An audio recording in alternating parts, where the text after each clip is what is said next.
Shut up and sit down. Hi, my name is Adrienne, and I am thrilled and honored to welcome you to season 4 of the Black Women in Europe podcast. Oh my gosh, I can't believe it's been 4 years of telling our stories, shining our lights, and keeping it real. Do they even say that anymore? Anyway, we're glad you're here and keep coming back.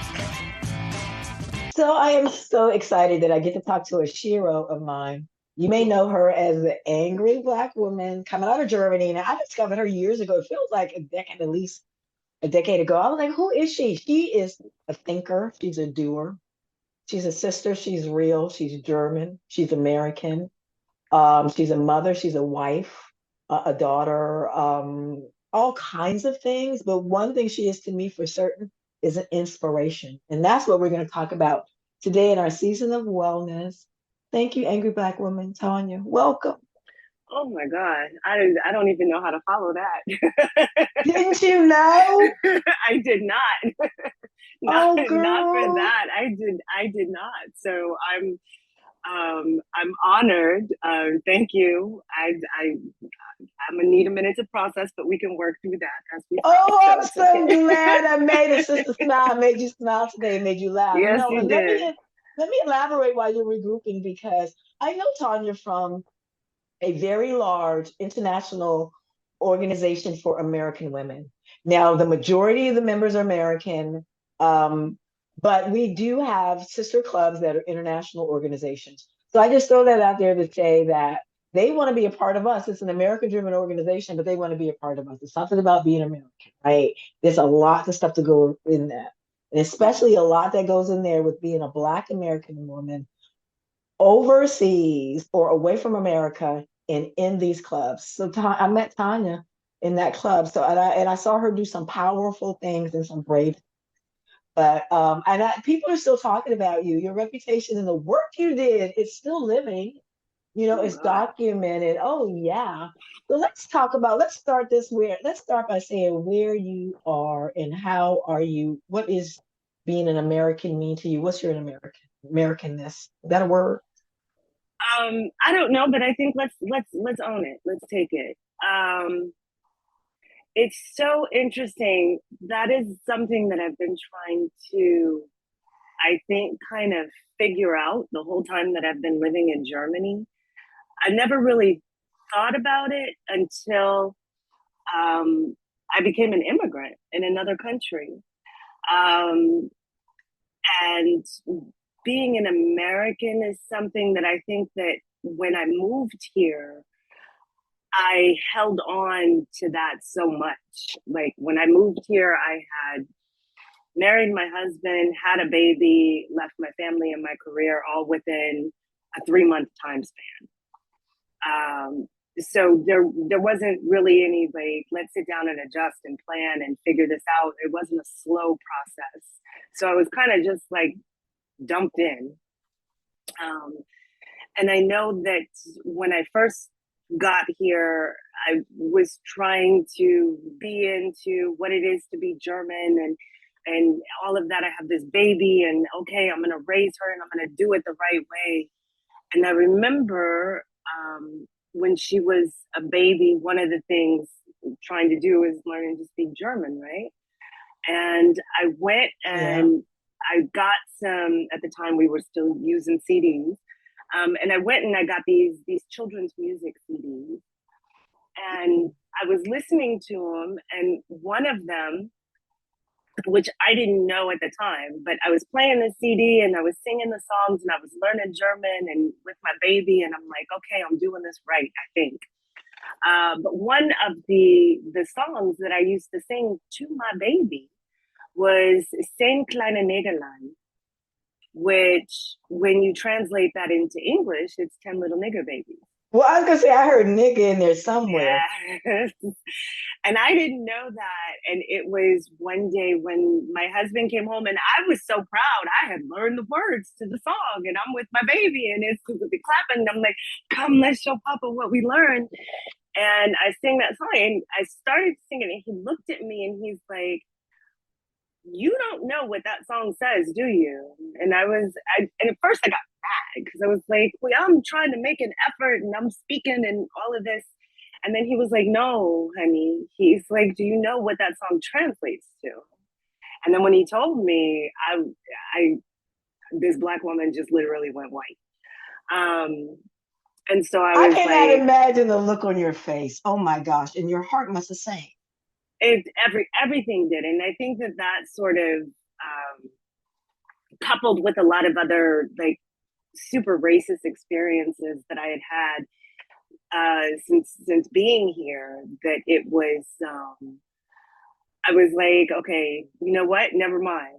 And so then I realized that integrating into German society wasn't something that was really of interest to me. At that point, it was, I need to survive in this society, but I Well, I need to make mean, sure that I maintain who I am as an American. yeah, I mean, it had to leave some type of bitter taste in your mouth or Yeah, something after that. yeah.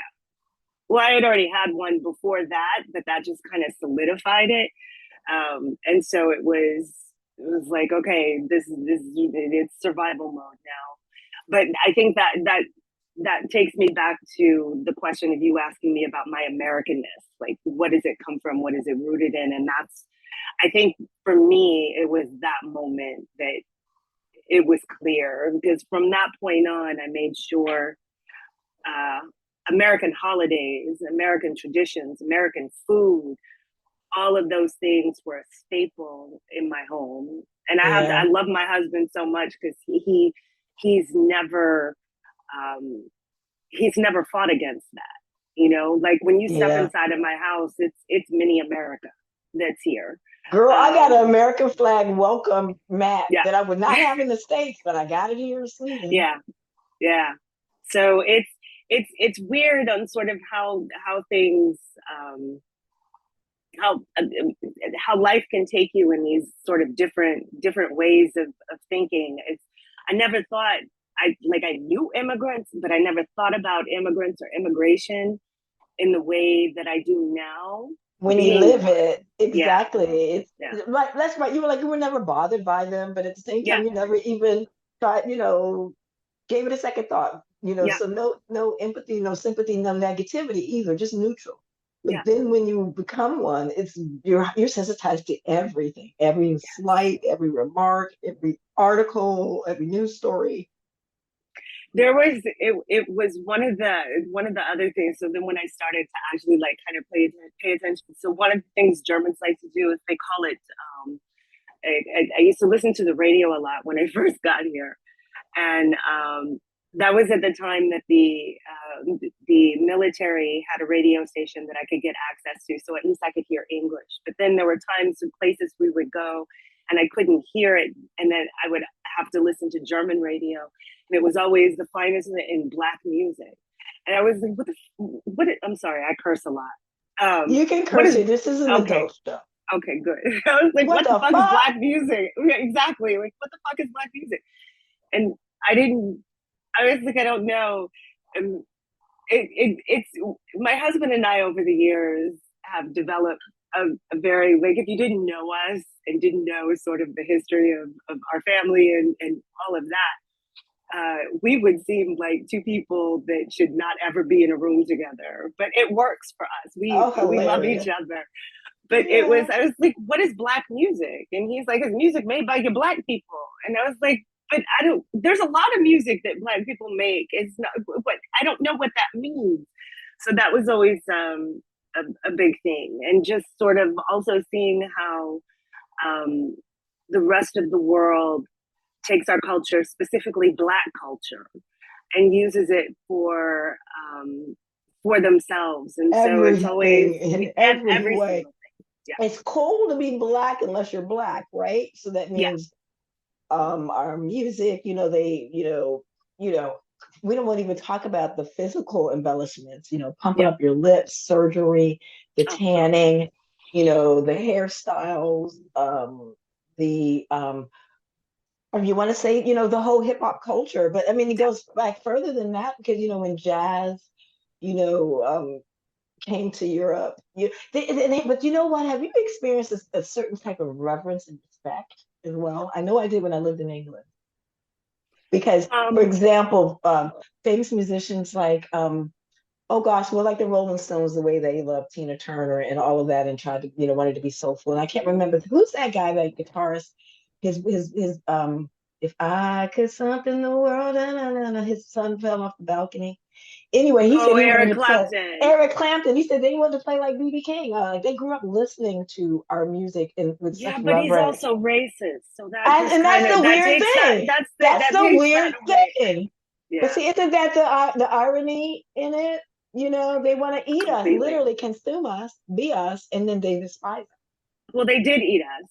There's Mm. books that were out there about how they used to cannibalize us, but it's yeah, that's always been a thing. Like it's I gotta tell you, it's a very weird feeling to walk into a place like a club or something and music is playing and it's a song on, and you know how we drop the N-word in songs, and I walk in and I'm literally the only nigga in the room, and everything is going, and I don't know how to process Well, let me tell you, on the that. other side of that, I've been the only black person in the room when some white guy went and had the DJ play Brown Sugar by the Rolling Stones, and That's then look it. at me and Yeah. say, "This is for you." I'm like, really? Yeah. Yeah. We're either fetishized or ridiculed or mimicked. And it's we're never just Demonized. yeah, exactly. It's never just let me just respect you for who you are and what you do. It Okay, it wait a always minute. How comes with many something else. times have you gotten this at a dinner party? Where are you from? Oh, Mm-hmm. you say your city in the States. No, where are your parents from? You say where they were born. Okay, but no, but like, where are you really from? And then you're like, oh, he's waiting to hear some African country. He doesn't believe that I'm American or that. I was like, well, let me cut to the chase. At the I think maybe about the fifth or sixth time this happened, and I was like, we have on my father's side we have a family Bible with the entries go back to the 18. No wrong. I know that my father's grandmother was a slave until she was 9. My father died when he was 95 years old in 2021. So when I was the last time I had to tell the story, he was still alive, and I said her father was a slave owner and her mother was the slave. So that's is how I said that's how far back my American go. I said I don't know where that slave owner came from. If he still, if he was born in America or if he came over and got land and did, what everybody else did, got slaves. I don't know. And then they shut up and walk away. They don't want to talk about it anymore after that. They don't care where Yeah, I'm from after that. It's like, exactly. so what did you really want to know? I but interestingly enough, I don't get those questions. I've never gotten that question here. When I get questions about being in Germany and they ask me where I'm from or whatever, they just automatically assume that I'm military and just stayed.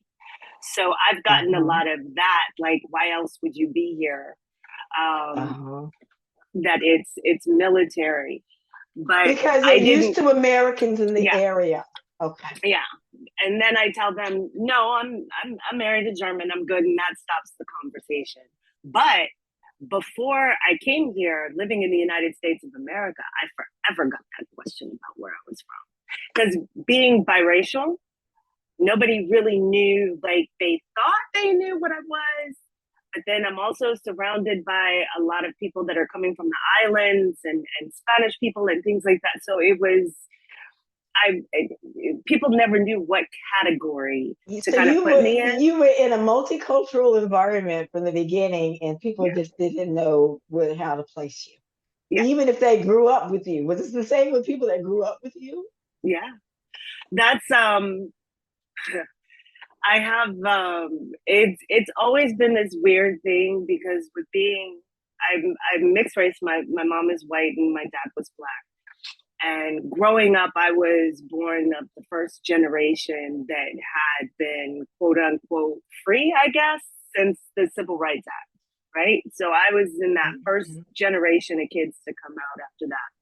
Mm-hmm. And so, growing up was an interesting thing. That would be a whole podcast in and of itself. But my brother died in 2018, and I remember when he died, I went back for the funeral, and I saw a family, and this was on the Black side of my family, and I saw some family I hadn't seen in a long time. And I remember that one of my cousins basically, we were all sitting around and talking, and I don't even know how the subject came up. And she was upset about something. We were trying to calm her down. And I was like, look, sis, I got you. And she looked at me and she was just kind of like, you're not even Black. You're not really Black.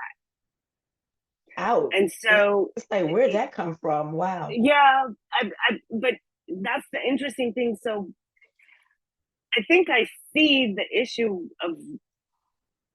of all of that kind of differently, because I've always sat in this gray area in between. I've never been white and I've never been Black. But I will forever stand 10 toes down for Blackness, if that makes sense. Okay, Tonya, it does. And let me ask you this. Yeah. You sound like part of this family, because this is a podcast. I sound like a white woman, I know. Well, no, I was going to say that could pass. No, that could pass, because I was raised, and my mom told me, my dad didn't talk about it. I mean, I've got my great grandmother's picture and my father's mother's picture. They look like they could pass for white, right? My grandmother married the darkest man she could find. I don't know if that was on purpose or not, but the story was like, first time he came down, she was like, I can't marry anybody without a college degree. He's like, I'll be back. He had his bachelor's. She was like, I can't marry anybody without a master's. He came back, had his master's, said, can't marry anybody without a doctor. Came back, she was like, Lord, I have to marry you now, right? She went on. She got her master's, right? Which my mother was so impressed with when she met her in the 50s. That was the first Black woman she had met who had her master's, right? Okay. And so she was super, super light. He was super, super dark. My dad came out medium or whatever. But my mother tells me about his part of the family that passed still to this day for white in Philadelphia. Yeah. So when we go there, we never could see them or whatever. But there was one cousin who couldn't pass that was from that line, who we always saw. So and the stories were that his grandmother could pass. They would take the train from South Carolina up to New York to visit relatives, and the conductor would always try to seat her up in the front with the white people. She was like, I'm sitting back here with my grandbabies. So some people could pass. Could you pass? Is that why people wouldn't think you were Black? Because in my family, we all got somebody who looks like they could pass, right? I couldn't pass. Why would you? I'm sorry, the two-part question. Go ahead. Two-part question. And why did you choose to firmly stand in the Black camp? I didn't always. That's to answer your second part of the question. I didn't always, and that is probably one of the gifts of moving to another country that made me sit in that. I don't. I'm not white passing, but I'm not sure what you are. So in growing up, I could be anything I wanted to be. I would tell some people freedom. I would tell some people I was Spanish. I would tell some people I was Arabic. Since living in Germany, there's a store that we used to go to, and there's all kinds of little markets that are there. And I literally had an argument with an Arabic man who tried to tell me that I was Arabic. And I was like, no, I'm not Arabic. I said, I'm American, I'm Black. And he was like, no, you have some Arabic. And I was like, no, I don't know. So wow. So you reminded him of somebody in his family or something. Yeah, probably. So, I mean, and I'm not going to lie, growing up, especially because I was, in the States and I know how that plays, I was able to be a chameleon in order to, and that's like code switching, right? It's, you can do what you need to do to survive in that situation or get where you need to go. But at the end of the day, regardless of what I could pass for, I was starkly always reminded I'm not white, which I never wanted to be. But isn't that funny? But you know what you just said, the code switch, and it reminds me of a lyric from Parliament Funkadelic. And it took me years to know, to at least this is how I'm interpreting it now. We can dance underwater and not get wet. Mm-hmm. Yeah. That you get it, right? You Yeah. know what? Yeah, I didn't get it when I was singing it back then, but I get it now.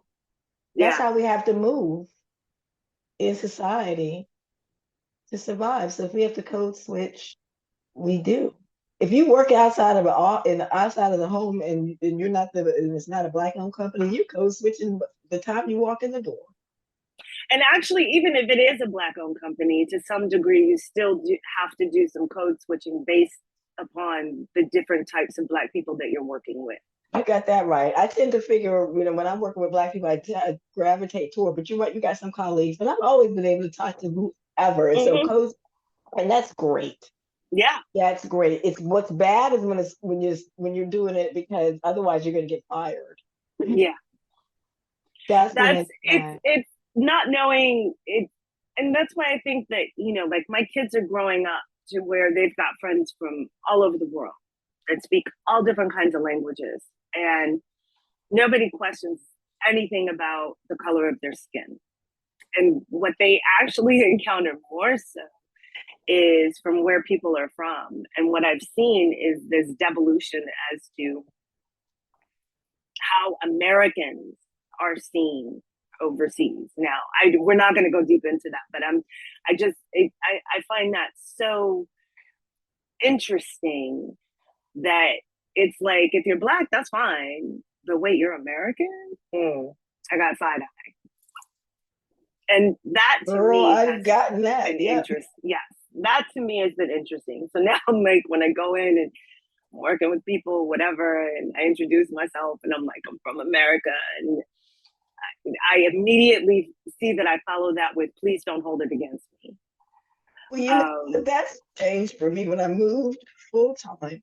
Well, when I first moved to London, Clinton was president. They loved us. He's helping us with mm-hmm. their IRA problem. Yeah. When I moved full time to Europe, it was to Belgium under the Bush administration. I was warned not to go out and hang out with Americans. They were like, "Are you for or against the war?" They were back Mm-hmm. off. They knew I was a Democrat. They understood that. They were like, "Okay." Obama got elected. Child was getting high fives, Yeah. hugs from people. It was cool to be an American abroad again. Trump came Mm-hmm. out was the butt of every joke, the worry of every mother, any thinking person, I should say, the worry like they couldn't believe it, the butt of the joke. Once I could get out of bed, because I literally lay there for a week. Then about Biden, was coming back. They were like, please, please, please, elect Biden. I was like, I'm trying, Yeah. doing my part. And then Yeah. now they're like hopeful again, like, yes, come on, because the world's crazy. So many things are crazy. So it's your nationality now. It's not your skin color. That's what you're telling Yeah. Yeah. It's so, it goes. Now, that's not to, so a lot of people have this I guess fairy tale, or this dream in their head that racism just doesn't exist in other parts of the world, and it does, but it shows itself a bit differently, um, and once you sort of know how it presents itself, then you can kind of figure that out. But that also is, like, the people are racist in Germany the same way they are in Denmark, same way they are in Sweden, same way they are anywhere else, right? It's because no matter where you go in the world, the whiteness is always the one that has historically been the best for them. And so it you comes up in know, different. I agree, because I was going to say, I like how you say that. I like to say it just has a different accent, right? Yeah. Yeah. And then a Yeah. different historical context. Yeah. We're talking, from colonizers. We're living in, Sweden tried to colonize. We still have this island, it's not Swedish owned, but they tried to colonize. They were the first to open a slave port in Ghana. Learned that on the Mm-hmm. BBC thing. I was like, what? And it was like they lost everything, not because of some moral decision, but because they couldn't manage it. Yeah. And so, Germany has their colonial history. The Danes that don't think they have a colonial history, but they don't have clean hands because nobody in Europe really does. Right. So you're right. It shows in a different way. America has our peculiar institution, which still the legacy will always be part of the fabric of the American nation. But you listen, I want to ask you, because this is the season of healing, how have you experienced racism from Americans in Germany compared to Germans in Germany or other Americans are the nationalities in fucking Germany? worst. Aren't they the Americans are the fucking worst. Americans are the Tell fucking me worst. about that the When first time that happened and how you've realized that. So first time that happened, oh, I had been living in Germany. I want to say probably about 6 months at that point. I got this little baby, um, and we would go out on walks because Europe is a walking place, and so it was like we would go out on these strolls and whatever. And we went to a market. One thing I have to say, Germany is good with its markets. So I went to a market, and, saw different kinds of stuff there. And I wanted to get something to eat, and I went to a stand where they were selling sausages and things. And I'm standing in line, and in my head, I'm like trying to figure out, okay, what are the words in German that I need? I hadn't been here that long, I was trying to figure it out. And in front of me, there was this white woman that was with, I don't know if it was her son or who it was. It was a younger gentleman that was with her. And I wouldn't have thought anything about it except for I heard them speaking English.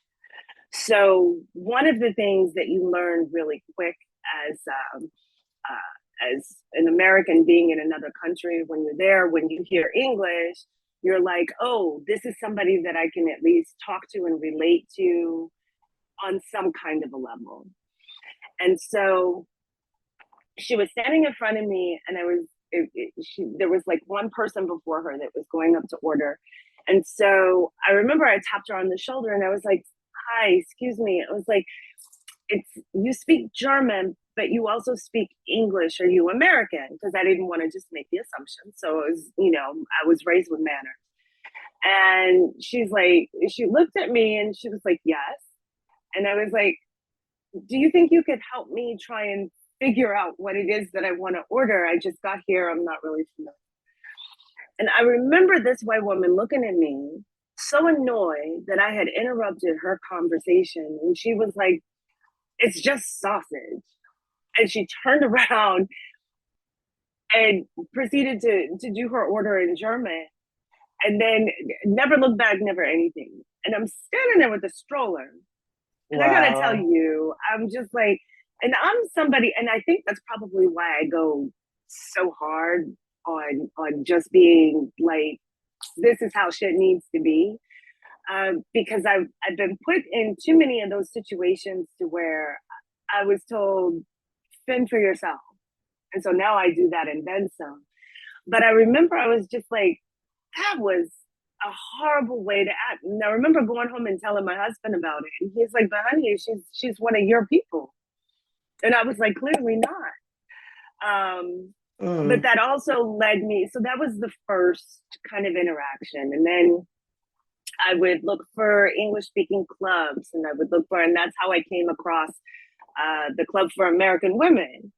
And when I first reached out to them, I was just like, hey, I'm new in the country. I got a baby. I see you guys do stuff. I'm just trying to figure out a way to get my bearings and get my feet in. And they never responded. And so I was like, okay, so they weren't really organized or well run, or I don't even know what you could call it. And so I let it go and I went on about my life. And then probably about a year and a half later, I had seen something and I got back into it, which then introduced me to the organization at which you and I met. Mm-hmm. And so I was just trying to do things with them and all of that. But it was like every time that I would show up for like one of the meetings or something like that, they seemed really annoyed that I was there. And I have to say that it's not only Americans do this really interesting thing, and I don't know if you found this where you are, but here in Germany, it is okay, if you're living in this country, then you're here, and most of them are expats. There are some that are immigrants, and I will die on that hill that there is a distinction. But we Yeah. would walk in, and it was questions of, well, what does your husband do? And I was like, well, what does my husband have to do with it? So it's this weird American, you Mm-hmm. have racism, and then you have like this caste classism system that Yeah. goes on within these organizations. And that really pissed me off because I was like, my husband is German. I'm not competing with you because that nice big house that you're living in, guess who's paying for it? Your company, which passes that on to their consumers, or the government, which taxpayers are paying for. So you're not all sitting in the echelons that you think you are. And so that was always just something very, it was like they didn't understand where my husband worked, what my husband did. And apparently my identity was supposed to come through him. So that always gave me a weird feeling about being involved with these organizations to begin with. That's the same way here. Well,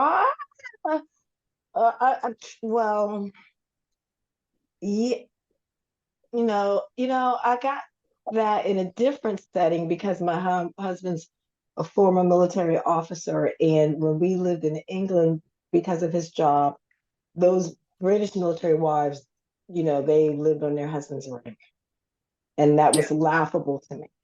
And I saw my husband was ranked enough that nobody came for me, right? And I Mm-hmm. remember a lot of the women. I remember going to a lunch at a woman from Georgia, not the state, but the country, and she had a woman from India there. Where was the other woman from?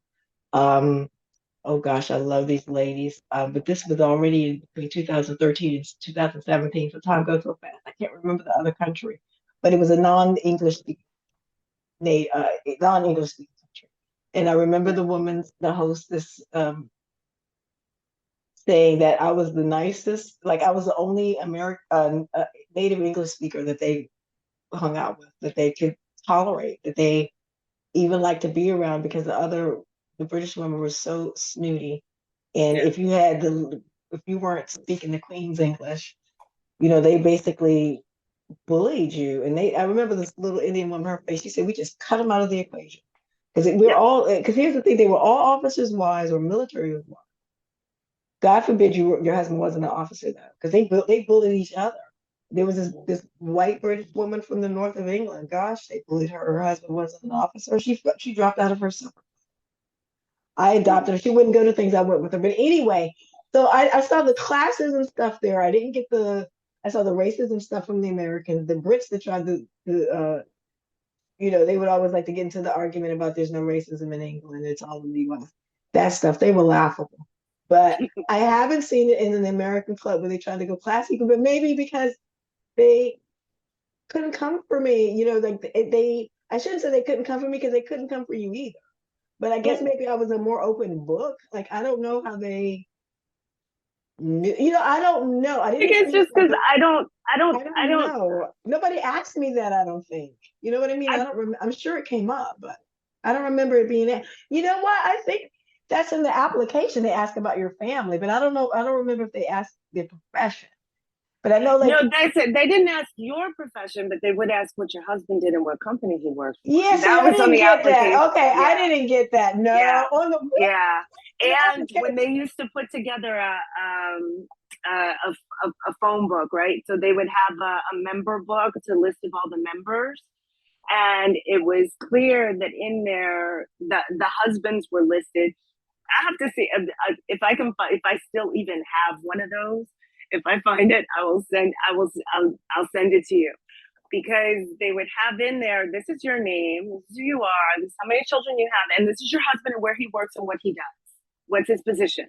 Like they No wanted, like, way. yes, No yes, way. yes, yes. Okay, girl, no, I didn't experience that at all, Yeah. So ever in I any was woman's getting, club. and it was just, it was bizarre to me. And I was like, okay. But I was like, I went through all of that. My husband, he's a doctor. I'm good with who I married. My life is fine. But then I would go to like events and nobody that looked like me was there. And they all had it was kind of like being with the mean girls all the time. And I was just like, well, why would I subject myself to this regularly? Well, it's And totally, I was going to say this, like the Mean Girls Club. Yeah. yes, Now, yes. the first time, see, good, I guess I could segue. I didn't want to segue too much about me but you hitting on all kinds of stuff that I told you resonated. I'm unfiltered, so But listen, be I careful couldn't what you resonate. ask for. No, but this is great. This is brilliant, which is why I've been dying for you to be on the show anyway.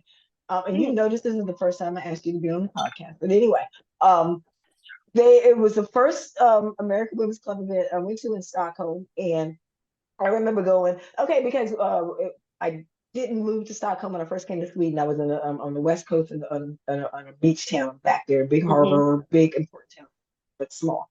And an American woman I met here who had been here maybe 20 years.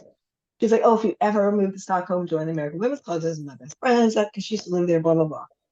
She was, 20 years older than me. I'm like, I'm not into these women's clubs, because I didn't join when I lived in Belgium, didn't join, before in England. I was like, whatever.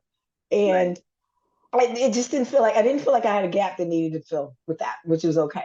And then Mm-hmm. I met this black girl. I missed her, a black woman, became one of my best friends here in Sweden. She moved back to the States. We're still good friends.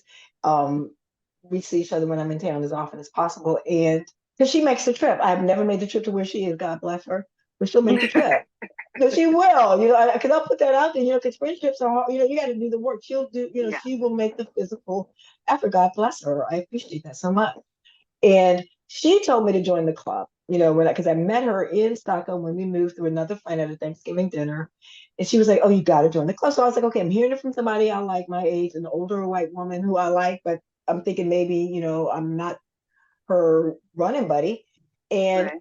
so I go to my first event. It's walking distance from where I live. It's at one of these gyms that on a nice street, because we lived in military housing, which in Sweden was an apartment right in a good neighborhood because it was right near the headquarters.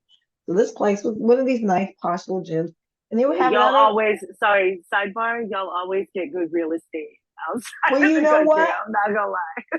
Well, you know what? This is Sweden, and it was subsidized because we didn't pay market rate. Mm-hmm. Because I tell you, we didn't pay market rate. We couldn't afford to live in that neighborhood if an apartment was even available. You know how houses tight. Houses always tight in Yes. Stockholm. But like so you're right though, because it was in this building that they own. Only we could live because the windows faced the headquarters. You know what I mean? They had Mm-hmm. certain rules and stuff. So, but you're right. We were well placed with subsidized housing because my husband worked for the government. He did his 42 years, and you're absolutely right. So I don't take that for granted. Because this Right. parts of Stockholm where some of my friends live, and I was like, oh, you live way out, and it's like, oh, and I'm thinking I'm lucky. I don't take it for granted. Exactly, this girlfriend that would come visit me, for example, she lived out in the burbs, and it was horrible for me, and it would be horrible for her when it got really snowy. But I digress. So I go to my first event. I walk in. Oh, this is gym. They have those machines that were vibrator things. Like you stood on them, you vibrate. Supposedly the astronauts use them. All these benefits. So that's why we were going with this big opening. Somebody knew somebody. Okay. I walk in. Doesn't somebody leap to the door and say, "Who are you and what are you doing here?" Ooh. Ooh. You, and I was like, before I could answer, didn't the president of the American Women's Club sashay in behind me, a beautiful, God rest her soul, she's dead now, she died of cancer. This is Breast Cancer Awareness Month. Ladies, I don't know if she died of breast cancer, but it just dawned on me. Get yourself checked. I've had my mammogram. Yes. Tonya, have Yes. you had your mammogram? Mammograms. Okay. Um, and get your pap smears, your pelvic exams. Yes. Um, and she swooped in, always grace and elegance, Mexican American. Adrian, double kiss cheek. That woman's face turned red. Didn't I end up serving on the board with her? Mm-hmm. Okay, glutton for punishment, right? Why did I turn around and walk away? But Carmen came in right behind and swooped me into it, right? Yeah. But glutton for punishment. Why did I go on and work for the board anyway? And fast forward now, one of these meetings, and we're in the future now. I'm on the board, and they're talking about our membership numbers are declining. And I was like, that's because y'all mean. Y'all Yeah. were nice. And this is what happened to me. My first event, and that woman was in the room around the table. Didn't have to call her name out. Face turned red again. Mhm. So I get that kind of BS, but I don't get the what your husband does. It's not on the application. And I was like, that was not a nice one. And then I just have to add this because skin folk ain't always kin folk. So I go Exactly. to another event and there's another black woman there. I'm like, oh, there's a black woman. We're 50. We're two now black women, or maybe three because my friend was there.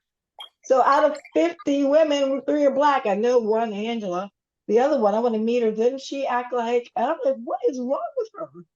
I asked Angela. She reminded me of Little Britain. I don't know if you ever seen this show, but it was this I do gay. know the show. I Okay, know the because show. okay, I thought you would. So you know what I'm gonna say? You know what I'm gonna say? You know, so the guy that was like, I'm the only gay in the village. She wanted to be like, I'm the only black woman in the club. Oh, we So, may have now where were you when this happened? Because we may have Stockholm met that same girl. person. Oh, in Okay. Stockholm. Okay. Okay. Oh, Like, but I know who you're talking about in our organization where we met. I know who you're talking about. yeah. And we Okay. never met in person, but I think I know who you're talking about. But Okay. we're not here to call out names. We're here to share experiences. We're not Mm-hmm. shaming people, but we're telling real experiences. The names, if we do name a name, please let's change it. The names have been changed to protect the Oh, girl, innocent. shame the devil. Well, Shame the devil. these people have children and parents who raise them better. Let's hope. Yeah. But and husbands who will be shocked. Let's hope. But so I don't. I digress, but I just wanted to tell you that part of my, skin folk ain't always kinfolk. When you find yourself seeking out these organizations because you want a place of home, but you're in a room with people that you would never be with if you were still back home. Yeah. And that's the interesting thing. How do you make that work or not? Do you make a place for people like that or not? That you would never otherwise talk to? Do you look at it like this is a fantastic experience because we all have common ground? Or do you realize, oh, you was a racist fuck back home? And I would have, You what know, the hell? Whew. that's actually what got me in with those organizations. So the thing was when first living here and at the beginning, um, if you were American, um, I was forming relationships with people in organizations simply based on what I thought was a common connection, which was being an American. And so it had me stay in those organizations because I believed, okay, but I have a connection and I'm doing something that's good. I'm promoting something that's positive for Americans. But I realized that in doing that, it was at the expense of myself. And so now I would not do it. Now, mostly, like if I'm out and I hear people speaking English, I just go to German or just try to walk away Girl, I go the other unless I can, way. yes, unless I can hear that they have a problem and they need some help, because you should never be anywhere and need help and nobody give it to you, especially in a foreign country. Exactly. But Exactly. now I wouldn't make the same choices that I Especially if did they're white and before. talking loud. And I hate to say that, but Yeah, it's true. yeah. And It's that's true. and it's Americans, they come to places and they assume that everything, like they assume everything is just being catered for them. It's this exceptionalism that Americans have, and I'm like, damn, was I like that? And I'm Yes, you quite know possibly. Quite possibly. exactly, and the truth hurts sometimes, but shit, you Because got to I've look in the seen mirror. that. Yeah, because I've seen that in our skin folk too, Yeah, especially in these groups. I got a master's degree and I got a job. I'm like, bitch, please. yeah. I'm like, do you know it? They think a master's is like having an associate's degree. Like, let's be real here. Don't have a PhD. I'm just, it's Get it here. Get your PhD here. Unless exactly, somebody bought you over. If they bought you exactly. over, and I've seen lots, and you've seen lots of sisters come to Germany or come to Sweden and do their thing, with their voices, with Mm-hmm. their entrepreneurial skills, with their tech skills, not Right. necessarily working for themselves, but because IT is your own language. ITC Mm-hmm. blue collar. I don't think ITC collar when you start getting in the C-suite though. We don't have to talk, Yeah. that's true. But as far as if you're gonna be a grunt, and do that stuff and make a good living, make a decent life, don't try to go to the C-suite. They're not having Yeah. that in Europe either. They're not having systems of businesses. Yeah. It's all, it goes like so different, but I think it, sort of going back, one of the things that I knew that like with my local club that it really wasn't a thing for me was I was sitting at, she had been the president of the club at one point. She was kind of high up there, and I'm at this night out with other moms, right? So this was a moms group section of it, and we're all sitting there, and all of a sudden she just looks at me from across the table and she goes, you scare people.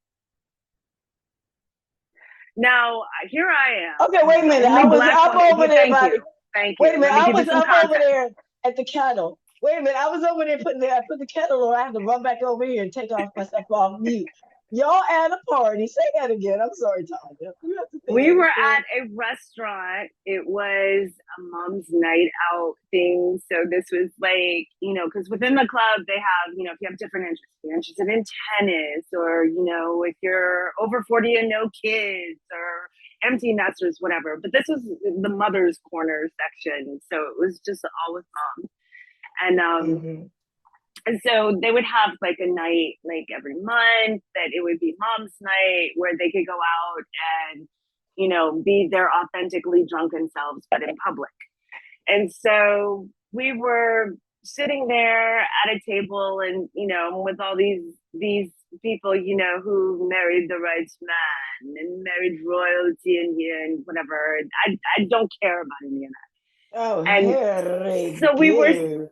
sitting and having a conversation, and this woman, she has since moved back to the States, but she looks at me, and you know what they say about drunks and babies, right? They will always tell you the truth. Well, she was a little tipsy, so she just looks Girl. at me, and we were having a conversation about something totally and completely different. She stares at me for a moment, and then she says, you scare people.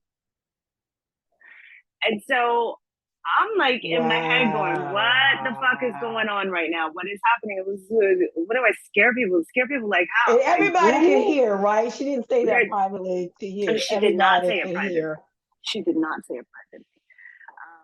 And so I was like, okay. I'm like, I'm sorry. And then I thought about it. I was like, well, wait a minute. What is it about? How do I scare people? Right? Like, I'm the person that, like, at that time, it was like, if there were parties and things like that. I mean, I used to have 4th of July parties where I would have like 50 people in my garden. And it was like, and none of them, if only a handful, were actually Americans, right? I was bringing the Brits, the Germans, the India. I was bringing everybody together. I was the United Goddamn Nations on the 4th of July. And so I was just like, I don't understand what I that means. hear So I you. scare people. Yeah. Has she been to your place? So she knows She knew it. about that. Here's the response that she gave me. She said, and I quote, "You are so articulate. You are confident. You know what you want, and you don't take shit from people. And that scares people." What year was this that she threw out the articulate word? What year was that? Oh, honey, I had one of their husbands on a separate occasion told me, "You speak so well. How do you speak with your family? Where did you learn to speak that way?" English or German? He was American. He asked me that, and he had a British wife. They have since moved back to the States. You're welcome, Oh Connecticut. my fucking God. What year? So the articulate thing That is was frightening. 2000. I want to say, I think it was 2012. Lord have mercy, this millennium. 2013. It wasn't even that long ago. Lord have mercy, Um, this millennium, yeah, Lord. yeah. So it's just, but most of the worst that I've experienced when it But wait comes a minute, Tonya, to because you're what not going to what forget the worst. But you have to let me know. So what did you say? oh um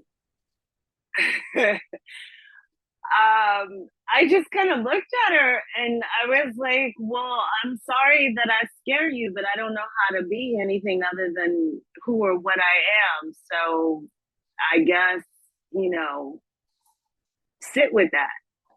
Like, what do you say to somebody that tells you you scare people? You know, How do like you, this is it. The next time, or if anybody ever tells me, they say, "You scare people," I'm going to go boom. You know, like right, and then hopefully they'll jump off their skin, spill their drink if they were probably should doing have done whatever. You see what I'm saying? You like I all these probably things. should have. You know what I mean? Like you could, you know, they're like, dang, I wish. Because so now I'm prepared. But we were in a social setting. There are other people that are around. People have been drinking wine. I was just trying to, just like find somebody that could even resemble human to be able to, just kind of, I'm like, You see, I okay, wonder, are you looking around, making eye contact? Hey, who else is hearing this? Is anybody else with yeah, me? nobody would make eye contact. Everybody had See, something else that they were looking at. But that's just, when that's nobody indicative. talking, when nobody No, talking, but when nobody look at you, you yeah, know, girl, you know what? This is not the same thing at all, but it reminds me of the time my best friend in California. uh-huh, We lived there in between 1989 and 92. And my husband at the time they worked together. He was mine is still African American. My former husband is still alive. God bless him. He's got 4 children now, including a set of twins. And I hear from him every month. He's great. Um, okay, but this is the non-political episode, but he is a Republican. I don't know if he's a okay, top Republican, but we can talk. Well, he did work in his administration for Ben Carson. But anyway, that you can see why oh that marriage wow, didn't last. Yeah, and I chose not to. But um, our men were deployed. mm-hmm. We were hanging out big time. She was my best friend from North Carolina, tall, but she looked like a young Linda Carter. Well, she looked like Linda Carter when Linda Carter was Wonder Woman. She looked like Yes, her, but she was a dyed blonde, a fake blonde. If she didn't dye her okay, hair, she could have been a Linda Carter walk on. Because tall and all of that, athletic, gorgeous. So we're having, I don't know who these group of friends were, but pizza, beer, something in her apartment, their apartment. We're hanging out, just having a good time. I'm the only Black person there, mm-hmm. and which was normal in my circle at that time. Right, And probably not so different from now. I mean, I grew up in Washington, D.C., so that wasn't normal then, but once I got to Europe, normal. mm-hmm. And she said, oh, I don't know how she did it. She said, we used to have a dog. We used to have a dog. He was so smart. He was so smart. And my dad used to do tricks with him. And the best trick, the dog, daddy would say, would you rather be a dead dog or a nigger? And the dog would roll over and play dead. Ooh, The room erupted in laughter, mm-hmm. including me, right? That uncomfortable, like, when those people left, I cursed her out. I was like, don't you ever. What do you mean? What do you mean? I was like, what are you doing with me? And broke it down for her, right? Well, that's my father. He's the rich. I was like, well, sorry for you. I understand why you got the fuck out on your way over here with me in California, but don't be telling those fucking. I think I educated her. I really do. I think it was a learning moment. We remained best friends the whole time I was in California. We were there 3 years. Military, you get torn apart. You move so much. We're still Yeah, Facebook friends. But I think it was a learning moment for her. But I think she always loved me and was my friend and just didn't realize, when you open your mouth and you're your father, you don't realize. I think or I don't know, because of this learning moment, I had been with her partying in a club sometime between 89 and 92. Probably the only Black woman there, one of few, getting mm-hmm. cornered in the bathroom with these other white women. What are you doing here? And hanging out, whatever. Then she come bursting out the toilet stall like Wonder Woman and fucking clear the room. You know what I mean? Yeah, So she's like ride or die. And so I don't know if she was ride or die before or because of that learning moment. But and I've seen pictures with her kids, hanging, she's multiracial, at least people she has hanging out with her boys, staying overnight with them and feeding them. They're in college now, but I saw all of that growing up. So I like to feel like I'm some influence on that. Because I think I probably was her first Black friend. And you know what? You're gonna be that for somebody at some point, right? Exactly. And I think That's for in the club, don't you think this is the first time some Black people they've talked to a Black person? That's why they're doing that articulate thing. well, if you're referring to my experience with her husband, he was a man who had been all over the world working in finance. So I'm gonna think I'm not the first You're Black not giving him a person. pass. Okay, you're not No, giving him a pass. no, He doesn't get. he gets no pass. Like her, if she would have said something like that, I'm like, okay, you're British, you don't really understand. Maybe like you have racism, but it's a different kind of thing. But for him, born and bred white boy American who was fat and obnoxious, nah, he got no pass. Well, I do Got no know pass. and can remember. I do know for sure that I am. There are people that will never forget me because I'm the first Black person that they've Mm-hmm. ever talked to, including grown adult Swedes, my same generation, same Yeah, high school class, a year above or below, yeah. with university degrees and well traveled. Mm-hmm. And I am always stunned by that, but do Yeah. know that to be true. And I can remember the first time when I was in camp at 9, and I was the first Black person that me and my girlfriend, Eleanor Swearinger. Hey, babe, if you're alive and you hear this, please touch me. Um, I hope your brother David and Nolan are well. Your brothers, because they wanted to touch my hair. And I remember this guy, and I gave permission. Thank God they were like, so okay, so hold on the episode of people that touch your hair without permission. Oh, we But need to have a whole completely different. We need to have a whole completely different talk about the hair. That's yeah, yes, and it was such a learning moment. Oh, it's so yeah. soft like cotton candy. And I was like, and I remember looking at it, and I can remember when my girlfriend used to grease my scalp. At camp, the white girls Mm-hmm. were like, "Oh, you put grease in your hair if we do that." Ours would be so stringy. We have to wash our hair every day. Look what happens when we can't wash, and it would be stringy. We were like, "Ooh," it was a learning of It sucks to be innocent you. kids. Innocent kids. It was beautiful. Yeah. It was that. We don't bring that kind of innocent respectful curiosity into our adulthood. But I digress so much. You were going to say the worst egregion that you got at an American Women's Club event. And I one would think that would be it, but it wasn't. Um, so when I kind of put that on the back burner, and I was like, okay, well, what's this other? There's this Falco part of it. What's going on with Falco? So I was like, let me look at them. They're, seem to be doing a lot of different things. And I had, at the time, that was 2009, they were, that I was very much into, I mean, I still am, always been an advocate for the modern day slave trade.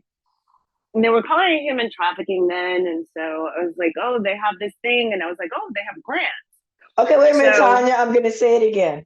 Advocate for the modern day slave trade. So actually, you mean oh advocate no, sorry, it against. didn't be advocate against. Sorry. Exactly. No, because I just Thank wanted to you. say because No, yeah, you're I know correct. it was a slip of the tongue, but also to give you and to make sure you take the opportunity to educate people on that because a lot of people don't even know what that is. Okay, thank you for catching that. I'm sorry. I was talking and I'm still thinking about the woman at the bar.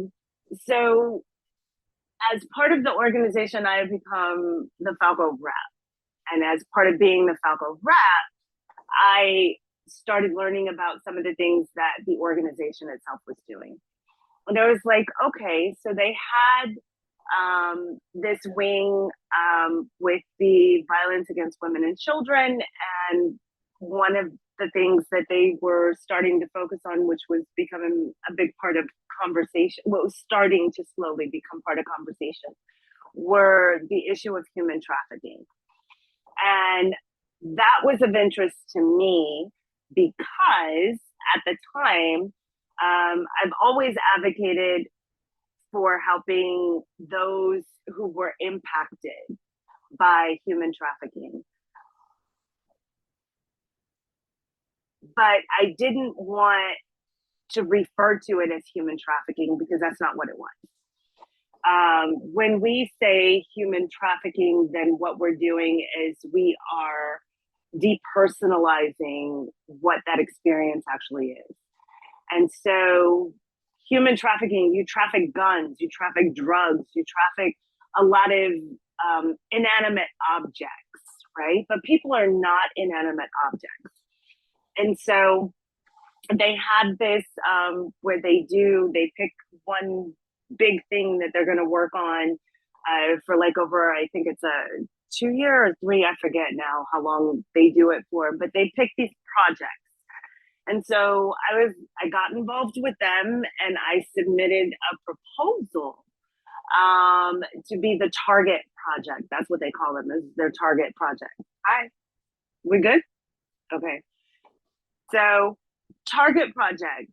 And I had submitted a proposal about being able to deal with modern day slavery. And I came in, and there's like, we would have to have a whole other conversation on how this even came to be. But I came in with this group that was working for it under the Falco umbrella. I had a very minimal time, had just given birth to my second child. And I put together, and I still have that proposal to this day, I can show you. But I put together this proposal and then took my newborn, my daughter, and my husband, and we all went on this road trip to Aachen so that I could present it at one of their conferences. And at that time, they ended up going with water. But I put Wait all a minute, of this can together. I just take a moment to explain to dear listener why Tonya's the hero? Look, how she had time to do that, put together with a newborn and a toddler, the proposal. But wasn't she already showing her babies, her girls, that this is what activism looks like? This is what leadership looks I hope so. like. Didn't she marry the right man? He's like, road trip. Okay. Oh, my husband. I give him shit for so many things, but I gotta tell you, he is my true ride or die. Like any crazy idea that I can come up with, and I'm like, we're gonna do this, and he's like, okay, just tell me, what do I have to do? So if it's to build things, if it's to go somewhere, if it's to do something, he's always been that person, and for that I will be eternally grateful for him because he did it then. He did it then. I'm not cutting you off. I just want to put a tip on the end of it, but no, keep singing his praises, please. He doesn't say that again. Give him his flowers. Keep singing his praises. Oh, please. I will sing his praises all day. He forever will get those flowers from me. He's been just amazing. And what's even more interesting about it is because, the Germans are normally known to be like kind of cold people, reserved, aloof. You could come up with a lot of adjectives to describe them. And for the most part, he kind of fits a lot of them at different times too. But I know at the end of the day, when I've come to him and said, this is what I want to do, he doesn't say, no, it can't be done. He doesn't say any of that. He just looks at me and says, okay, what do you need me to do? Do you have a plan? What's your plan? What do you need me to do? And he will walk to the moon with me if I say, this is what we have to do. And so he was right there with me for that. I actually did, at the time that was going on, it was being able to, people didn't want to say slavery, which actually takes me back. I did this proposal. I go to Aachen, I got a newborn and everybody in tow. I present it. And then it was like, okay, thanks. And then when they came out with it, they chose water. It was like, okay, I mean, how do you win against water?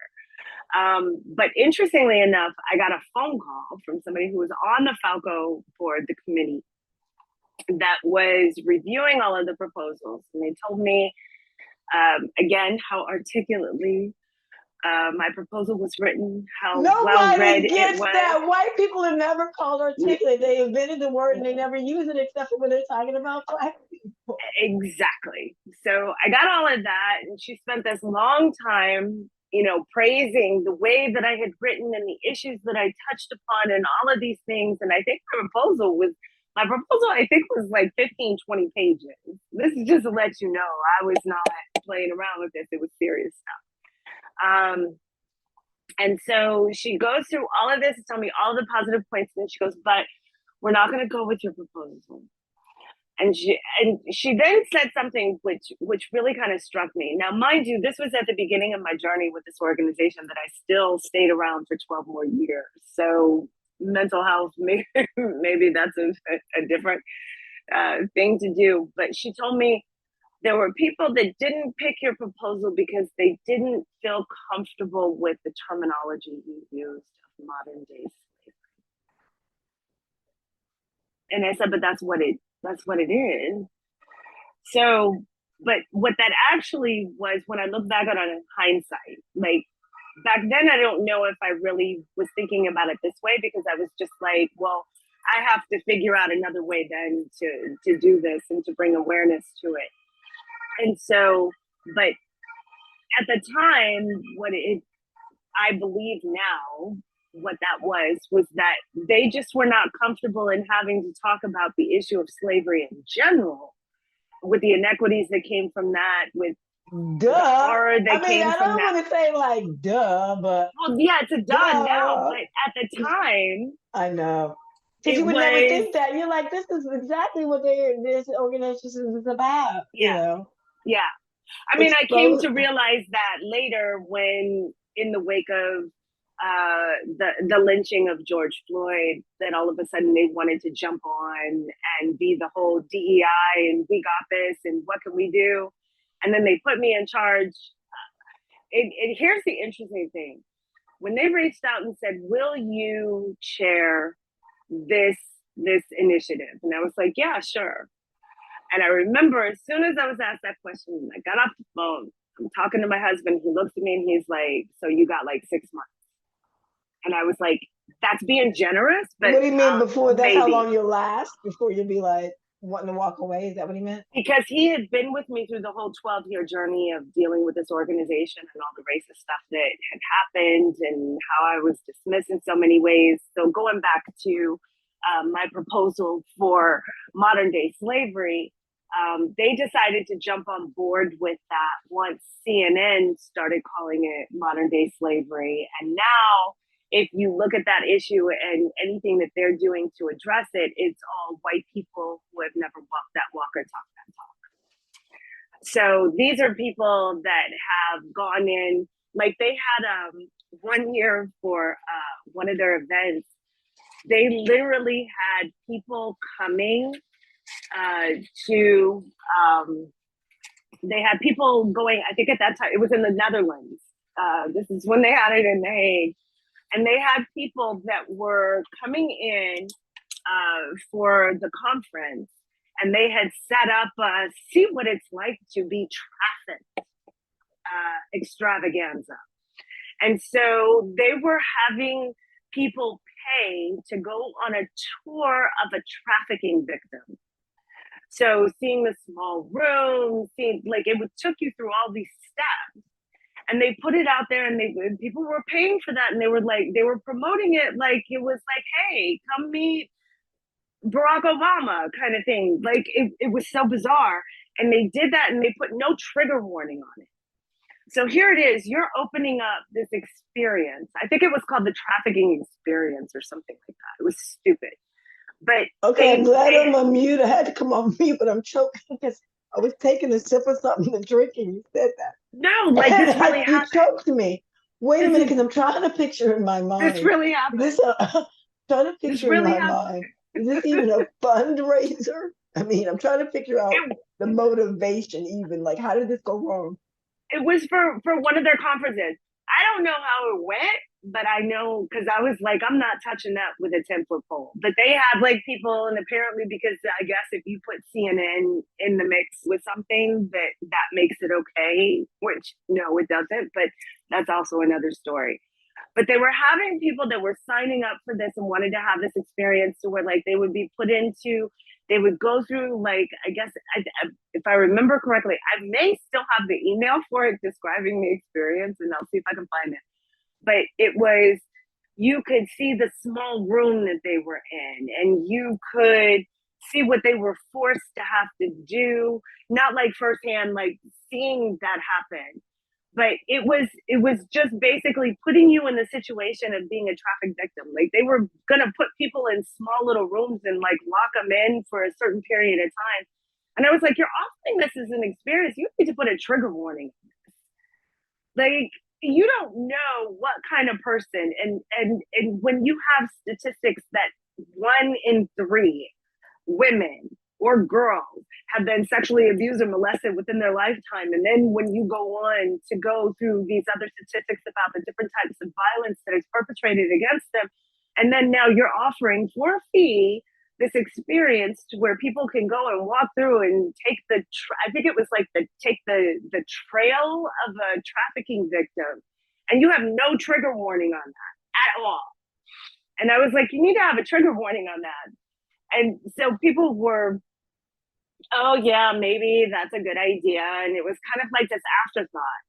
But Tonya, I my bring heart this. is pounding because I'm a rape victim. So thank you So for am I. acknowledging the fact. Are you, sweetheart? Okay. So that is Yeah. the first It's time for just not. It's me. not funny. I was It's three not years funny. old, Oh, I'm and that so was sorry, something that baby. continued throughout a lifetime. So I'm just like, At hello, 13, for people. me, the first time I was sexually molested was 16 rape, but I'm sorry. When I say sexually Sorry that molested, happened to you. inappropriately kissed, this man put his tongue in my mouth. It was a family crime. My parents were on a trip to Africa, but 3 years old, I cannot imagine. Yeah, Um, that's another episode, but this is why yeah, we're talking exactly. about healing because, and I think, do you think that could be why we have a little bit longer tolerance? Like we were like, okay, we know this isn't right, we're being abused, but we said we can fix it and there's something worthwhile here. Like, Um, because we and saw and signs before we should have walked away from these organizations. And I haven't even told you my Falco story, Mike.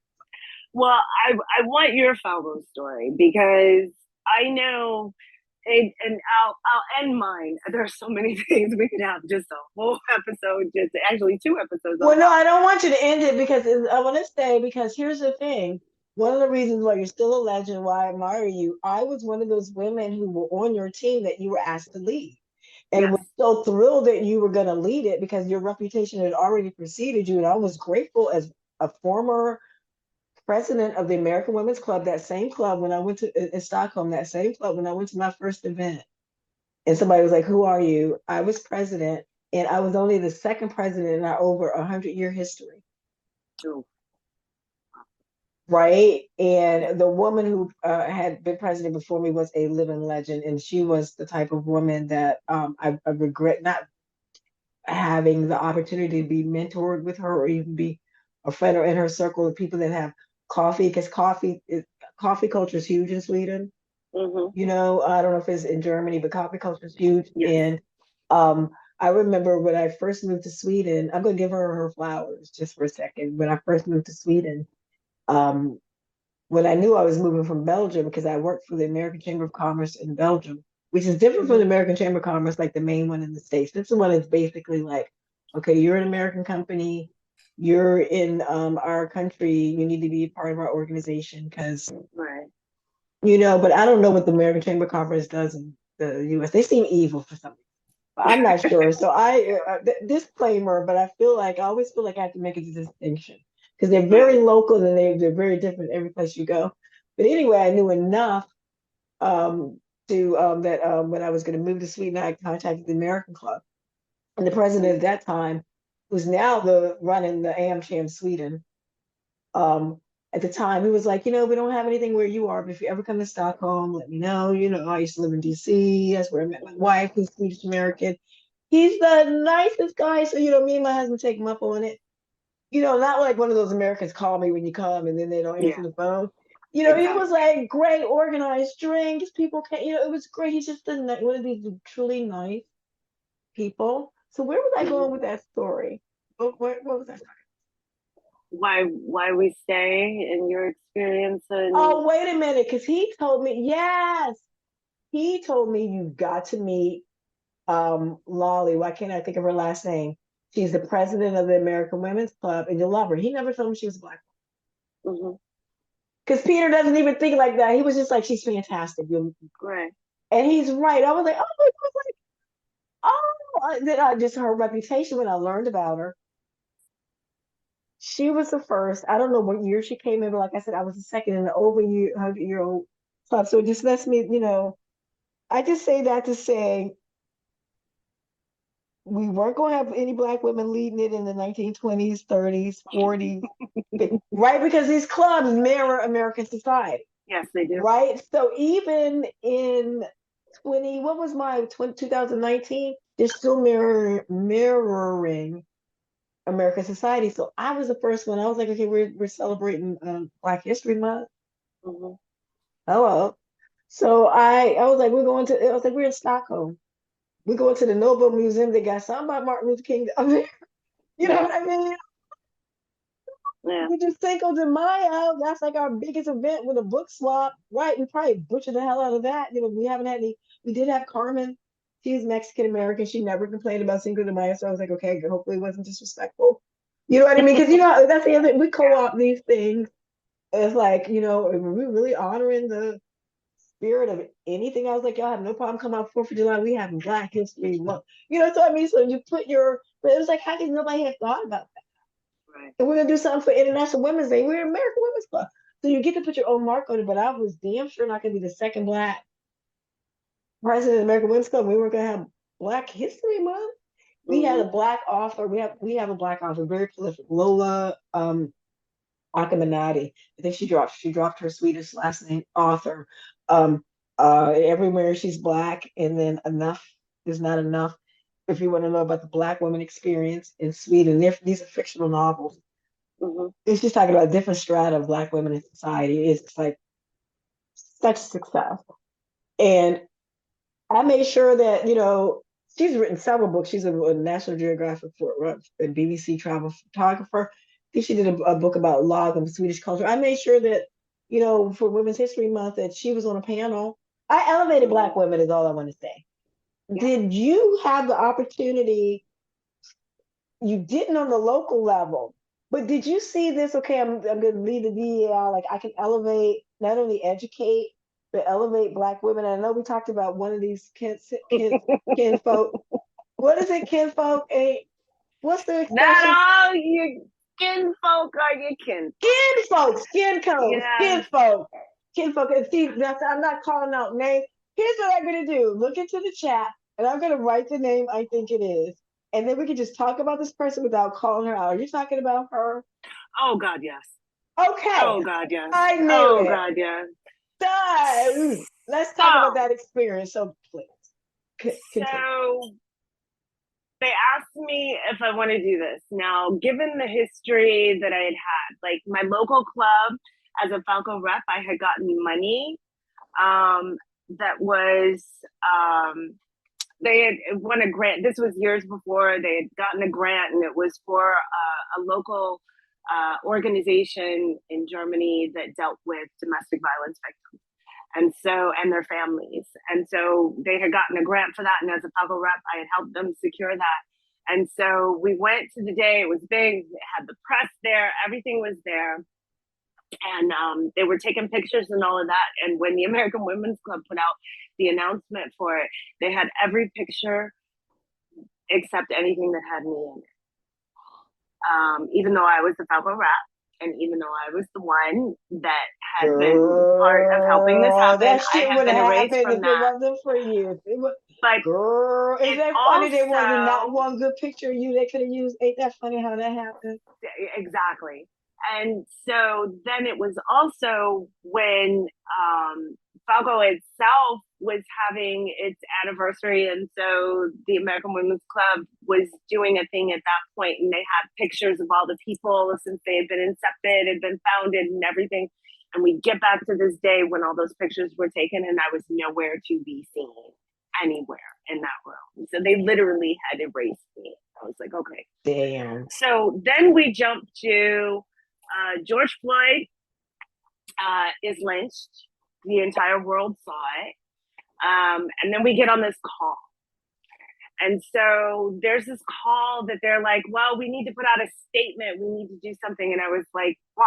I think you were on that call. I was just trying to think. I was racking my brain saying, was you were I on that call? I think because you sent me an email after that. Because Okay. I was like, why are you guys going to do something now? You're only doing it performative and to be part of what everybody else is doing, right? So everybody's putting out these statements, everybody's implementing these policies, but you don't really. Oh yeah, because they were trying to be like BLM Black Lives. Yes. They were trying to be. Girl, yes. you were like, please. And what I did was I like, say in the email? Do you remember anyway? I think I still have the email. I think so. You're I have hilarious. to look and see, but you sent it to me because you were like, "Girl, you were fire on that call." But they did all of that. Oh. And so I was like, why are we even having this conversation? Because you're not really going to do it. And they're like, no, we're going to do it. And so then that's when the president at that time reaches out to me and she's like, will you be the chair of this? And I was like, okay. In all honesty, I took it knowing that I had 6 months max, and that was being gracious because I was like, it's not going to go past 4. Okay, wait a minute. Let's go back to that 6 months. Let's go back to that because did your husband just call it because he knows you like that? Or were you like... No, he knew that organization like that because he had seen all of the issues that I had with them, all of the racist and basically just horrible experiences that I had with them. And so he used to call it the frustrated white women's club. It was just like hilarious. there were lots of frustrated American women's club. Yes. And so it was, his thing was that I was like, if I take this, it's gonna be a pain in my ass, I know, but I also know I have a window to where I can reach somebody. So my goal was never to be the chair of this committee and have this committee go on to do things because I knew it never would. Okay, can I take a pause? Can I take a pause here to be selfish and say that I was thrilled and relieved because if you didn't take it and the person that we named in the chat took it. Oh God. Well, it'd be where it is now. Nowhere. Oops. But at least you had people like me that had hope. You know what I mean? And that was a crucial time when we needed every thread of hope that we could. And that work you did, you produced stuff. It's not, child, this is the lesson that I learned from that. Yeah. Okay, let me digress a bit to tell you, because I think it's that same president, maybe, that during that time, Becoming was published. And I put something in the group. I don't know if I remember this. Yes, go ahead. Girl, were you there for that? Yes, I was there for that. I was there for that. Because I remember, because I think at that point I had discovered audiobooks. Yeah, we were in the pandemic, right? Or is this after? No, this is pre-pandemic. Anyway, shit was going off the rails in any event before. Anyway, no, Becoming I think this was pre-pandemic. But this was okay. That was pre-pandemic because wait. Let me fix that. It wasn't pre-pandemic, it was mid-pandemic. But the book had come out, Becoming had come out before the pandemic. That's it. You said. You're right, because I was like, that's right. Because I have some email conversations that I still have. It's a good thing I'm a digital hoarder. There are some emails that I have because that was a question that had come out about that book. And the fact that nobody could promote it or talk about it, and they were trying to say it was partisan. Okay, see, that's where... I'm sorry, did I just steal your... Well, no, because thank you, because I can tell you the background behind that, because that's when I was in the audiobooks, and that's when I discovered Audible. It was like, oh, you can get... Because I didn't, I was...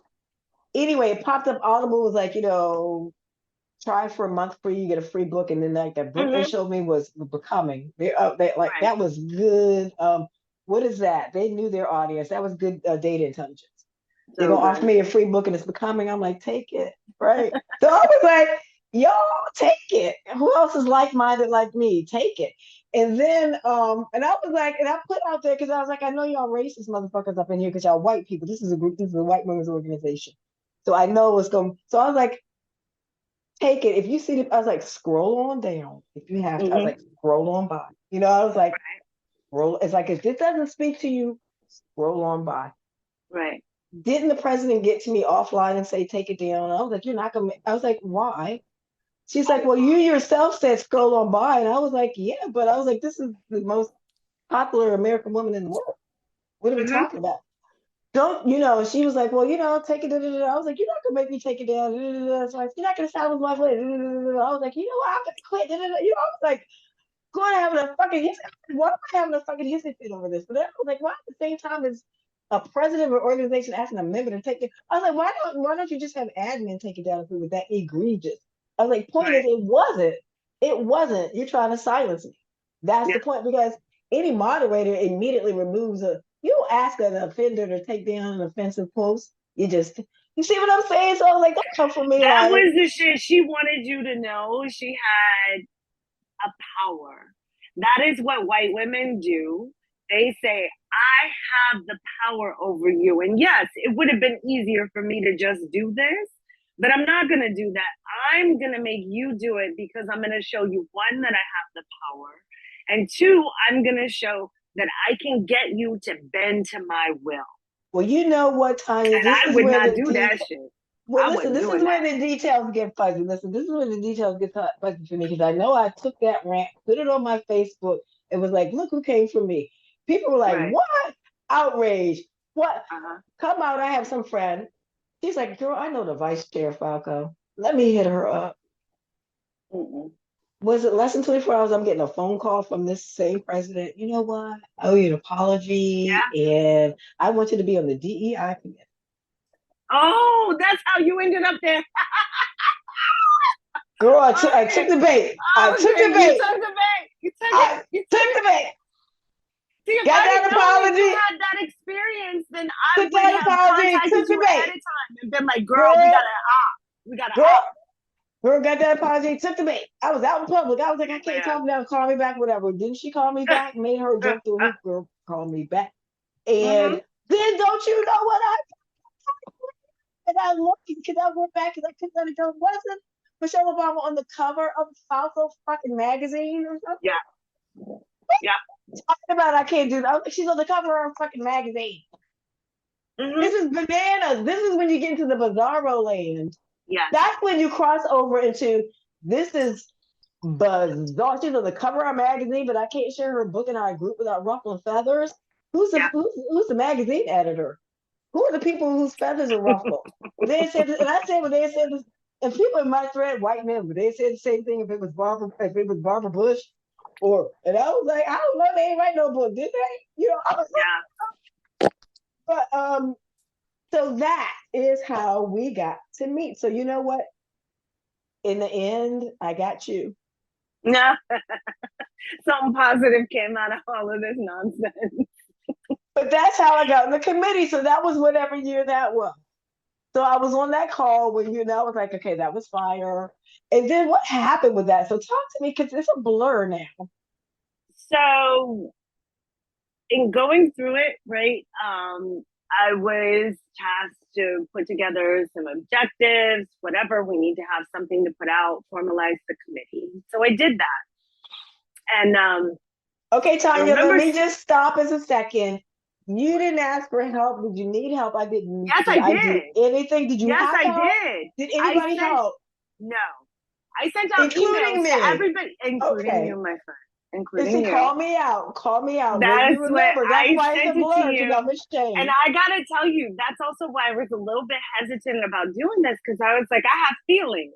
Because like I expected that from that person that shall not be named. But I was like, I had sent out, I need help, you guys. Make sure, look this over, add your thoughts, do whatever. I don't want it to be that it's just me speaking. And I sent those emails to I had everybody. to have done something. Please You don't were tell me included. I didn't do No, what you nothing. responded to me was, it all looks fabulous. And I was like, okay, that's fine. I'll take Well, that. at least I You gave read me, it. yeah. Because I was going to say, I know you put out great stuff. Because to me, it was like I didn't need to do anything. It was like preaching to the choir to me, and I really didn't have But anything see, to add. here's the thing. So Here's maybe I what should have happened. said more than "it looks fabulous" to let you know I Well, was in there it with should have you. been more, and I'll tell you why.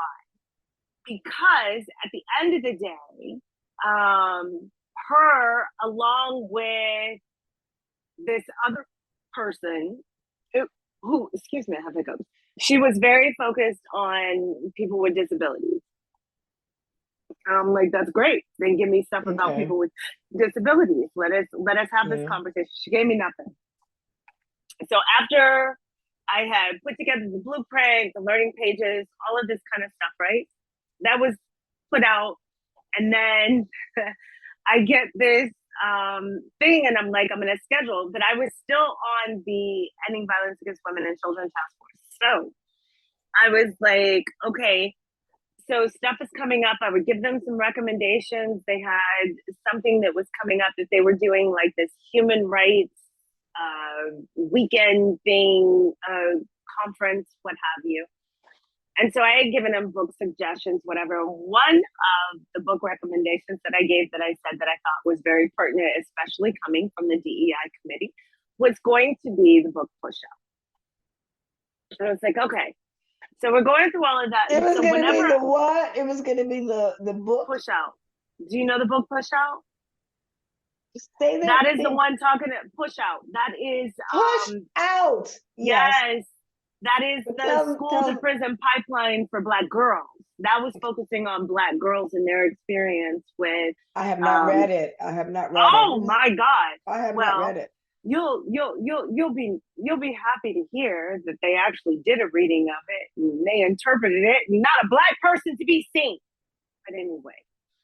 As I was including me, was that one of the online? Because remember, you did all that heavy lifting for our portion, our committee's portion of this online conference. They did this after me.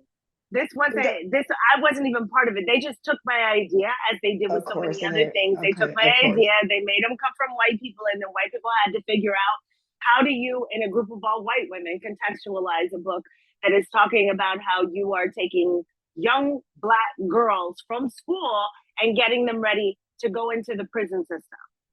Wait a second, you can't. But wait a second. Exactly. I don't want to. Listen, we're gonna put that on pause for a second because I'm asking. It makes me remember. Are you the reason I know Savannah? Did you get them to make her do the ally training? They'll come after you. Yeah, that came after me, but I'm the impetus for it. I'm the impetus for it.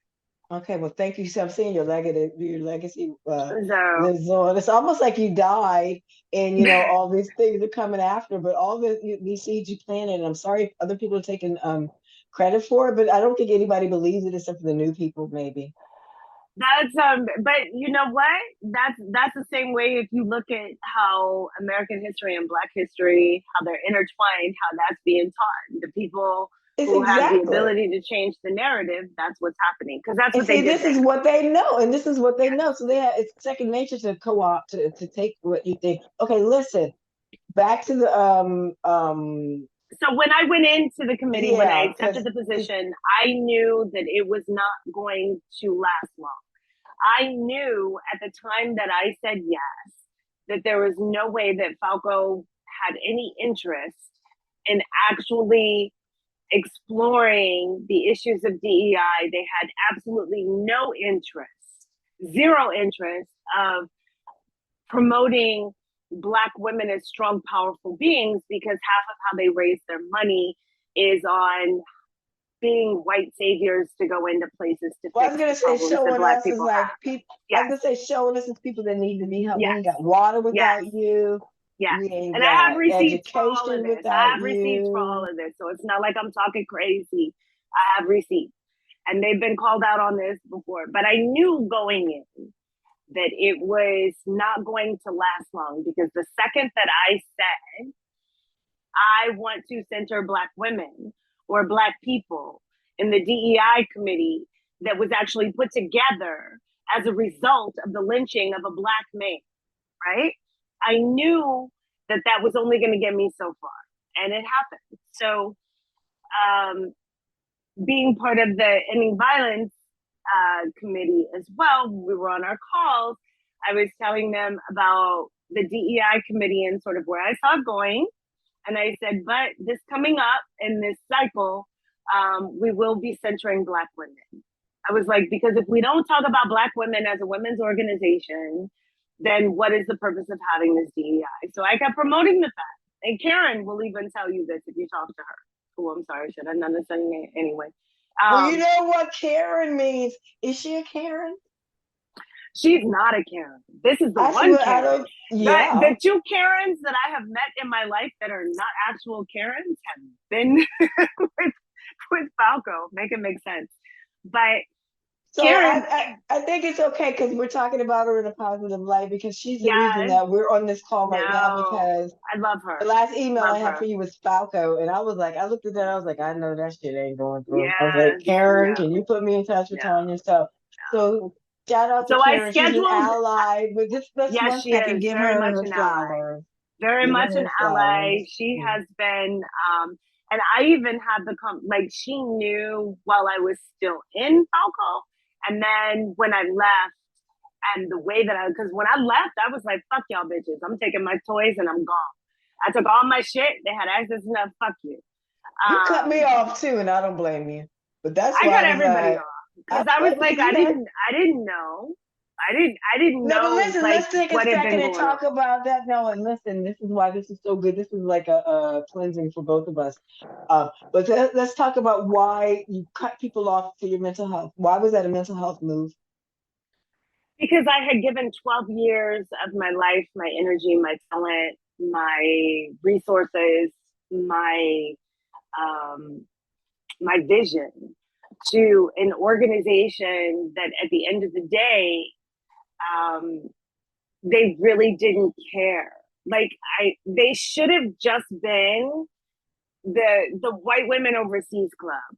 That's literally what that should have been, because then you at least know your target audience. But when you put out this premise that you are open to someone just because they're American, and now most of the clubs when you go to, half of them are filled with people from the local economy. Now they're international clubs and not American women's clubs, because I look at that like it's another grift. That. It's You know another what? grift. I resisted my okay, I was president of the AWC in Stockholm when I came to Gothenburg. I was already invited to join that one. Then the pandemic hit. I've only been to one event in I don't know how many years before the pandemic, and I have to do things online like the book club, the knitting clubs, and things because we were paralyzed. We had to shift. I also joined the club down in Mountain. I resisted I was on the board as a Falco rep. Actually, I resisted their move to become an international club, but it was the way the club went. And I'm still a member, and I still drop everything American and make sure but I'm always now. I'm like for the Americans in the house. This is you need to vote. The Americans. My girlfriend, wrote this book. This Black American wrote this. You know, Nigerian American wrote this book. She's having a thing, and I went to one of those things down there, and this Black woman came to me. I know you from the American Women's Club, Mama. You're always posting stuff, and we hugged. Yeah. I was like, see, you got to be out there because if people don't see you, they'll stay home. Yeah. Well, that's what they didn't. It's never about that. So it's when they have this committee, and then all of a sudden, I remember on the I think it was the anniversary or just coming up, and I had written something from the committee that I wanted to put up on the website. And all of a sudden, there were there were two people that were on that committee. One we've named, the other one has remained nameless. But they were you can't make this all about Black people. And I was like, how do you not make a committee that you literally formed off the lynching of a Black man and have a conversation about Black people? You want to talk about this? Let me say, Tonya, maybe because she said, let's include Latino and our Asian. She did not. She did not. Actually, our thing was about disabled. And I was like, well, we can have a conversation about disabled. Here's the thing. First of all, I've asked you repeatedly to give me insight. I was like, and I remember there was one email. Wait, Tonya, I just want to say, I'm not saying she would be right to say let's bring in Latino, whatever. But I was like, I'm trying to see where she's going. So this is where you're telling me now. So you got Oh emails. no, where she was going was just simply the fact that we don't want to talk about Black people, and we don't want her to be in charge of things anymore. Because So that's where it ended up going. so let's give a little background. So even though I'm Black, even though I'm a Black woman, obviously, and even Mhm. though I'm in a leadership position, Right. I don't want to draw attention to myself. I mean, where are you going with that? I have no fucking clue. I was trying to figure that out. And so when that happened, I looked at my husband and I was like, all right, we're on a countdown now. Okay, wait a minute, Because, Tanya. Pause the countdown. Is it yes, almost? Is she a little Britain too? I'm the only Black woman in the no, no, organization. mm-mm, I'm the only Black woman that can be a leader. It was none of that. no, Was she like a no, little bit of that, Little well, Britain? that one, I'm for that feeling like one, yes. That one, it was that. But she would do it in this sort of like backhanded way because she was already sitting in a high enough position within the organization's leadership that she had their ears in different ways.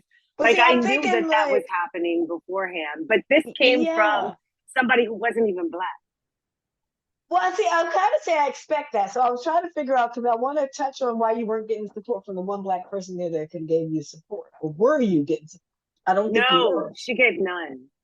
She gave Because we're not none. expecting it, like, because, we don't have a lot of Karens, we don't have a lot of Yeah, allies, a lot of ride and dies.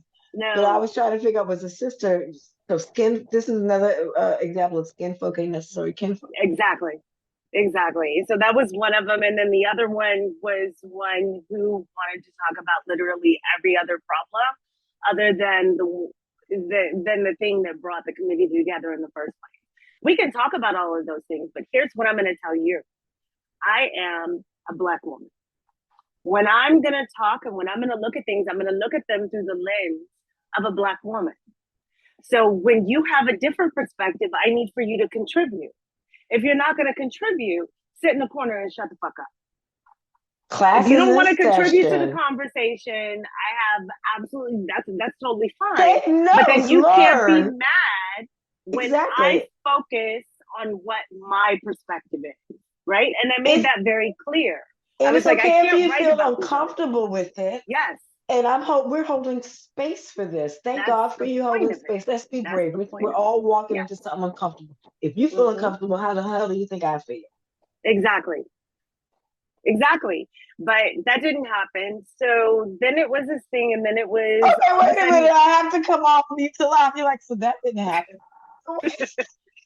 You like, so Oh that no, didn't when I happen. say that that didn't happen, it was being able to get them involved in the conversation, right? Like if you think that I'm too militant, I was told I was too militant. But if you think I'm too Wait a militant minute. or I'm too In this context of this DEI committee, you were yes, told you were too yes, militant. yes. It's I a made fucking people militant committee. It's a Black Lives Matter movement. This is birth of. It's militant. Sorry. Didn't they read the fucking memo? This is like, see, clearly some things not. hurt my brain because it just doesn't make sense. So it just hurts my brain. And just so that you know, I have a video of the actual conversation where this happened. So I will be more than happy to play that Girl, for no, you. no, that's when we're gonna But meet in person and have some yes, drinks and like sit down and be like, so that shit happened because what? that came from the president. So it was, I had scheduled something and I had put out that there was a DEI meeting that had been scheduled. And then I get a message from the president, don't do that. We need to talk first. And I was like, okay. Okay, wait a minute. Do And I not knew what that was coming. have a meeting. Yes. So Yes. wait a second. Let's Because go apparently, back for whenever one I would second. post anything, no, let me just say this. Okay, please. What made this different, and I had been the chair of another committee before. I never had to run approval about anything that I sent out, anything that I printed, any articles that I wrote, right? All of a sudden, now, anytime I sneeze, I need to contact the board so the board can approve whether or not my sneeze is acceptable. That was exactly my So answer. What was the that's protocol for committee chairs to run exactly, communication? That was exactly. exactly my question. So God damn. I had written an article or not even an article. It was just it was a short article, but I had written a thing that was commemorating sort of what had happened with George Floyd, where we are, how we got there, and what we can do moving forward. And I had submitted it so that the webmaster could put it up on their website. And then I get this email that, well, you didn't run this by anybody. You haven't talked to any of your committee members. You're speaking from yourself, not the committee. And I was like, wait, what? There's nothing in there that I said. And I still have that article. I will be more than welcome to send it to you. But I was like, how is this if you have this committee that you formed off of his lynching? And that's what it was. It wasn't just that he died. It wasn't just that, he got killed. He was fucking lynched for the entire world to be able to see for 9 minutes and 26 seconds. You were able to see that. Let's look at this. Okay, first of all, we're gonna maybe include a moment of just 9 minutes and how many seconds? 26. I think of silence. 9:26, yeah, 9:26. Because it's been a while since people actually sat with that. Yeah. And that's powerful. And I wanted to say that it's very weird how it's easy to say nigger, but they can't say fucking lynch. Yes. Unless they're saying, get the fucking rope. We about to lynch a mother nigger. Yeah. Other than that, nobody want to say lynch. Yes. And I even brought that up. I was like, that's literally what lynching is that's a word that makes people feel uncomfortable. I don't give a fuck about your feelings. I don't give a fuck about your feelings.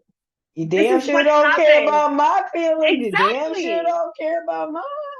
You don't care about, not only do you not care about my feelings, you don't care about my ability to exist in this world. Like, sit with that. Either I'm but invisible that was something or because I'm too much. Exactly. Right? Either we're invisible or we're scary. Yes. Yes. So I had put that out and then I scheduled a meeting. And so then the president was like, yo, we need to talk. And I was like, okay, we scheduled a time to talk. And so in that conversation, she advised me that according to her, my committee, the entire committee, so in my mind, she was speaking for you as well. Oh, hell no.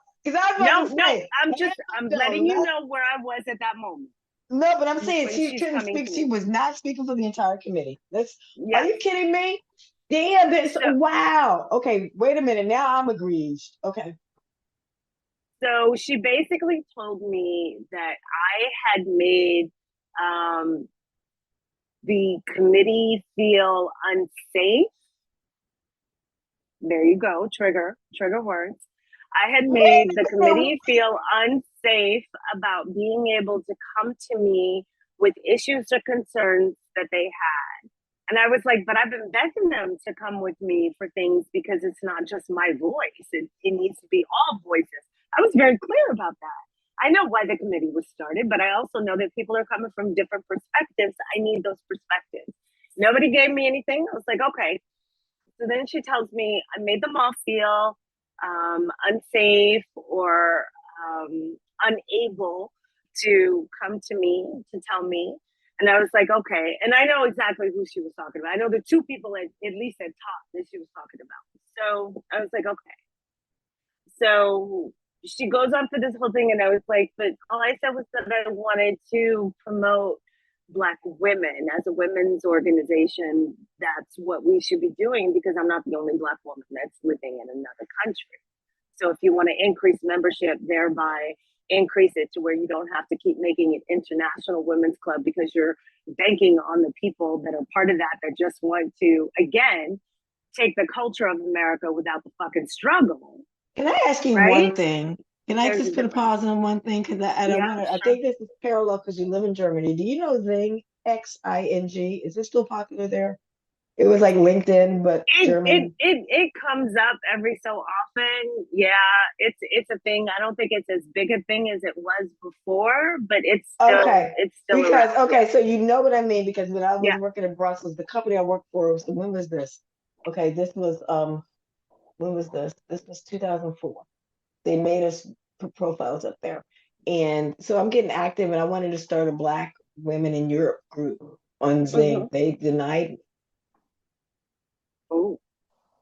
they denied me, and I was a member of some Black German group or whatever or something. So they did a Black Women in Europe group in honor of me because I was denied for Zing. We made a little fuss out of that. I can go back and see Zing ain't shit. No, But no. just to say, this is just how people try to say, like, oh, that doesn't matter. You're not Yeah, elevating Black women. yeah. That's when I started. That's when I did my own thing. Because I was like, And you're right. that's how the Fuck angry. you. That's not exactly how the angry, but the angry Black women have been something that was because I was like I was so tired of looking for community, right? So here it is. I knew that I was going to have limited time with this DEI committee. And I was like, so what I need to do is make sure I get as much information and impact out as I possibly can before they shut it down, because I knew that that was going to happen.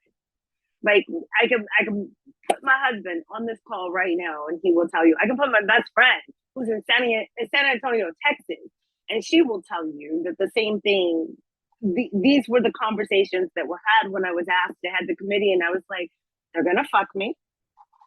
They're gonna distort things, and this committee will not be around for long. So I was convinced that I knew I only had about 4 to 6 months in order to be able to make an impact. So that's why I came out blazing, because I was like, at least within this time, Girl, you yeah, were fire. because I was like, at least within this time, there's going to be some information that's going to reach some people. Because then once they shut it down or they remove me, it's going to become a watered down version to where it no longer exists. And now And it I no longer lived through fucking that. exists. Well, I It lived through the no watered down longer version. exists. I did not know that, but I lived through the watered down version. We can talk about that. Yeah. It no I longer am exists. still on the Human Rights Committee, even after Karen stepped down, but she's still there and active. And I'm just there to talk about, voting is a human right. And this is what I'm Yeah. doing with the overseas vote. And then when other things come up, but I tried to get on a call today. We were supposed to have a meeting at that. No, because of my long history with them, I knew I gotta go in, I gotta be a bull in a china shop, I gotta break a lot of fucking crystal and china right now. I have to do that because if nothing else, that then puts it where it needs to be. Right?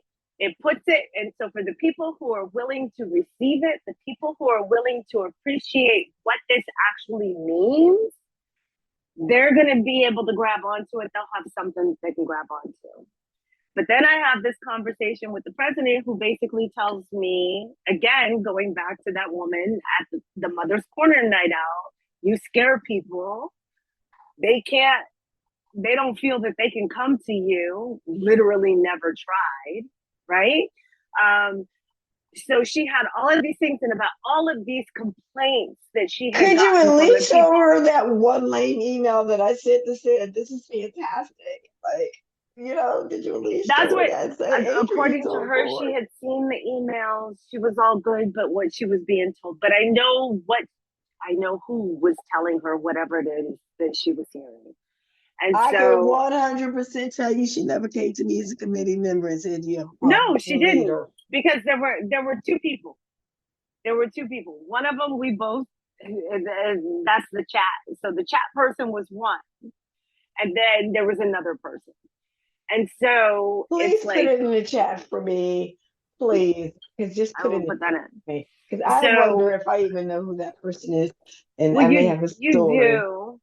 Good, and I hope I have a story because I don't want people to be like, it's definitely not in Tanya's head. Hello, I'm here It's for it. It is you know not in what? your But for a head. minute, I thought that it was.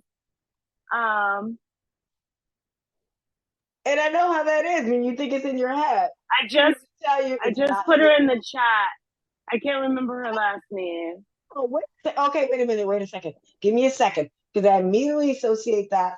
I'm going to put the last name, and I know it's going to be like I'm thinking of another person, but wait a second. But we're going to keep talking while we're doing this because I love, but I just need to say, don't make the mistakes that I made. I did not know that Tonya was struggling. I didn't take the time to reach out to her personally and say, hey, I think you're doing a fantastic job, other than like the quick reply for whatever was going on in my life, God knows. I'd have to look back and see. Because But everybody that was also the something, time that your but at father the was ill. Your father had oh, passed away. So there thanks are for a lot your of things grace. that Thanks for coincided at the your same grace. time. There are a lot Thanks of for things your that grace. coincided at the same time. And that was, but I knew, Okay, I see the like chat, when and I was she, thinking about somebody in France. So no, and I was thinking of another organization. So no, oh so yeah, no. this isn't ringing a bell for me. But so maybe that means she wasn't. But you know what? Maybe she knew not to No, make but she noise went on. against you She with she went me. on to take my position. She went on to take my Oh, position. wait a second. See, I'm not impressed because I should know the name. Well, I'm not impressed. I'm not impressed at all because I lived through that incarnation. I Yeah. thought the other person that we put in the chat took over because I do Mm-mm. remember that because I do No. remember some panel that she put together that involved a former my the person who came after me, who I handpicked to be my secretary. When that person I was talking about, that was like, I want to be the only Black person in the room, quit Mm-hmm. on me on the spot. As secretary, thought I was going to be the whole. I put it out there. I was like, okay, I hand anyway. And she was a human rights lawyer. This person that I Mm-hmm. handpicked to be secretary, she took over here when I stepped down because we were moving out of Stockholm. But she was on some panel talking about something because she had great credentials because like I said, she was a rights lawyer, had done things on the Oh, what's that oh, level? oh. I mean, Wait, put it in the chat wait, wait. because she's gone on to be with the ancestors. This person I'm talking about. Uh, Really? yes, if we're talking about the same person. But the Um, person I'm talking, if you remember who I'm talking about, I can't remember her name. I don't if it think, comes to but you, I'm try gonna to put put it in the description. or exactly. But so I mean, I know some movement was trying to happen. I wasn't impressed with that, but I was like, okay, at least they're not trying to let this die. They're trying to shift. But I knew after your leadership, there was never going to be a space for that type of leadership to exist Yeah, again. yeah, And you yeah, would have to come in and do the whole bait and switch for that type of leadership to exist again before you were voted out by the board. You know what I mean? yeah. I don't know if that's making sense, but you would have to come in like the person in the chat and be like, "Oh, I'm gonna be the next president," and then at your first meeting, like, "Y'all fucking racist motherfuckers up in here, I'm cleaning the fucking house," and then they vote you out. Yes, That's the only yes. way the type of fire that you brought to this particular organization it will ever be burned again. That's I mean, I can't remember her name, but I just put it in a description into the chat. It's just and you may get a random email from me once I remember her chat because I also remember that for whatever she was trying to do with human rights on that level, I think we are talking about the same person because she had submitted a proposal to Falco to be able to do something, but she wanted Falco to pay for it, and Falco was like, "We're not paying for this." So we're it was talking a about the whole. same person then. Yes, okay, yeah. I didn't like her from day one. She was also on the committee, I but she have had this another aloofness. whole Yes. story to talk to you Okay. about her. I Okay. regret elevating her to the point where she became the third Yeah, in it the was. lineage. She was very Girl, off-putting can to I don't me even know if I'm from gonna be like able to even get. air this episode. But it's not really, is it? Is it? We're gonna air it because I told you I was like, "Hey, you want gloves off? I can take them off." Listen, Listen, here's my but disclaimer, here's the people. thing. Okay, you do your This is disclaimer. because it's the truth, and you can't Yes. fuck with my truth. Uh-uh. And I'm not lying about, I'm not making anything fucking Nope. up. So that's Nope. why, and neither are you, because I'm here, I'm Nope. like standing witness. I was like, wow, you know what it's like a film where they do the shot of the same scene from two different camera angles? Yes. You're telling me stuff you saw from your angle, and I'm telling you stuff I saw from my angle. But the truth still sinks in the middle. Because ain't nothing different but the angle, Yeah. but the truth, the same actors, the Yeah. words that were spoken, Yeah. and And yes, that name you just gave me is 1,000%. you I'm sorry she's no know. longer. I'm sorry she's no Well, longer listen, here. and we're going to talk about that. We're going to talk about that. But listen, I am not surprised that you weren't feeling her from the beginning. Oh, that was, I mean, when I went into it, I sent, and I don't know if you saw that email. I can send you that one as well, because I basically sent that off to the entire board. It was after the conversation about them wanting to start the committee in the first place. Yeah, I And saw I it. highlighted some of the racism and some of just the horrible things that I had endured. And I was like, to be honest, I don't know why I'm still here. I Because at that remember point, that. I was I was really like, I devastated. I don't. was devastated and shocked. I was devastated and shocked. I was So, devastated and I shocked because I know how you felt.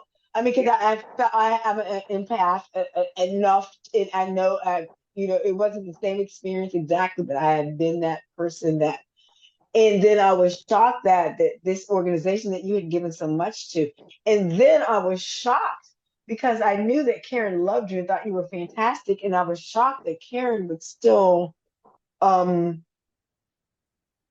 be a part of an organization that was like that. But here I am still on the Human Rights Committee. you Because know, you know what? If I'm not around and I'm not fired, but I come in there and I say my shit and I was like, blackness is here. And I don't have the energy. We'll talk about again health. I've lived through rheumatoid arthritis. My blood pressure is the first time normal since my daddy died in 2021. oh, You know, I'm still sorry just for on your my loss. my mom has had health issues over that I Yeah. haven't talked about publicly over this summer. Lots of things have happened, and I wonder why am I still giving an ounce of time to Falco. But here's the thing: I'm not doing anything because you were the Uh-huh. leader. You were the leader. You were the one that. What I do is I report in what I'm already doing as an overseas voter advocate to remind Right. them because they do their overseas voter advocacy. They do it. But they're nonpartisan. Exactly. So I'm in here to say if y'all motherfuckers don't vote for Kamala Harris just by showing up and being in this space See what I'm saying? and talking about voter suppression. Because Falco doesn't talk about voters But and talking here's, about mis and disinformation. They don't talk about it. They're like, don't miss your deadline. but All they good spread it. stuff. But they spread it. They're part of it. Oh, They're see, part of it. talk about that. And Wait a minute. that's We're not going that's the political. thing. Dear No, we're not. No, listener, we're dear not going listener, just to political. let you know, We're I'm saving gonna that get till Wednesday.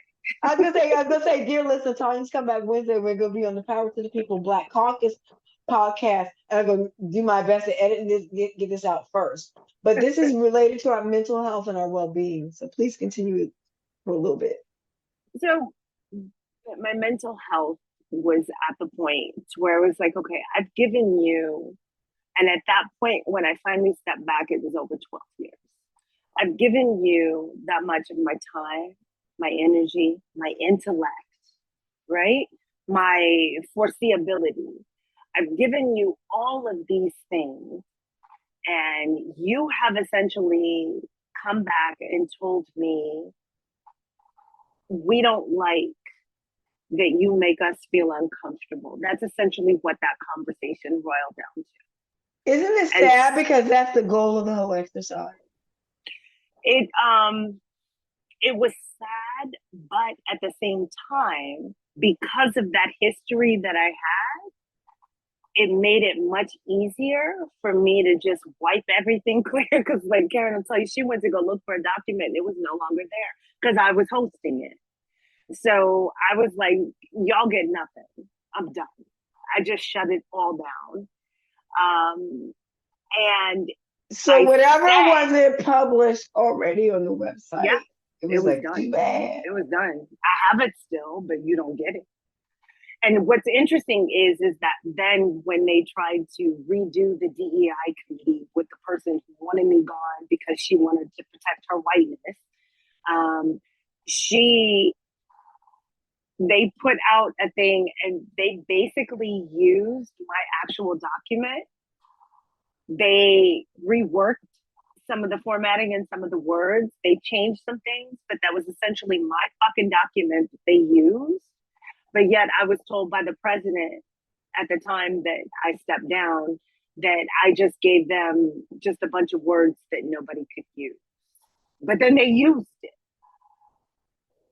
So Okay, here's the thing where mm, if I was a really good editor, I would come in with some little reel about the history of Black women's ideas being stolen. you just look at Melania Trump stealing Michelle Obama's speech Word word for for fucking fucking word. word. You've seen The that when bitch they give can't it even to. speak English, but she used it. She stole it. I'm going to say something really, really mean, but not mean because we're talking real life.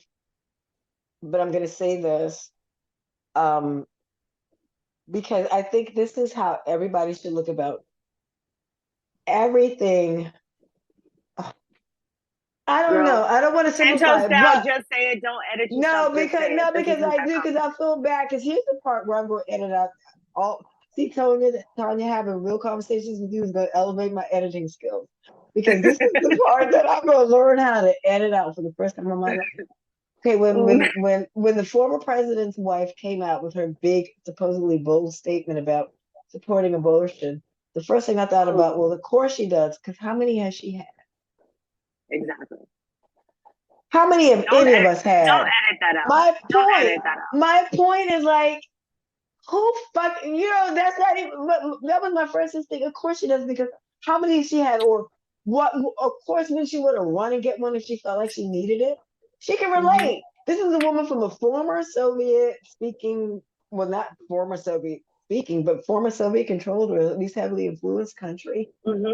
maybe still is, Yeah. who had a goal, because this is what I learned on the, and I digress, Black people, but this is relatable. Because don't sell your soul for billions. This is my Yeah. don't sell your soul for anything. And this is why Tonya stepped away from Falco, because she was no longer willing to sell her soul. We're gonna get back on track.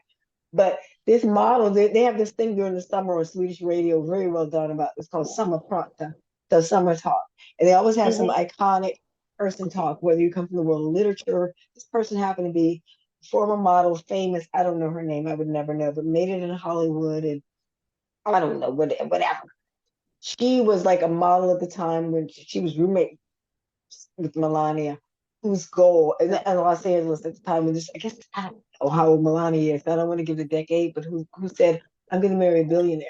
So I respect Mm-hmm. Melania because she reached her goal. Yeah. But look at how much she's had to give up. But here's Yeah. the thing: she reached her goal. So there's But some did she power give to up that. She anything though? stated it. I don't know. She stated it, and she Yeah. reached. So I'm just putting it out there as like I admire that. Manifest it. There's Manifest that somebody. shit. There was she's got a witness and said I was there for that. We had no money in She LA. had We a were vision models. board, all She kinds of things going said on. I married Mm-hmm. a billionaire. She Yeah. did it. I admire that. That's the lesson I want to put out there. Now So it I just don't. kind of sucks because he isn't really a billionaire. Well, here's the thing. Did she? I don't know. Because Well, we she's know she's charging two around hundred here fifty now. thousand dollars I'm to gonna people to interview her. So come girl, you and me. That's I was gonna say the same thing. We know she's out here on. doing Mm-hmm. that tour. But here's the She's a thing. hustler. If she didn't marry a billionaire, she married a brand, and now she's figuring out I better elevate it because they ain't buying Yeah. those gold shoes, and if they do, he ain't giving me none of that money. Yeah. So at Yeah. least, woo. But listen, she set her size on something. So maybe she didn't do a due diligence and find out he was an actual billionaire. I don't know his finances. Who does other than his accountants and Mm-hmm. maybe the IRS? He doesn't reveal anything. Yeah. Medical records. Okay, save that for next week, guys. Come back. Yes, that's not for this conversation. But Not for back to this Falco. conversation. Woo. Back to Falco. So I had this conversation with the president. She calls me. She tells me I make all the people scared. Flashback to you scare people. I was like, you can come and talk to me about any damn thing. I don't care. If I don't like it, I'll say I don't like that, but I get where you're coming from. Like I'm not that tiny of a person that I can't do that. Especially when you're leading a committee filled with people who have different thoughts and ideas and experiences and everything. I So can honestly say during a working meeting with you, when anybody did interject, you had no problem listening, incorporating ideas, having yeah. feedback, encouraging feedback. You were like, please, let's go. You were a fabulous leader. I've learned a lot about leadership with you when working with diverse groups. You Oh, were in a thank you. hard position. So all this is bullshit, this accusation that your team was afraid of you or thought that they couldn't Yeah. talk to you. I'm here to say that's bullshit. Thank you. Thank you. because that was like I knew that it was going to come. I didn't know what it was going to look like when it came, but I knew that I would know when it arrived.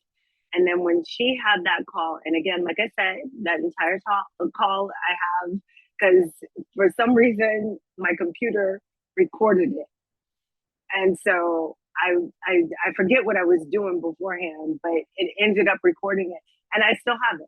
So I have that entire call of her talking. She was trying to grill me on different ways. Did you or did you not on this day? And I was like, wait, what? And so it was, but once I saw where that conversation was going, and it was also because the week before we had a human rights call to where I said that I was going to center Black women, and there was somebody on that call who was not very comfortable with me doing that. And so, there we are. Okay, so Here's the thing. roll. Okay, go on, please. No, go ahead. No, I was gonna say you said it was sounding like you were under extended hearing. Did you say on this day that? Yeah, What she the was. She was like I was on the witness thing. She was treating me that was because she's a lawyer, but so am I. So it was I like, didn't know okay, that, and I didn't I know that about understand. you, but that Yeah, explains we why can you can talk put about that in together. another Well, time. that explains why you can put together a fucking great grant proposal or lead a board. You don't have to go. You know what I mean? Yeah, I say that to say that your work was it. What's the word? Oh, impeccable, impeccable. but thank you. But here's the thing. I think I stayed with them for as long as I did because it was never about me. It was about the message. It was about the people that we could help. It was about the things that we could do to truly have an impact. And you want to be this international organization, and you want to be for, about, and everything woman. But Okay, yet you Tanya, can I only ask want you to to can I focus on ask women you? who what? Okay, Go can ahead. I ask you to explain the difference? Because what you just said blew my mind. You said you want to be this international organization, and my mind responded to say they are this international organization. But they're not. But what you're saying, they're imposters. Yes, yes. They are an organization who will, and that's why people need to be very careful about who they donate their money to, who they donate their time to, and who they give their resources to. Because they want to be this international organization, but they want to keep it sanitized, for one. Meaning, sanitized meaning they want to keep all white women in positions of power. Because if you look at the history of this organization, tell me how many Black women have positions of power, except for the one that shall not be named, and she's I still was ain't gonna at say, the don't top. tell me that's the only one. She's still How not old at is the top. She's still how not old at is the top. well, I'm There's like, been how one long can she hold other. that position? Because I'm like, how old can you hold how long can you hold that position? She'll stay there as long as nobody else is trying to get it because it makes her comfortable and it gives her clout because she needs to have that. That's her own. You know what? That's why we have therapy for you to work out your shit. But she hasn't done that, and so she's doing Wait that a with this minute. Is organization. she using that rule? Oh, you just said it. Say it again for the Yeah, people I in the believe back. she needs therapy to work out her shit and not an organization that is supposed to be about women's empowerment, helping women and girls around the world. Because at the end of the day, if the only way that you see me as a victim in need of saving, we have a problem. And that is how they view Black and brown and any woman or girl who is not white. That is how they view me. They view them in the lens that I'm coming in, I'm going to raise money, I'm going to save you, I'm going to give you what you need, I'm going to help you and protect you. That's not what we fucking need. Okay, wait a That's not what second. we fucking need. So when Okay, you wait don't a have a second. leadership that shows that, I got a problem. Listen, Uh-oh, Tanya, I'm wait a sorry. Uh-oh. second. No, Uh-oh. you What'd I don't. do? I'm not on What'd I that do? yet. Oh, I'm about to wind you back up. Because first of all, I'm just seeing in the chat, and when you were like, "Yes, that's who the person I thought," she was totally uninspiring. The person Yes. that the after Yes. you, Yes. oh, remarkable. Which is why I didn't remember the name. So I was like, I had to think. I was like, oh, I remember this And vision. that's why it's no longer there. Ugh. Totally That's why it's no longer uninspiring. It there. became perfunctory and uninspiring me. I stopped Yeah. showing up. I don't even know what Yeah. happened. You know what? Yeah. And then oh yeah, and then I think they, like how they do the next round. I didn't re-sign up. I was like, I'll stick with human rights because that's like Mm-hmm. fundamental to fucking life, and I'm gonna be hammering home voter suppression and just voting. Listen, gosh, feel here's what I don't believe in anymore: regrets. But I tell you, I rue the fact that I had a missed opportunity to be a vocal supporter for you. We were fighting, we were getting shade or fever or whatever from the same person, and I didn't Mm-hmm. know that you were getting it, and you didn't know I was getting it, and Yeah. why we weren't talking to each other. Like I say, what was going on in our personal lives. Are your girls voting age now? My oldest, she will be voting age this year. It'll be after the election. Wow, But that's why I'm taking her with me to the inauguration. We absolutely. can't talk about that now, Okay. but No, I'm we can't. taking her No, with but just me. because, okay, just because I always I'm know just you were saying that busy she's with going to be small calm. kids. Absolutely. Yeah. But in my Yeah. mind, if I'm thinking back when we were going through these experiences, I was going through family change. You had small, Mm-hmm. girl, in whatever career you were doing. I never was clear to me what you were doing with your career. I knew, what you were doing on social media for us was I'm a different. jack of all trades, darling. Yes, see what I mean, darling. Do you want to talk about for just a pause because we're going to go back and continue our uh sharing our real experiences about Angry being black Black woman? American. Yes, how did that start? Um, so that started for a few different reasons. One part was that I wanted to be able to vent. First of all, the name itself is kind of like a play on the trope that are assigned to all Black women or all women of color. I'm not just going to say Black women, but specifically Black women, yes. That if you have an opinion, if you're able to articulate, there's that word again, an Uh-oh. opinion, and if you stand strongly behind a belief that you have and will not waver, that makes us too aggressive. It makes us Because too we're not very loud. demure. Yeah, We're not very yeah. demure. We're not Well, very we shouldn't be too ambitious. yes, yes. Speak when spoken to, answer questions that are asked of you, don't offer anything new, and God forbid, don't ever upset white women in their quest for mediocrity or to marry up, right? Can I just ask So, you one question? Again, I keep yeah, getting off track. I that's okay. imagine, what's your experience with white women tears? I was born and bred in white women tears. I know how white women tears work.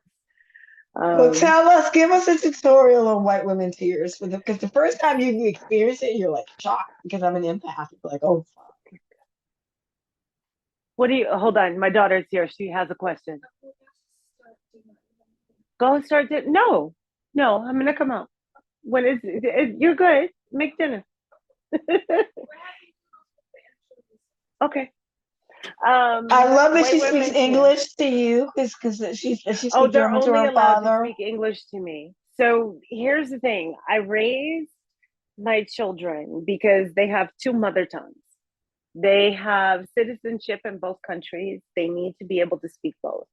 And so that means that if all of us are together, they can look at me, have a full and complete conversation in English, but then during that conversation, they can turn and look at their father and switch to German and then come back to English.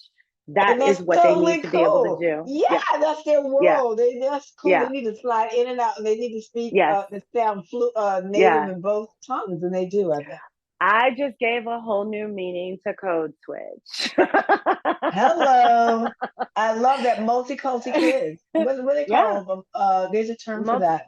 multicultural kids. Yeah, And that's worked for them, no problem. yes, yes. Like I said, when they walk into this house, it is America. Like when we watch TV, unless they have their friends over who don't speak English, if we're watching like a Disney movie or any kind of movie or anything, if it's originally done in English, that's what will happen. If you need subtitles, I'll give you subtitles. But the German subtitles are usually always horrible. So is the dubbing, because there's so many things about the nuance of language that you don't get, and they can't be translated. And like, to hear Samuel L. Jackson speak German from some white dude is just so wrong to me. It's not going to happen. Not in my house. So that is, if something, we watch a lot of German TV too, but that's in its original language. That's how it was made to be. So they're able to go back and forth. That was a big thing. My husband and I, we agreed on that from day one. We have children that have dual citizenship. They belong to both countries, and so they need to be able to speak both languages as though they're natives, and they can. I just think that it's beautiful. And again, I'm going to digress or maybe segue because I have one of my best friend's sisters married. He was 17. I don't know how old he was. He came through the border without documentation from Honduras. He had family where he came, and he spoke no English. And when they Right. started having children, like immediately, he refused to teach them Spanish because he said, no, I don't want them to have any struggles. Like he was so traumatized Yeah. from his entry into America that he was like English only in this house. You know what I mean? Yeah. So he needed that for his survival, but he denied his children their heritage. Yeah. And with their last name looking like Afro Latinas, you know what I mean? It cannot speak any Spanish, but they went on their own to learn, but they're not fluent. Yeah. But it's just so, isn't it just interesting how those different experiences can dictate how you set the tone in your household? And that's what I needed to, in my mind, it was preparing them for the world ahead of them, right? So like, I have these children, and I don't know, are we going to live here forever? Are we going to go back to the States? Are we going to go somewhere else? Like, I have one You of know, my daughters is doing French, and the other one's oh, Japanese. ooh Excuse la me, la, Japanese. arigato. So it's You know, for being him, able. he risked his life to immigrate to the U.S., which is he's like, they ain't going back to where I came from. Yeah. Is in his mind at Yeah. that time as a teenager. You know what I mean? Now, I don't Yeah. think he had any. I don't blame him. It's just interesting to me how that experience dictated everything, and your experience and your husband's was completely different. And said, absolutely, we're in Germany, but they better speak English. And He's that like, was they're in America, they better speak English. He didn't see beyond that because he was traumatized coming over. um Not that and you I didn't have get your that. share of I get trauma. that. I was gonna say, not that you didn't have your share of trauma, but there's no way you weren't going to speak. I mean, you were determined to learn German, right? Like he insulated himself in that aspect. Yeah, but my husband sucks at me learning German. I would ask him a question like, okay, so if I want to say this, how do I say it? And he's like, well, you can say it this way, or you can say it this way. But mostly we do it this way, but only under these conditions. And I was like, you suck, dude. Just give me a word. Listen, what do you all speak at home, you and your husband? We speak a mixture between German and English. And then my husband speaks a little bit of French. So that comes up sometimes in play. Like, my daughter we had an exchange student that was at the house. And so she spoke French and English. And so then it was, and my daughter, she was in French class. So she was supposed to be practicing her French, but then she, um, so then my daughter was talking to her in English, but with a French accent, and then trying to do French. It was so cute. But yeah. So No, I because mean it you just know what? That's different for me because me and my husband we met in English. You and your husband met hmm in English, or yes. did you meet in German? You met in English. No, no, no. We met in English. We You have a met in cute meet English. cute. Say it again, babes. We have a What happened? Oh, sorry. I just had to switch no, headphones. no, good because girl, I'm hoping my things hang on my headphones. You said you met in QC. What did you say? I said me and my husband I met said in we have a English. cute meet cute. Oh, tell me. You have It's a a cute funny meet meet cute. cute. Tell me. I never heard that expression before. No, I didn't know what you meant. Tell me though. Now I know what you mean when you say it again. Tell me. I love to So hear. I I was at that time I was working, I was traveling a lot with work. And I had been in Miami. That's my home. That was my home. And but because I had been traveling so much, the hurricanes would come through, and as Milton has just come through, that was a big issue. And so I was scared to death that I would like come back and find like half of my house was like floating away, somewhere down in Coconut Grove. And so I had taken everything because I think it was, I forget the name of the hurricane that came through. I want to say Irma, but no, Irma's been recently. That wasn't it. Anyway, there was a hurricane that came through, and it was expected to hit. It didn't hit. I was in Sacramento working, and I was like, I can't do this anymore. So I took all my stuff and I took it back to Missouri, which is where I was born. And so I got a loft and I was like, okay, this is just storage for me. It's up high, we're all good. And the building has been here for centuries. So I'm hoping it's not going to go anywhere.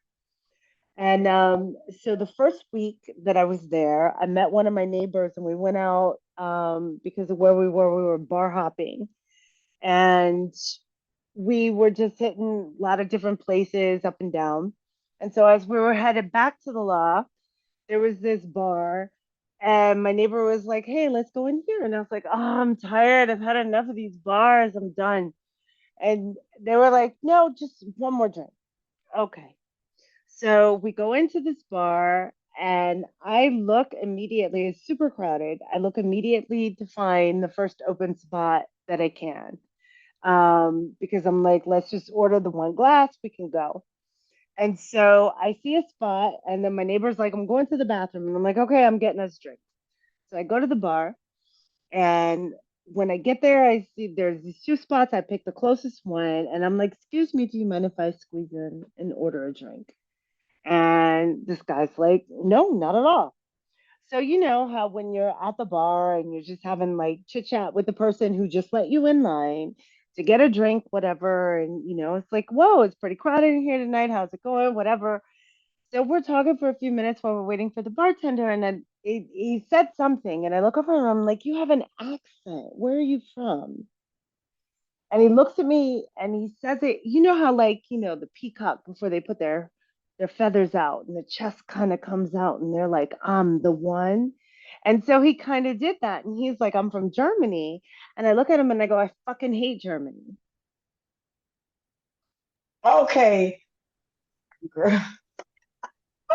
What year was this? Did you hate That is You just how hated I met Germany my, I forever. had been to Germany the year How before. do you hate We Germany? had gone on Are you we were Jewish? this well, listen, we had gone on so the year before I had met him, my mom and I had done a tour through Europe. And one of the places that we went to was Munich. And so when we were there, I You had so a German horrible, now, girl. You I know, said right? München. We had gone out with a bunch of us that were on the tour. We had gone out and we were like partying. We were at a club, whatever. And then something happened and we couldn't get back. So we were in Munich and we ended up running into a group of neo Nazis who basically terrorized us for quite some time. And we had no Let fucking clue, me like where tell we you were, what how to get back. the Girl, fuck. You the stories I could tell you, like we need to just write a book Get Can't get them all in the podcast. terrorized by neo Yes, Nazis and you survived. yes, Girl, you got yes. PTS, and I put the D in parentheses, but you got some real PTS parentheses D. What? You have got to Yeah. take a pause. Your mother was with you. She's She white. wasn't out with us that night. She was Okay. at the hotel. It was a bunch of us Okay. youngins because I was still young and kind of But you cute were and the only skinny back black in the person, day. or they were white people Yes, they I were was. terrorizing? I was the only black person, but I was with two people who were from South Africa.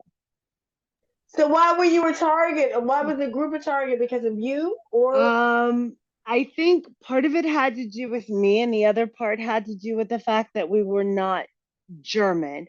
Although technically, I have come to find out that if you are in Munich, you are not considered to be German, you are Bavarian, and there's a whole big thing that goes on. So just figure that sort of well, you know what? light This is a skin, chance dark for skin, me it's to. a weird thing. Well, let me just take this opportunity to say, because you said something about your husband not being typical German. And I can say my husband's not typical Swedish. They are reserved. He's very social, talkative, Hmm. not Swedish. But my goddaughter is German. Her mother's Danish. Her father's German. I worked with her dad in Brussels.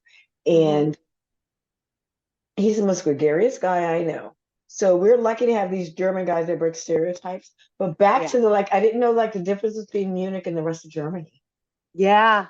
And I didn't know that either because one of the girls that was with us, she had a friend who was, I guess she was in Munich, but she called her and she was like, yo, because our train just stopped running and none of us spoke German. So we were on the train to go back.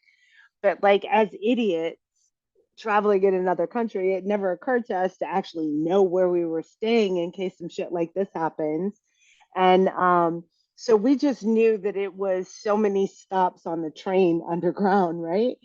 But it was like once you got above ground, they were like, "Well, what hotel are you staying at?" We're like, "We don't know." Ooh, we had no clue about anything. So for let me do this as a PSA for all those who are thinking about traveling, um, and especially if you're doing it solo, always make sure where the fuck you got to get back to. Know where your safety zone is. Take what you need, whatever. I mean, it's different now because now this was like 20 years ago. So we didn't have like, No, the but your Find cell app or phone Google can Maps. die. So your Yeah, cell phone can die, and exactly. even your backup That too. battery can die. And I'm over here dying laughing because Yes. I'm totally the one that doesn't know shit. To take the card from your hotel, Take write a it book down of and go matches, old take school, anything that's there. anything. Yes. Yeah, because Yes. that's like just old school Yes. 101 because you never know the most personable person, the most reliable person in your group could go down. Yes. So And so here it is. We were out. We took the train. We got there in X amount of stops. So we knew X amount of stops to get back. So then when we go to go back, we get on the train, and the train's like, yo, they said something in German. We didn't know what it was, but we just saw all the German people on the train were just getting off. And we were like, what the fuck is happening? And then somebody was like, the train's not running anymore. And we were like, oh shit, what do we do? Like we had no clue. So we get off the train and we're setting up, we're trying to figure it out. And then there was this group of, I want to say, I think it was about 10 guys. They heard us talking to each other and they were like, fucking how many Americans. were you? We were Because only a bitch, group of like five or 10 six. white guys. Wait Yeah. a minute, public In a service strange fucking announcement. country. We have Wait a no clue. second. In America, if I see 10 white guys, I'm crossing the street. If I see 10 white guys, Karen, I'm whose doors open, who's whatever. I'm Are not you trying to be running? up in Are that. you Fuck, running? look, I want to be here to tell the tale tomorrow. But you see what I'm So if saying? I'm not packing, I'm running. I'll take the bear every time. So And this is not the political version, but I'm no, glad to hear no. that my That's a safety VP is a gun version. owner. Yeah, but I'm glad to hear my VP is a safe owner, a gun owner, because Yes, the goddamn white is a yes, public official. She's a target. yeah. She's She's a like, you target. come into my house, you getting shot. Yes, Listen, she's a I love target. those Public words. officials are Yeah. targets. She's a lead, And we don't even know the extent and for the craziness for everything that's coming out with things that are being said because desperate people do desperate things they do despicable things. and everything right now because the calculus completely changed for him that right now he's got nothing else other than I need for you all to be scared as fuck from anybody that doesn't look like you. And I need you to Listen, shoot first and ask listen. questions later. This isn't the political version of our thing. It's We're gonna not, but train that's it. the But reality of listen, being. listen, Tanya, what you just said. Yeah. Remember that song Bass? How low Mm-hmm. can you go? We know they're Exactly. going low. They're going low. We're Low, just seeing low, how low, low, low, low, low, low. low, low. Girl, We're just seeing it. We at the this low, is, low, low. We not got to the low. You know, we just and seeing it. I can also tell you from firsthand experience that what happened to George Floyd and knee on the neck is not limited to the United States of America because it Tanya, do happened to not me. tell It me. happened to me right in front of my front fucking door. Okay, please tell us. I'm so sorry. Wait a minute. Okay, wait a second. Trigger Wait. warning. We were Wait a on a whole second. different. Trigger warning. We were on a Wait, whole I know, different but we going conversation. there now. We can't go back. We're not going back. Hashtag. Oh my We're god! not going. But wait a I second. can't Trigger wait to warning. hear what Wait, this podcast Tanya, sounds like when it girl. comes. This is going to be. I'm going to chop it up into 2 episodes, but I promise you, dear reader, Oh I'm my not god! editing anything Oh because my we're putting god! it all out there. But this is too long for one episode. So if you come in on the part where you hear me say this, you've already listened to the first half because this is definitely, or maybe the middle half. But as long as Zoom You might doesn't need run to put this out, in 3 episodes. I was gonna say, as Whatever. long as Zoom doesn't run out, we're talking. If it runs out, I'm gonna be emailing Tanya with the new Zoom. So just to say that, but listen, what we're gonna do, because trigger warning, Tanya had a knee on her neck. Listen, we're not playing, we're not giggling, but I want us to take a collective breath because this is Tanya trigger warning. Oof, girl. um. So this was some years ago. Um. My husband and I, we were out one night. My mom was here visiting, so she had the kids. My husband and I, we were out with some friends, met some new friends. We were out, we were drinking, just club hopping, having a nice time. And there's a hotel near my house that has a bar. And we were like, we can go to this bar. So we went to the bar, and when I went in, um, couldn't get a drink. And so I said something Okay, like, wait a second. hey, Okay, give me a break. I'm sorry, not yeah. give me a break. Let's break it down. What does that mean? The bar was packed. It was packed. It was one bartender. You know what I mean? Like, what do you? No, it wasn't even that. It wasn't that it was packed. It was that I was standing there and everybody who came to look at me would just look at me and then turn and walk the other direction. And I was like, what? This is weird. So you could not get served. No, but my husband and our friends were already in there, but they were all white. So I walk in, I'm like there, I'm with them, I'm talking, yeah. And then I'm like, hey. And so every time I would say that, so bartender, couldn't get anybody to get a drink. So then finally I got a bartender that came over and I was like, oh, hey, I'd like to order a drink. And they're like, I'm not serving you anything. Are you speaking German? Are you obviously drunk? Please give I'm, us more I'm, information I'm, because it sounds absurd already. I'm tipsy. Well, I was probably drunk by that point, but I wasn't drunk that I didn't know what was happening. So I was in that, I guess, twilight stage. So I was like, wait, you won't serve me. So when they said that, then I turned into Karen. I went up and I was like, I want to speak to the manager. And so I walk up to the front desk and I was like, hey, I just tried to order a drink and your bartender is refusing to serve me. And I don't know what that's all about, but like, what's going on? And Okay, so Tanya, here again, I'm going to ask you to speak in English, German, and if that matters. um I was speaking English at that point. I started speaking English at that point.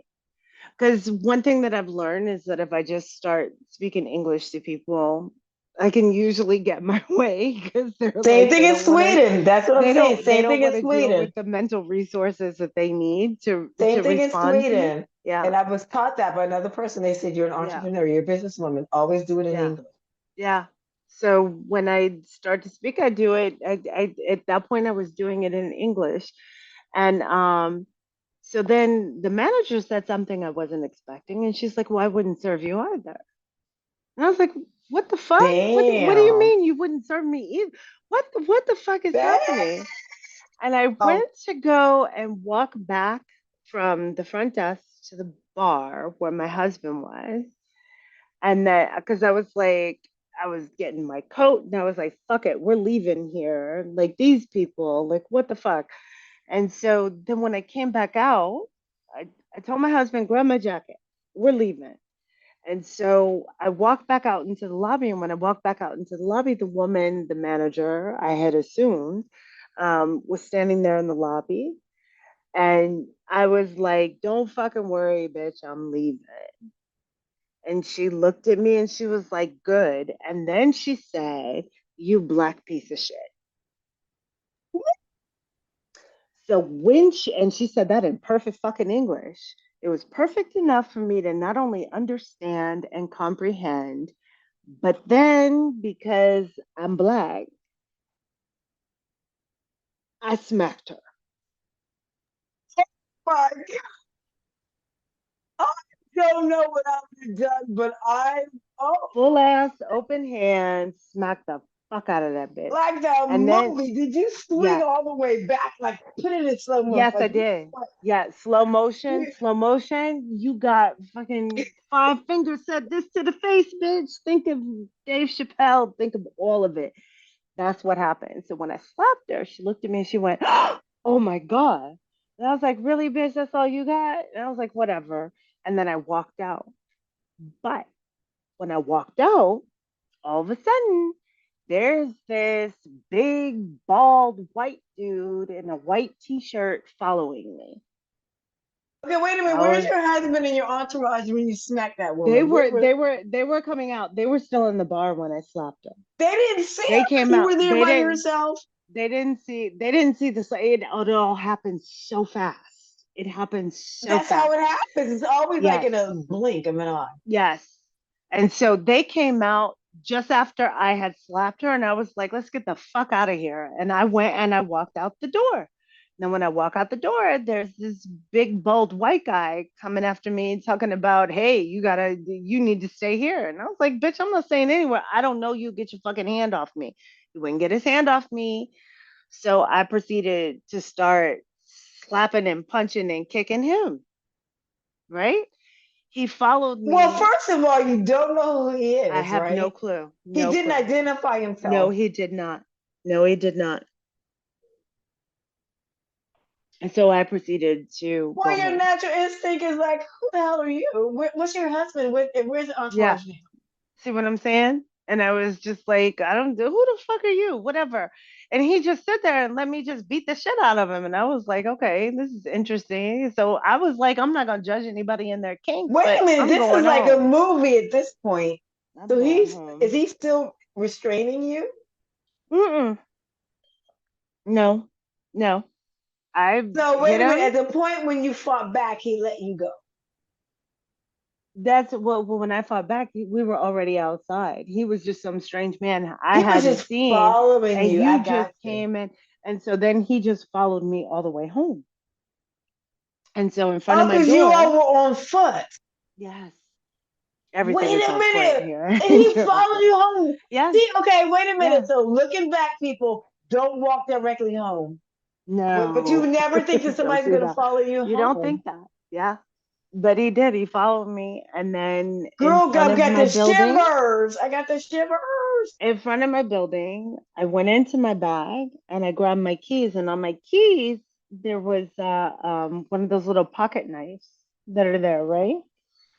And so I look back and he's still behind me. He's just standing there lurking, just staring. I'm like, I don't know what the fuck this is, whatever. And so turned around, I had a pocket knife and I was like, get away from me. And then I went towards him. And when I went towards him, he picked me up, body slammed me, put me on the ground, knee in my neck, and I could not breathe. And that's when my husband showed up. He had finally caught up with us. And that's when my husband showed up. And This Wait man, a minute. he What had does a it knee on feel my like to neck, be body slammed on the and sidewalk? he body slammed me on the You sidewalk know in what? front of Wait my a minute, house. sweetie. Yeah. Wait What? a second. Uh, You got body slammed on the sidewalk? yes, I did. In front of my house. Who saw the body slam? My husband did. Dude, how did he He saw react? it because he was down the street and he came up and he was freaked out. And the guy had his knee on my neck. And I was like, I can't breathe. I can't breathe. I can't breathe. And then at that point, apparently, he then decided he wanted to say, I'm a police officer. And then I had two big ass vans that showed up to take me. There were 17 police officers. Think of all the shit that they could have been doing that night. 17 police officers that booked me in. I still didn't know that this man was a police officer. I didn't know, had no clue. My husband was there. We came home that night. And then I had to go through this whole big thing. I ended up, they extorted money. That's how that worked. I had to pay. This is the fucked up part. A policeman insults me, not insult. Well, it was insult, but assaults me in front of my home where my children and my mother are upstairs. And then I had to pay money to the policeman's organization to make that go away. What the fucking fuck? So yeah. So when y'all think that you can just go to another country and because, the Orange Abomination and his What ilk year are was not this? there. What year was this? Um that was 2015. It wasn't that long ago. Not long enough. It wasn't that long ago. Been long enough to So be like it never happened. yeah. Yeah. So I Tanya, mean you that's got PTS. So how did your husband decompress that? um I don't know. I think it was for him. It was difficult because he didn't know. Like he has this internal struggle that kind of exists. He's married to me, who I will fight anybody, anywhere, anytime. Come on, let's do this. And then he's like, but there are rules. And so I think that there are these two conflicting sides um, that he's faced with. But I mean, in the end, he hated what happened. He stood behind me. I mean, that wasn't the question. But I still think he's kind of traumatized.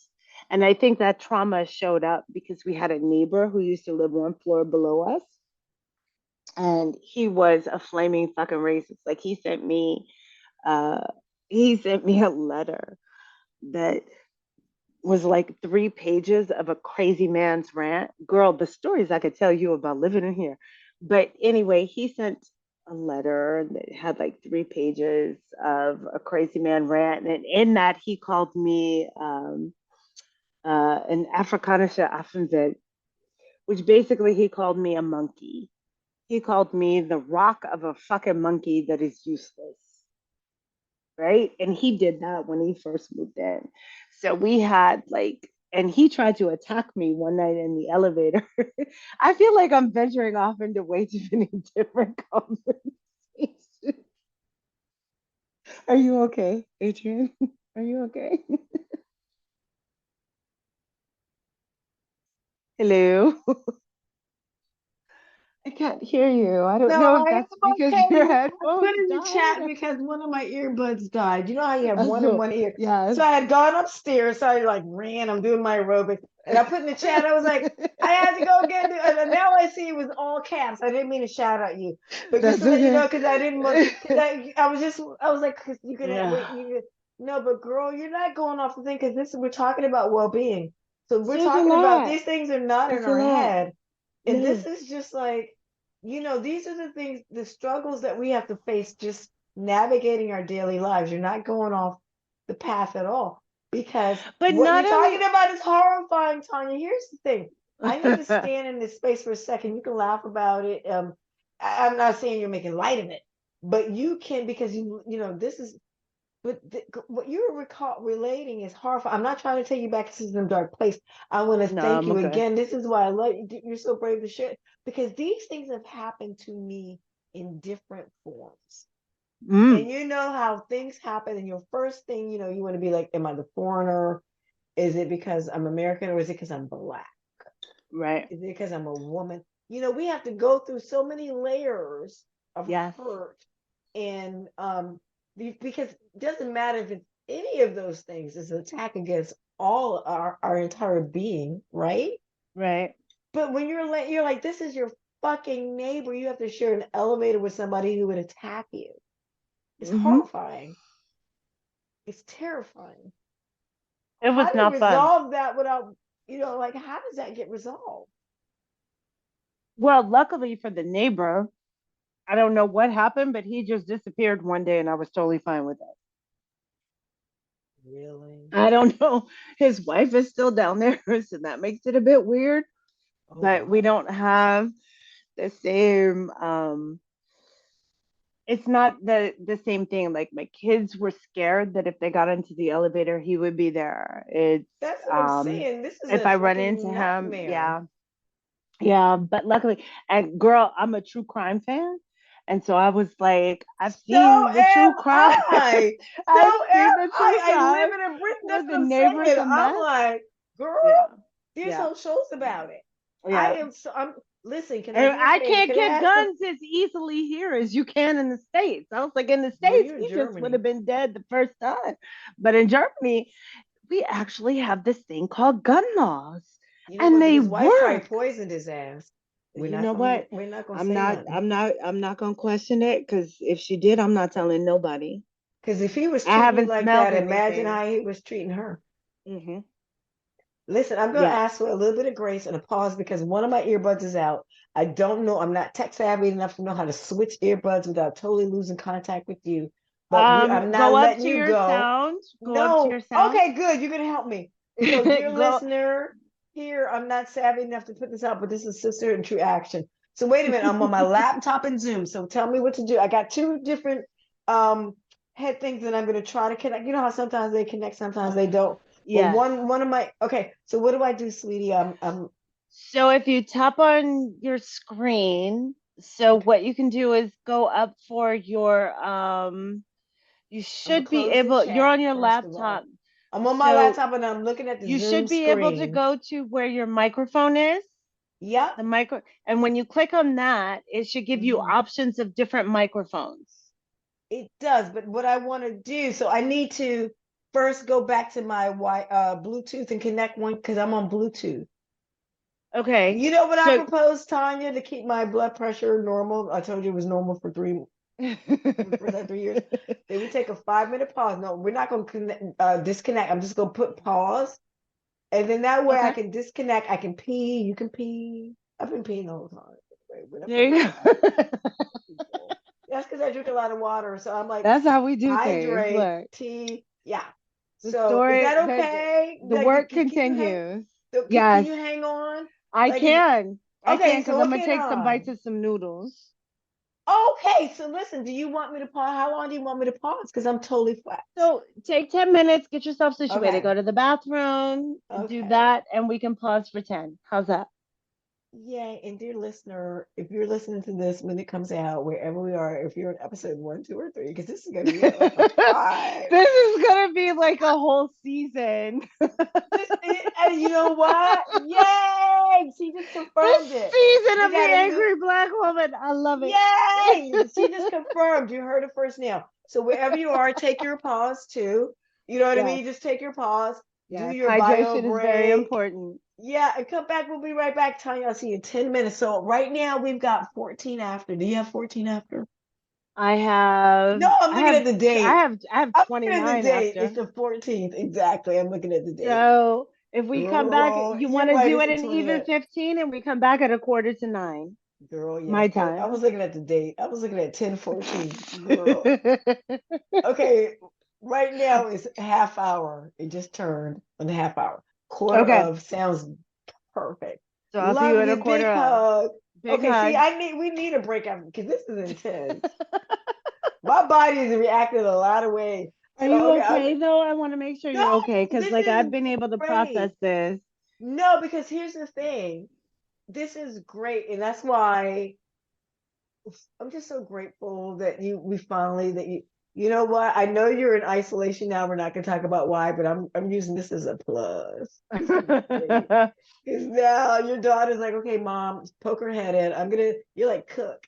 And I'm like, yay, Yeah. we get back to our conversation. So good. So 15 minutes, darling. I'll see you in look at you. Wait a minute. Can you jot down what we were talking about? What we were talking about? We were just talking about my crazy neighbor, so I'll remember where we left Okay. off. But that was a digression. Where were we before then? Oh shit. See what I'm saying? I'll work on that. You see if you can work on that. I'll see you. Okay, I'll figure it Okay. out. All Okay. right, see you in Bye, babe. 15. All Okay. right.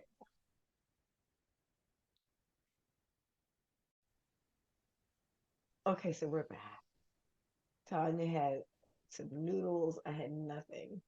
Um, I scarfed them down really quick. that's It not was it was a good. simple night. We've been doing way too much extra, and the kids are on vacation now, so they have two What's the weeks that they're holiday? home. Wait a Herbstferien. It's fall break. Okay, because we know as we're recording this, dear listener. Oof, see, I don't want to put pressure on me to put it out, but this is Indigenous Peoples Day Oh, yay! in the U.S. Which is So, super okay, important for a voting reason, but I can't talk about it until Wednesday, so please make a note. please make it known because see, we're on a tear with Tanya. Now we know we're gonna have her through the rest of 2024 at least, and segue into 2025 because we have too many Hmm. subjects for like even 5-part series. But because right now we're focusing on wellness and how our involvement. Okay, so in different We're talking about my American. crazy neighbor. Well, that, but I want to bring it back to the theme, which is wellness. So this guy was messing with you. Okay, so wellness, just to say, like, we've been talking about being in spaces where we weren't welcome and how that affects your mental health. But we also know that when your mental health isn't doing well, that affects your physical, because it's how you eat, how Mm. you sleep, right? It's like it's a whole package. So and we're this is we had mental health World Mental Health Awareness Day this month. I don't know if the whole month, but just not to gloss over that. If you're feeling like you're in organizations or it could be going on like organizations go from things you volunteer for to like where you work or people you live with. Like what's some just general Yeah. advice like right now before we say back into like the particular things that maybe people can recognize this happened to me too. Like, what coping mechanisms do you use when you recognize they're fucking with my mental health? I got to step back. Like, other than stepping back, what have you done to help yourself? So I can actually take my crazy neighbor. I can take what happened with the police. I can take what happened with Falco. For me, they all kind of sit in the same bucket because at the end of the day, um, this is my mental health suffered. And for various reasons, I still have tricky issues when it comes to that. And I know I'm not alone for that. But the problem is that when you are an American, Black American, living in another country, and as they may have gleaned from the earlier conversations that we had, those parts of being involved with an American organization, I was hoping would help me continue to feel a connection, and it only alienated me even more. Um, so when you're looking for something to make you feel a part of something else, it doesn't always work out that way. And so you need to find something that's going to do it. So for me, it was to be creative. And then the pandemic came and I was locked up in my house as so many people were. But what I was able to sort of I guess, moderate or maintain my mental health was the fact that I knew that confined within the walls of my home were the people that I love so very much in this world, and how fortunate I was to be in that position and to have my husband and both of my children there being safe and healthy. Um, but then there are also people that didn't have that same experience, or that experience was dangerous for them. And so then that started to take me out of my mental health equilibrium. And so one of the things that I did, um, sort of in trying to make sense of that, is that I started working on a series of planners and journals. And so I have, then I can, my problem is that when I have stress, I start a new business. I know that sounds really weird, but that's my way of dealing with it. Because I think about, what is it that I need? And I know that my circumstances are a bit different from what other people's are, but my trauma is the same that people are going to deal with no matter where you are. And so I need to go back to it and put more into it, but I started, you get to this place where you feel like you're stuck. And so my first signature planner that came out was one that was, for getting unstuck. So it takes you through a series of being able to check in on yourself daily, see where you are with your emotions, see where you are with your feelings. How are you processing things? Like, I know that I have weird dreams because I'm at that age and menopause and everything else. And so it's all very vivid. So I wake up feeling one way.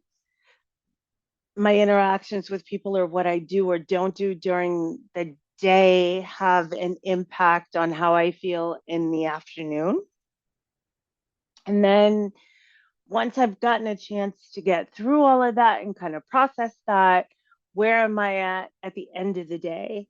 And so I have, a wheel that you can basically look at. I didn't invent that. That wheel was already invented, but I just brought a new way of looking at it. And so it's basically just being able to look at this wheel, and this is how I felt when I woke up. This is how I felt in the middle of the day after I had the meeting with Karen. And this is how I feel before I go to sleep. Are they the same? Are they different? Let's explore why. And so being able to just take some minutes. Um, so the journal that I create is a digital journal, but it's also a planner because you can organize your life. You can do a lot of different things with it. But I wanted to create that space because I don't know if anybody's still listening now. There's a lot of stuff that goes on, in the day in the life of somebody. Um, you're going to work for people that are going to make you feel less than. You're going to work for people that are not going to appreciate who you are, the value that you bring, or the voice that, um, you are trying to let loose. There are going to be a lot of different ways, both professional and personal, that people will try to, they will try to minimize you and your light because they haven't found the match for theirs. And it took me a really long time to understand that you have to walk in your light. You have to figure out what works for you. And so part of the way that I deal with that is, if I can help somebody else. I don't know that it necessarily helps me because as soon as I get through one batch, then I'm on to creating the next because it opens up doors for me. So I guess my way of coping is finding ways to help other people cope with what they're going through because trauma is my middle name. So I've I've lived it for a long time and I've never had the ability or not ability, I don't want to say that, but I've never had the, well, I'm going to, I guess, leave it at ability. It's not that I wasn't able. I think that just before that they weren't created because I needed to fully appreciate um, the extent. And I think that that's what the key thing is that sometimes people need to sit with. It's painful, um, and it's not easy to do, but sometimes you just kind of need to sit for a minute and figure out what you're feeling. And at the end of the day, it's never going to be just one thing. And I think that's where a lot of people get tripped up in trying to figure out how to find the mental peace. You have to figure out those things that you love, why you do them. Then you have to think about why it no longer serves you. Okay, And well, what I, Tanya, let's stop right there. uh How do you find out what you love and what serves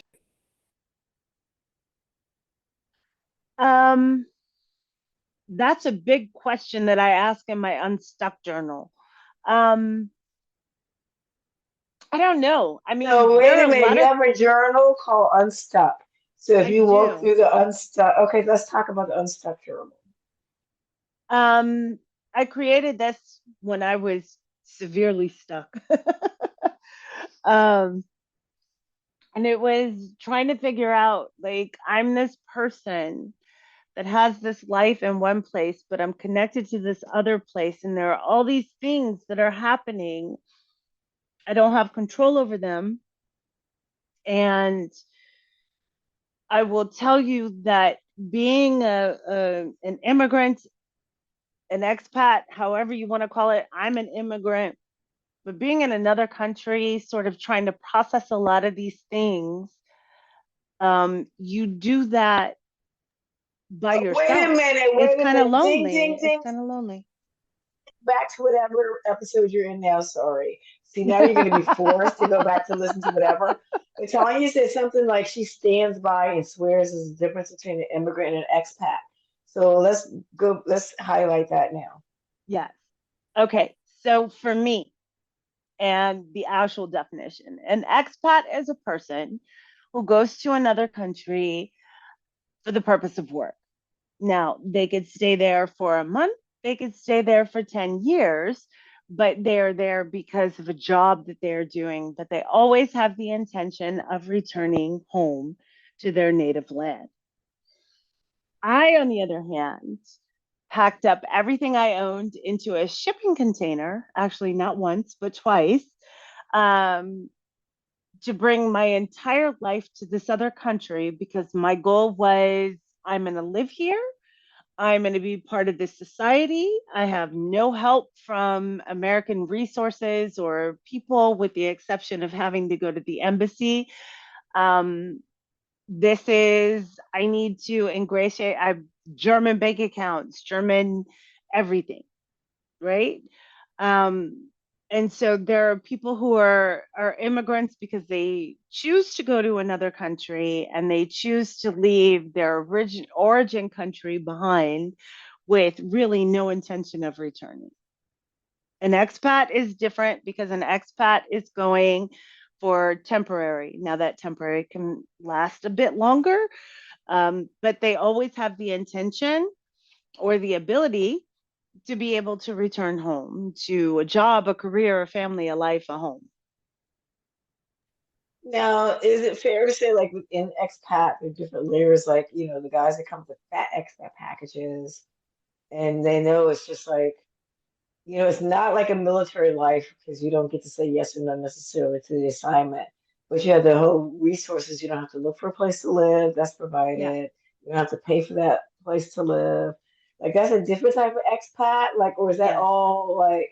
Because there's different layers of expat. Because still, expat means like you're going back. Is that part of it, or because it is? It. I don't. I want to clarify the semantic dance that people like to tiptoe around. And I think that language is important. So first part of what you said, when you work for a company and you have a position to where they're willing to put you into another country, a lot of people jump at that because they get to live somewhere else and be there. And that's great. But you're not an immigrant with that, right? It's learning the language. It would be nice. You don't necessarily have to do it. That type of expat, your housing is going to be paid for, and you're going to live in housing that you probably wouldn't even be able to get in the United States, for the most part. You are not going to have to worry about a lot of things because you're here to do a job. Now, they may bring you over for a few year contract and then you stay longer, and that's all good. So, those are people who have the ladies that lunch. That's the category that I kind of put them into. But then you have other expats who will come over because they want to teach English for a year abroad. They want to uh, sorry, not backpack, sorry, backpack through a certain region or through Europe in general.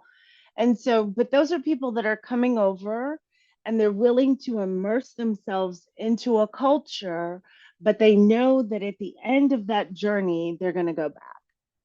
And so an immigrant is someone who is leaving their home country, and they're leaving to go on this adventure somewhere else, but that adventure looks a little bit different. Like I had to find my own housing. Immigrants have to find employment. Immigrants have to figure out how to work within the system in the country that they're going to, in a way They that need people, sponsorship. They need a reason to get legally to live there. You can't just well, pack up that and say too. but hello. but you also have, and I sort of take that, that's for immigrants, yes, that's, you have to have a sponsor. Like I had to do a lot of, and like people don't understand the amount of paperwork that you have to get done and what you need to have in order to go to another country. My husband was my sponsor. He's German. So, but I also had to go through a series of steps, right? So when we got married in the United States. Okay, so here's a quick story. I know you're gonna hate me for I this. love that laugh. I'm not. I have too many stories. Okay, so I was 9 months pregnant. My daughter was overdue. She was like, I'm not coming out. And we were like, okay, well, we got to get married. We just got to get this thing done. She's not here. So we had to go to the courthouse. And this was in Missouri. We had to go to the courthouse to get our marriage license. And so we're in there and we walk in and there's this nice big big Becky woman in her reindeer, um um because it was towards Christmas time. It was in the month of December. So it was towards Christmas time. I She's was in her gonna say, reindeer. please tell me this is Christmas. Yes. And she's wearing her leggings. And so we go in to fill out the paperwork. And I'm big preggers, right? I got this big old bump in my belly. And then there's my husband. And so we go in. And now this was in the US. This was in the state of Missouri. And the woman comes over and she gives us our paperwork. She does whatever. We fill it out. And then she's looking at it. And so she gets down to nationalities, right? Like, where are you from? What are you? And so his obviously said German. And so she looked at my husband and with the most sincere look that you could ever imagine, she said to him, I'm very sorry we don't have an Aryan box for you. And I, Wow. yes. Wow. And I bring that up because people need to also understand that when you are going on this journey, especially with somebody who has not been exposed to what we have as Black American women or Black Americans in general, um, they're not going to have that same experience. And so I remember the look on Does his your face. husband? Yeah, because does he identify as Aaron? No, but he looked at me because that was for my husband. That was the first, along the lines of many since then, but that was one of the first exposure to racism that he had ever had in his life. And so he looked at me like, first of all, what the fuck did you just say? And then the second was, what do I do? How do I respond? Like he didn't, Where had he he felt lived like up there was a until code. then? He's German. He's been in Germany. I mean, he had traveled throughout the states on business. He had been to places like Arkansas, probably not the best places to go. But I mean, he had been to other places, but he had been there as a white German man. So he already was afforded a degree of privilege. And then there comes But me. also a degree of exposure. I'm just thinking that he had never been identified as an Aryan. Like, I'm just thinking, like, is that the first time he heard the word Nobody had ever Aryan in opened, the yeah. States? No, in his life, even here in Germany, like that was the first Exactly. time That's what I'm saying. Is anybody, that yeah, that commonly was the first. used? No, it's not. Yeah. It's Okay. not. So he was shook. For him, hearing that was like for us hearing somebody call us a nigger. So no German wants to be identified as an Aryan unless you're a Nazi. More or less, yeah.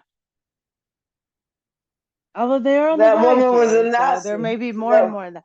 well, I'm Well, just saying, she so she was a was. Nazi or ignorantly using the term, identifying it with German nationality. I'm gonna go for the latter only because I can't say who she truly was, but the fact that she made the statement, because then she followed that up with, "What are you gonna do with her in Germany?" As she pointed to me. Um, I'm pregnant. We're getting married. Hello, we're gonna have a family. And so that was just my I'm way of getting saying married he in the didn't know. morning. Yeah, Ding dong, the exactly. bells are gonna Girl, ring. But that was a wait a minute. shotgun wedding. What year was that? Because she's like, what are you gonna do with her there? Like, was I like, what do we do with them here? Like, what was her 2000, autonomy for that was being in in Missouri? 2006. That was in 2006, What do mother. they do with black people in Missouri in 2006? Well, in some parts, they were still lynching them. So, I Ain't mean, nobody laughing now. yeah, see. Um, but that just shows I that mean, like, damn. yeah, he's still affected by that today. Like he's like, she seriously said that. I'm filling out paperwork to marry the mother of my child, the woman that I love. This is what, because I wouldn't have married him just because I had a baby. Like we married each other because we loved each other. And for someone to then do that, but this is what I say, not having sort of the language or the way to process that, because here's a man who had just lived his life having a privilege he didn't understand that he held in the way that he held it. And then all of a sudden, he ends up in a situation, in a relationship with me. I don't want to say situation. This is not, this ain't Will and Jada, but he ended up in a relationship with me.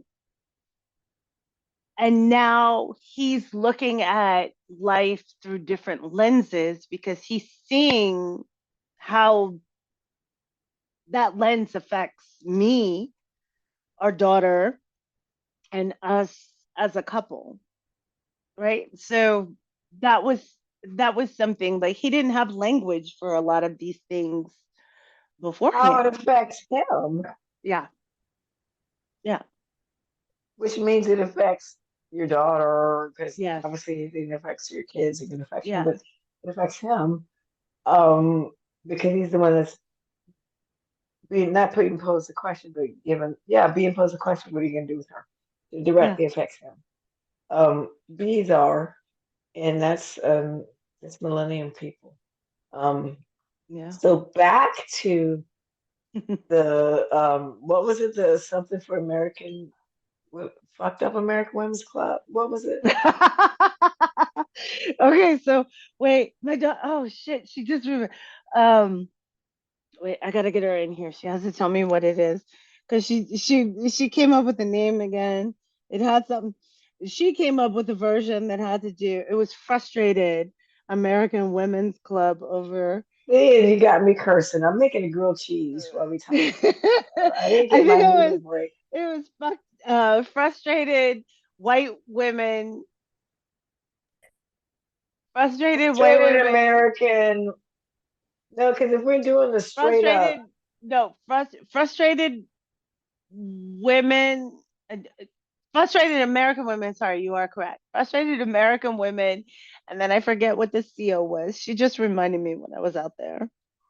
Although they also came up with some different variations. Um, well, that so was they're hard. not future members. That was hard for them, though, especially for my husband to see that, because they saw that I put in honest integrity, and I had honest intentions in working with this organization. And year after year, they made me feel, which now I look back on that, and no one can make you feel something that you won't allow them to. So I allowed them to make me feel um, as though I needed them, but that they still didn't appreciate or value what I had.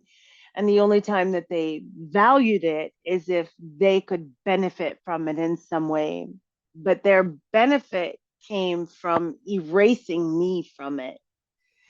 Um, and that was something that I never realized that my husband suffered trauma from, because he would see the level of excitement. It was like this familiar pattern. He would see me excited about doing It's a something, roller doing coaster it for the whole complete. Yeah, family, right? They yeah, ride it up yeah, and down with you.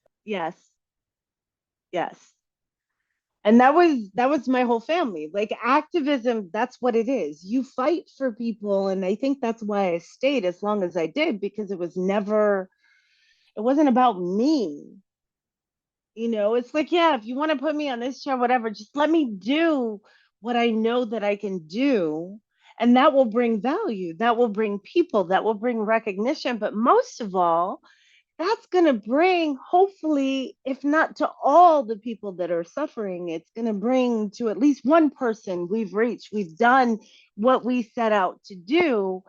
You're And working for change. yeah, So, and everybody knows that anybody who's done significant change suffers yeah, physically, mentally, and in their personal life, their family. Look at any of our leaders that have made change. We know that. exactly. You do that, you bring your families on board. You know that nobody does it without the support of their family. You did that, you're willing to do that. And the organization, you're like, okay, so you're going to bring your strength, your part. And that's where you got let down. They didn't give a fuck. It was kind of like being on a factory floor. They were like, "Well, we don't find what your husband does to be significant enough. It doesn't open doors, and we can't be the white savior when we walk into these African countries and tell them how to live their lives."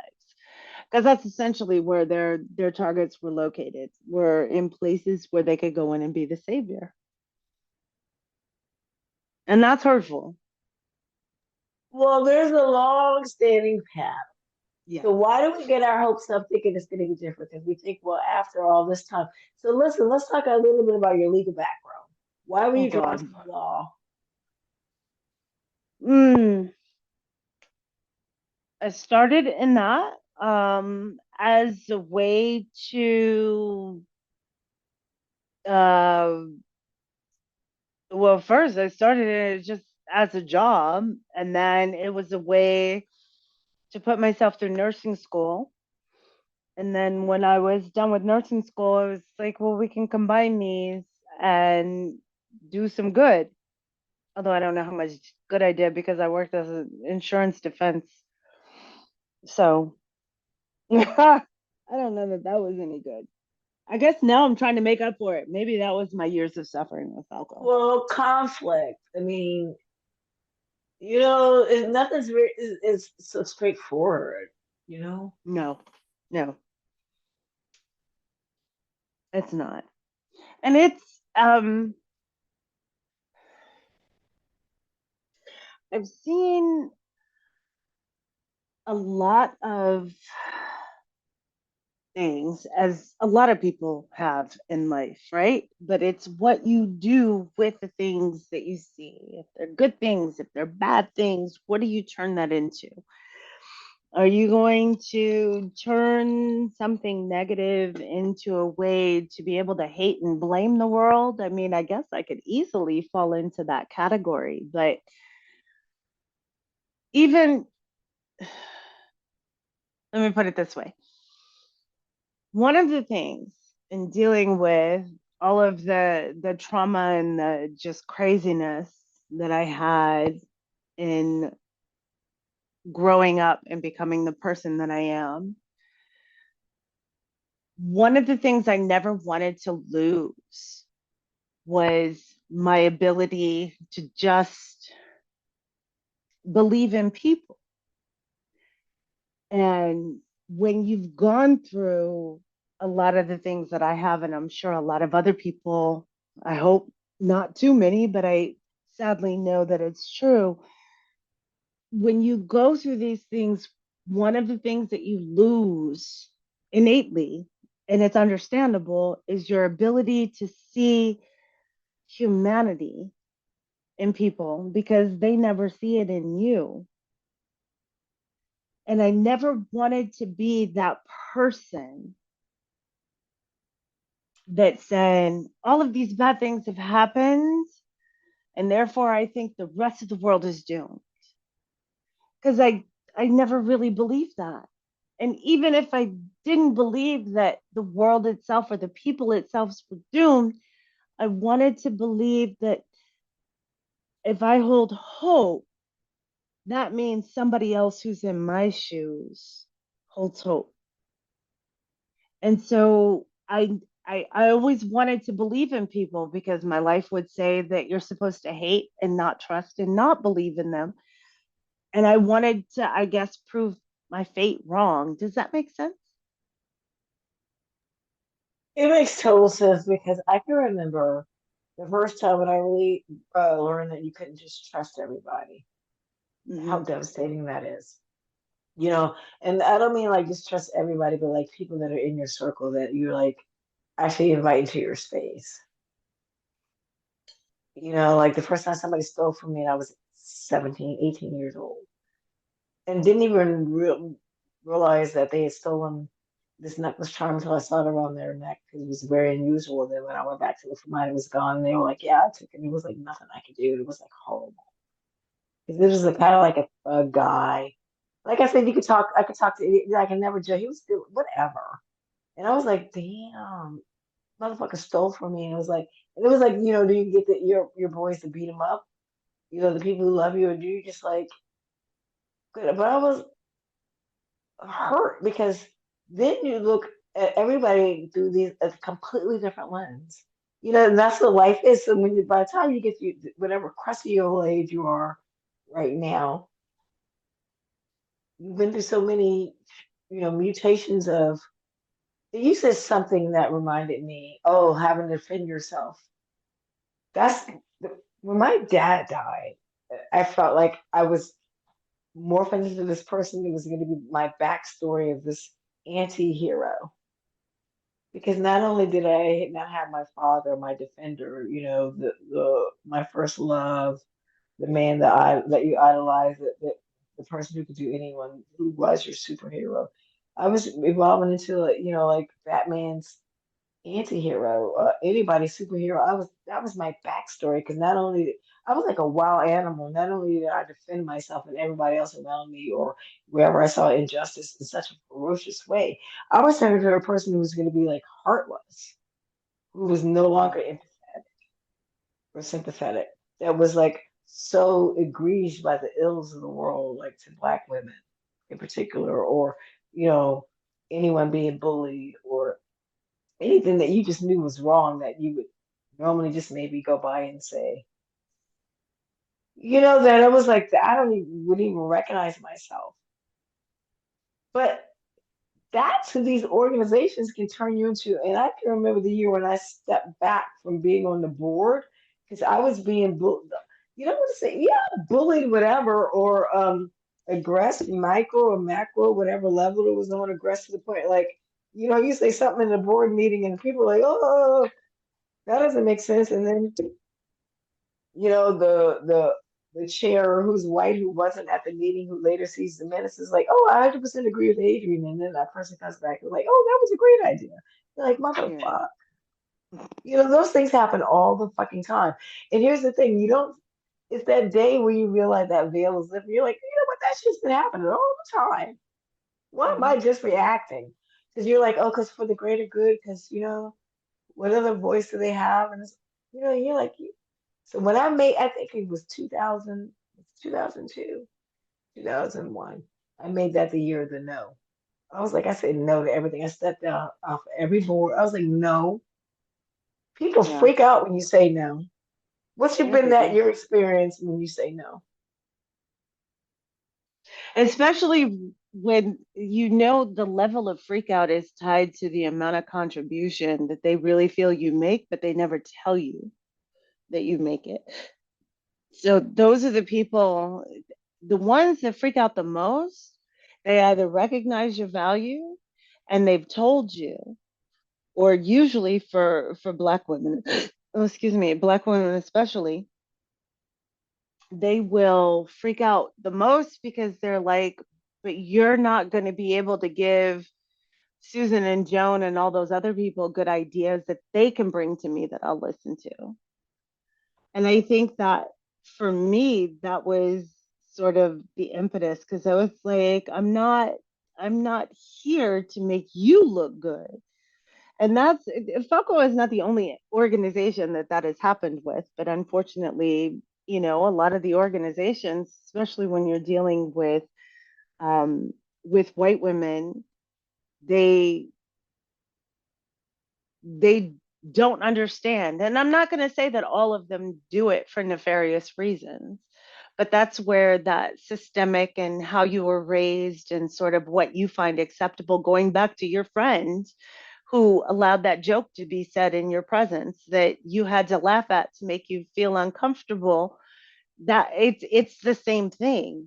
It's normal for them because they've been able to move in these spaces. It's totally um normalized for them. yes. That's the Yep. thing. It's like it's the equivalent of walking off the plantation when you say no. Hmm. And the level of shock, like, how you gonna survive? How dare you? Like as if your identity was tied to that organization and the title that they gave you in the first place. Yeah. So wait a minute. So I have a question. I'm totally going to jump back now. So when I left the organization, because it was with a quickness, but when I left, what did they tell you? Okay, of course I'm eating right now, but that's because I'm just starved. No, you Uh, eat, but I'm no, just I can curious. do Like it. No, because okay. no, wait a minute. Because I think did I? Because I know you. Did you just you didn't leave in a puff of smoke? Didn't you say you're leaving? Or I knew somehow. No, I Or said I did was they just come leaving out when with I a got that statement? call. No, I did. I made no statement. I did nothing. I told the president when Okay, she called me, and I have the video of that conversation if you want to see it. But I told her I'm just gonna step back, and then I did. I was just gone, and so I allowed them to be able to write the history. okay. If you But just look, because I'll tell you, it's like a lot of it's a blur. But I do not believe there was some statement like, "Oh, okay, okay." See, now I'm trying to think if I heard something from Karen. Okay, God, see now, okay, I'm gonna have to go back to the archives too. 'Cause now I'm trying to feel like somebody said you step back for personal reasons, but I don't think no, it came from the president. You see what I'm saying? okay, I don't remember yeah, because here's the thing. Here's the sad thing. It's not like you were the vice president or the president or something stepping down. Like it was a committee Right. that maybe only a few people or a small percentage were paying attention to in the big. Like here, let me put it like this: if the human rights chair or the education chair, whatever, got replaced, I don't know how big of an announcement it would be. Mm-hmm. So I don't remember it being like it's a scandal. We fucked up. Tonya went too far. You know what I mean? There wasn't going to be any type. You know what I mean? Some announcement like he mishandled this whole shit. It wasn't Mm-hmm. like that. You know, so Okay. I don't remember that. So I'm thinking like within the committee itself, because to be honest, the amount of emails that the modern woman gets is so many that I don't read all my faculty emails. There's Mm-hmm. stuff that like I can go back now and I can see years of unopened because it'll be something from what is it? Oh, I can't even remember, but it's like an email. Um, The each news and committee brief. sends an email. Okay, there you go. Thank you, Felton Spark. News and Mm-hmm. brief, but then there's going to be something from with the UN thing or okay, there's news and brief, but then there's something else because I'm there's something else. There's like three or four things you're going to get from Falco. Like, okay, here it is. There's news and brief, but then like each chair or Mm-hmm. executive committee person sends out something, don't they? Like the president, the vice Yes. president. So you see what I'm Yes. saying? So there's like a bunch, but you're right. There is the news and brief, but then there's something that you just get from where is it the advocacy arm or you get like six emails a Right. month. Right. So I didn't read them all. So if your resignation or the fact that you were replaced was announced and one I missed it. Now in within the committee email, that person that we named in the chat before that I didn't remember by Uh-huh. name or Yeah. reputation or any work by just by description.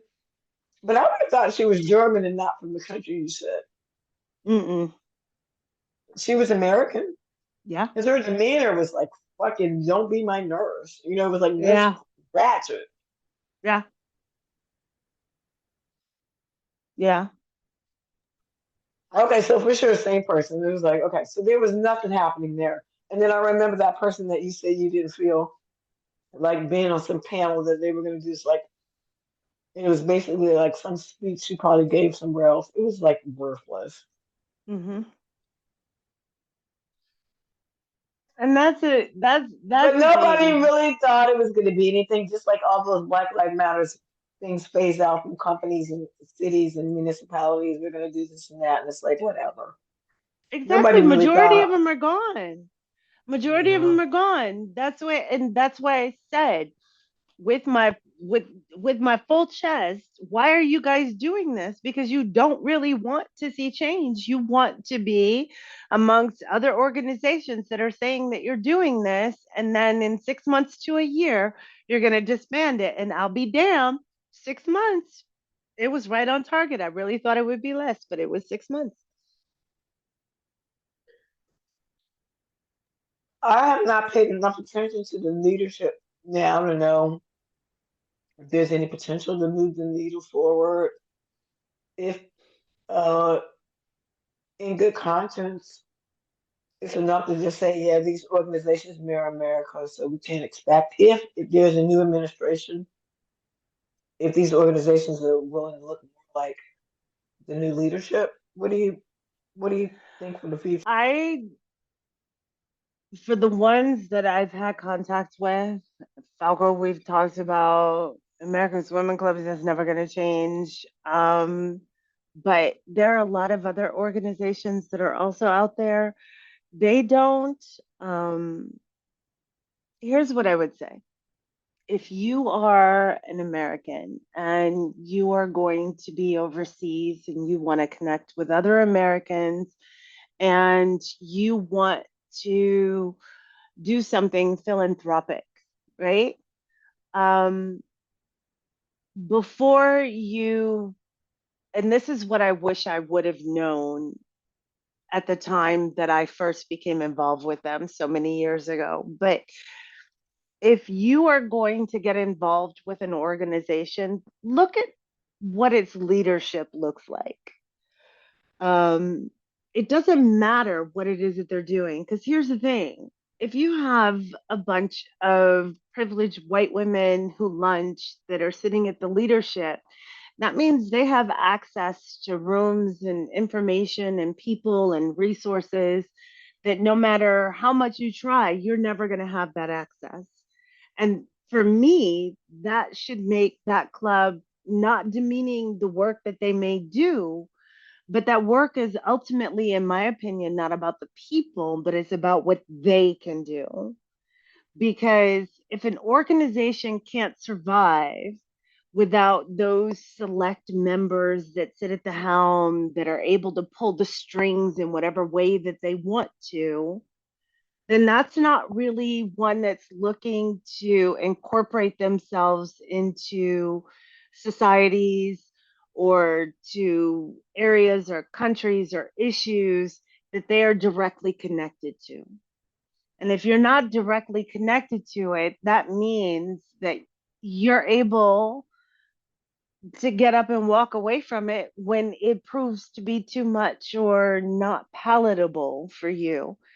And that to me is the core thing. Like, the leadership of that organization should look like the spectrum of the people that it's claiming to serve. Because otherwise, it's just charity. And if it's just charity, let the white women who lunch deal with their thing, deal with their conscience, do what they do. But to impact real change and to truly have a dialogue, to truly have a path where you are working to honestly make the lives better for women and girls, because that's my focus, is women and girls. I get that the boys need it too, but I think there's enough resources that are available for them. But where we get left is the fact that nobody's focusing on what happens and the long-term effects of girls, girls, young women, and women in different stages of their life, the trauma that they encompass. And so when you're not willing to have that conversation, or you silence the voices that are trying to bring that to a forefront, I would say think very carefully about where you put your time, energy, and money in helping those Okay, organizations. Tanya, Because here's what I want to take the opportunity to expand on this because sure. it's clear that you don't think organizations with the capacity, if we're talking about an umbrella organization of the majority, if not all, American Mm-hmm. and international women clubs overseas, also with an arm for women who repatriate to the United States. Yes. So not just American women out and their international um, counterparts who Mm-hmm. choose to be a part of this umbrella organization. So we're talking literally global capacity. So it's Yes. clear to me that you do not think that an organization with this reach, because I want you to forget the current structure, past leadership, and everything, but just if you were to form an organization with this reach, American women outside of the United States, and also those with that international experience who repatriated to the United States, if you had that pool of women who want to be a part of a volunteer organization, it's clear to me, I think, correct me if I'm wrong, that the mission should be fast, as you say, focus on women and children. Mm-hmm. How, what would you do differently? How would you harness this power that has not been, that's been wasted under the existing umbrella organization? Oh God. Um, so I think first is that you would look at being able to, your founding members need to represent the diaspora, right?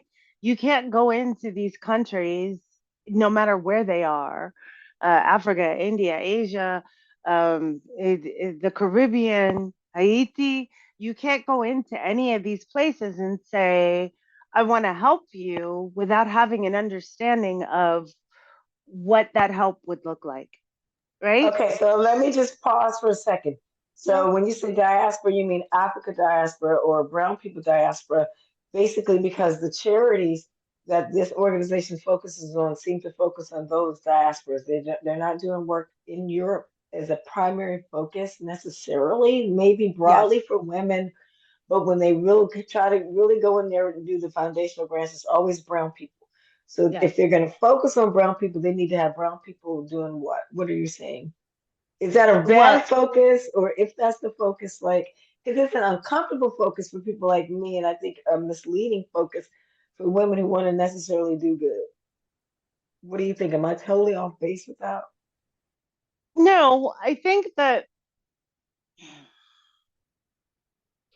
if you're going to have, and let me just give an example. If you're going to have an organization that you are looking to provide support to rape victims, I'm sorry, I don't mean to trigger. I've gotten used to having this conversation, but if you're going to have an organization that caters to, no, let me change that. If you're going to have an organization that caters to people who only eat cupcakes, let's make it in general. Um, do you want people who are sitting on the founding board of this organization that have never had a cupcake a day in their life? Are they going to understand how that cupcake should be made? Are they going to understand the not only the ingredients that go into it, but how different batches are going to cook differently and how to tell the difference? Are they going to understand which flavors are going to pair with? If you've never made a cupcake, how do you know? That's a very simplistic way of saying that if you are going to have an organization that is trying to solve some of the world's most difficult issues, or at least make an impact on them, that the people who are sitting at the top making decisions and who are a part of it, regardless of how comfortable, uncomfortable it may be for some of the other people who've never made a cupcake before, everybody sitting there should at least have some type of knowledge Now, let me of ask you this. what it Would is to you make a even, cupcake. let me ask you this, would you even be as ambitious to say just because we're a bunch of American women who have nothing in common other than the fact that our postal codes now don't reflect our home. We all have social security numbers, but now we may have different countries. You know, here's the thing. I'm trying to say just because it's a huge diverse organization of it's not diverse. Well, it is diverse in the fact that America's diverse, but Yes. not diverse in the fact that we. I'm trying to figure out what the common thread is, and it's very tenuous, is what we figured out. It's just that we have American citizenship. That's literally the I only thing that it is. So that's tenuous as hell. It's Yes. tenuous. So why have we been willing to put our blood and soul? Because do we believe in that Americanism or the Because fact that we're we're patriots, women? baby. Because Well, we're see, here's the patriots. thing. Well, see, We're here's the thing. Is patriots. it because we're patriots, or because we're women, or because we believe that collective power can make change? I think that some of it, I think that first and foremost, it is having the likeness of being American. I think that secondly, it comes from being American women. Then I think it starts to get a little murky as to because then they want to quantify what type of American woman are you. So that brings us back to the whole thing about where does your husband work? What do you do? That kind of thing. So like if you can't open a door for me, I don't really have interest in you having a leadership position or what you have to say. Um, and I think that the common interest for the collective good, I think that that can come into play. And I think that that really is in play for all people who get involved in these organizations. I think what sort of makes that a non factor or that can inhibit the way that you are able to make that impact is going to determine. Then I come back to the basics of the people that you have in charge of the organization. Like, what are one of the things, like with therapy, that you look at, or with a lot of things, is intrinsic and extrinsic motivation. And so there are a lot of people that I know that are involved in international political organizations or international organizations in general. They want to do it because it looks good on their resume. It opens doors for them. It does something That's for them. extrinsic. Yes. That's extrinsic, exactly. But unfortunately, the more you look at a lot of these organizations, the majority of people have extrinsic motivational factors, right? There was, when in being with Falco, there were conferences that I had gone to, and I would have conversations with women, and they were like, "Well, I just needed something to do while my husband was working, and so I found this." That's an extrinsic. Or um, it that was something that they were looking to do to simply pass time. The level of commitment that they had to it, to the issues, to whatever was happening. Now, they may have developed that as they got into it, but they went in already with a skewed perception about what this organization would do for them or help them do for themselves. And so everything that now is going to happen is based upon that original view. Does that make sense? Just because there's also Okay. a lot of women who are only going to get status outside of their household. They're not Yes. going to get it in their household. Yes. So they're going to find it in organizations like the ones that we belong to, Yes. right? And those So when you titles have mean your everything. so when you have your husband who is the president or whatever, and he can take you to this country and that, you're able to say, yes, my husband does that, but guess what I do? Right? That's what I encountered with dealing with these organizations, that it was more about what they could do for themselves, or how they could make themselves seem bigger in a room of people that really nobody should be big or small. It should be that we're all collectively working for the same thing, which is to You know ensure what, that other Tanya? people, what? Other people, what, baby? That other people would be able to simply survive. Because I'm saying I'm trying to survive, which is why I'm in those spaces, right? Because I go to them for sisterhood Hmm. and support, and then you find cattiness and um sometimes bullies, But right? if you don't feel like you're in a sisterhood, why are you staying? And see, that's the thing. That's what I quickly said no to. But like, okay, like my first encounter, like I said, if Carmen wasn't on my heels, if the president wasn't on my heels, I would have exited and walked like my 5 minutes back home and been like, told my husband, "Do you imagine? You know what happened?" But Carmen came, so and then because I come from a legacy or of service where you just think, just like you say, it's natural. If you're not involved to help other people, what the hell are you doing? You know, just that, just basic type of attitude that there's enough pie to go around. It's all about, I'm from DC. I'm from high achieving women, men Chocolate City. too. Men, chocolate. That's when it was Chocolate City when I grew up there. Not like that now, but it was then, Right. and from high achieving men who supported their women. Like it was my dad took over the family meals, cooking dinner when my mom was going to go back and get her master's. I Hmm. remember going to Howard, being a freshman when I was 17, and friends see my dad cook dinner and being like amazed. I was like, "Does your dad cook dinner?" Like it was just like normal, like Right. you know what I mean? Like I come from a family of PhDs, not to brag, but just like we like books, we like to read, we like to talk, we like to think, we like to travel. And not that my parents ever took me out of the country if it wasn't Canada or Mexico. When I say Hmm. travel, my grandparents were in Asia and Africa, bought me stuff back. Uncle was a diplomat, stories. So, I figured out a way to get overseas. My point is like we travel within our minds outside of our Hmm. boundaries that people set for you. So Yeah. for these organizations to try to pigeonhole us, or it's just completely foreign. And so why do you keep do it? Because it's like, where I know my grandmother had barriers. If my mother was the first, if she was the first master's holder that my mother met, and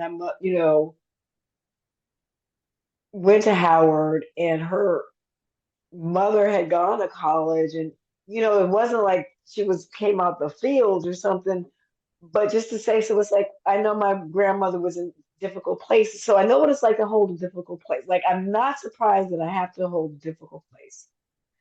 But here's my Even question: if how it's here's long the do we thing. have to Here's hold the them? thing. Well, what did Coretta Scott King say? And you can Google it right now. It's every generation. No, because I don't want to paraphrase it poorly. That's the only Yeah. reason I say that. Can we Google it? Because I can't think of it. No, because I'm Okay. not that Hold on. quick to think of it, and I Let don't want me to get butcher it. what is But what is she the quote says it. about? It's basically like it's every generation fights for the same rights that we think. Well, how long? Yeah. It's basically like how long? It's every generation. I don't want to butcher it, but Coretta Scott King. It's a. I want to paraphrase her, but she says how. Yeah, because it's like sure. Okay. How long did it take um Kamala Harris to be a viable president candidate when we know Shirley Chisholm was the first in the 70s? And Shirley Mm-hmm. Chisholm wasn't the last, but she was the first who was considered viable. Then, but Kamala Harris is viable, viable, viable. Name on the fucking ballot, baby. Yeah. Not we talking past primary. We talking past like.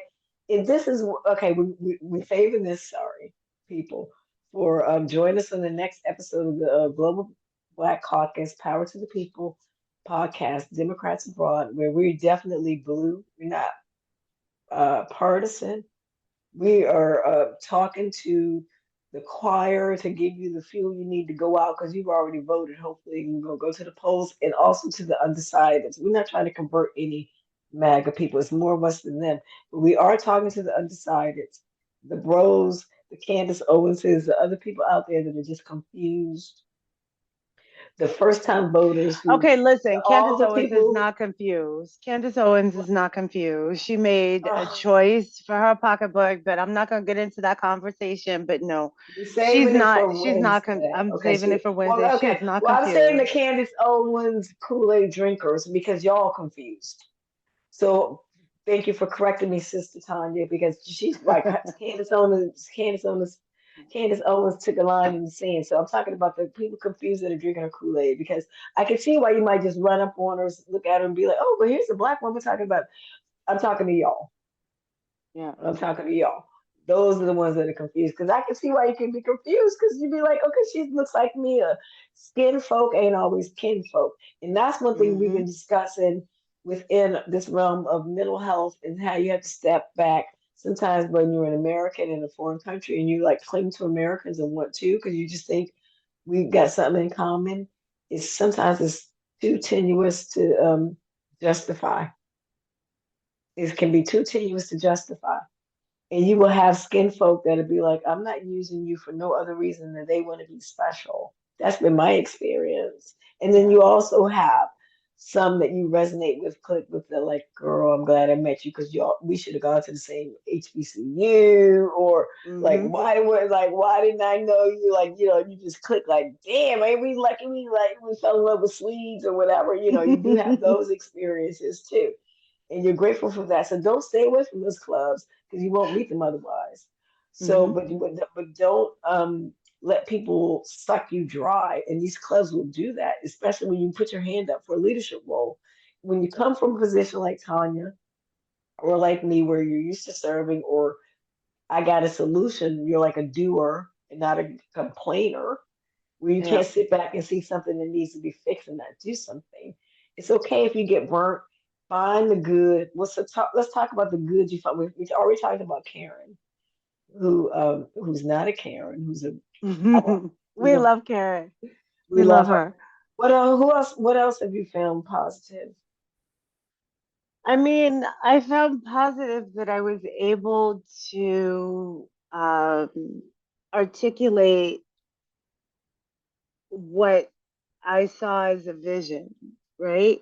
That this is what we need to do. Like I even though it didn't work out the way that I wanted it to in numerous ways, because I held Okay, a wait a couple of second. different Okay, dear listener, I can't edit, but what was your vision based on your parameters, knowing the organization? What did you want it to? How did you want it to work out?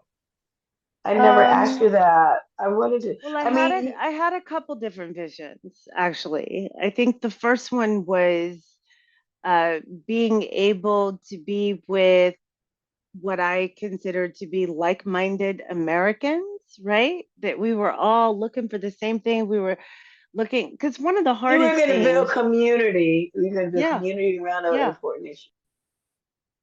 because one of the hardest things that you have as a person living abroad, especially a Black woman, right, is finding people that um, believe in or understand the things that you're passionate about. Because when you're in another country, the country has its local issues, it has its own issues that are going on, and it views the whole international concept of problems and issues, it grades them differently.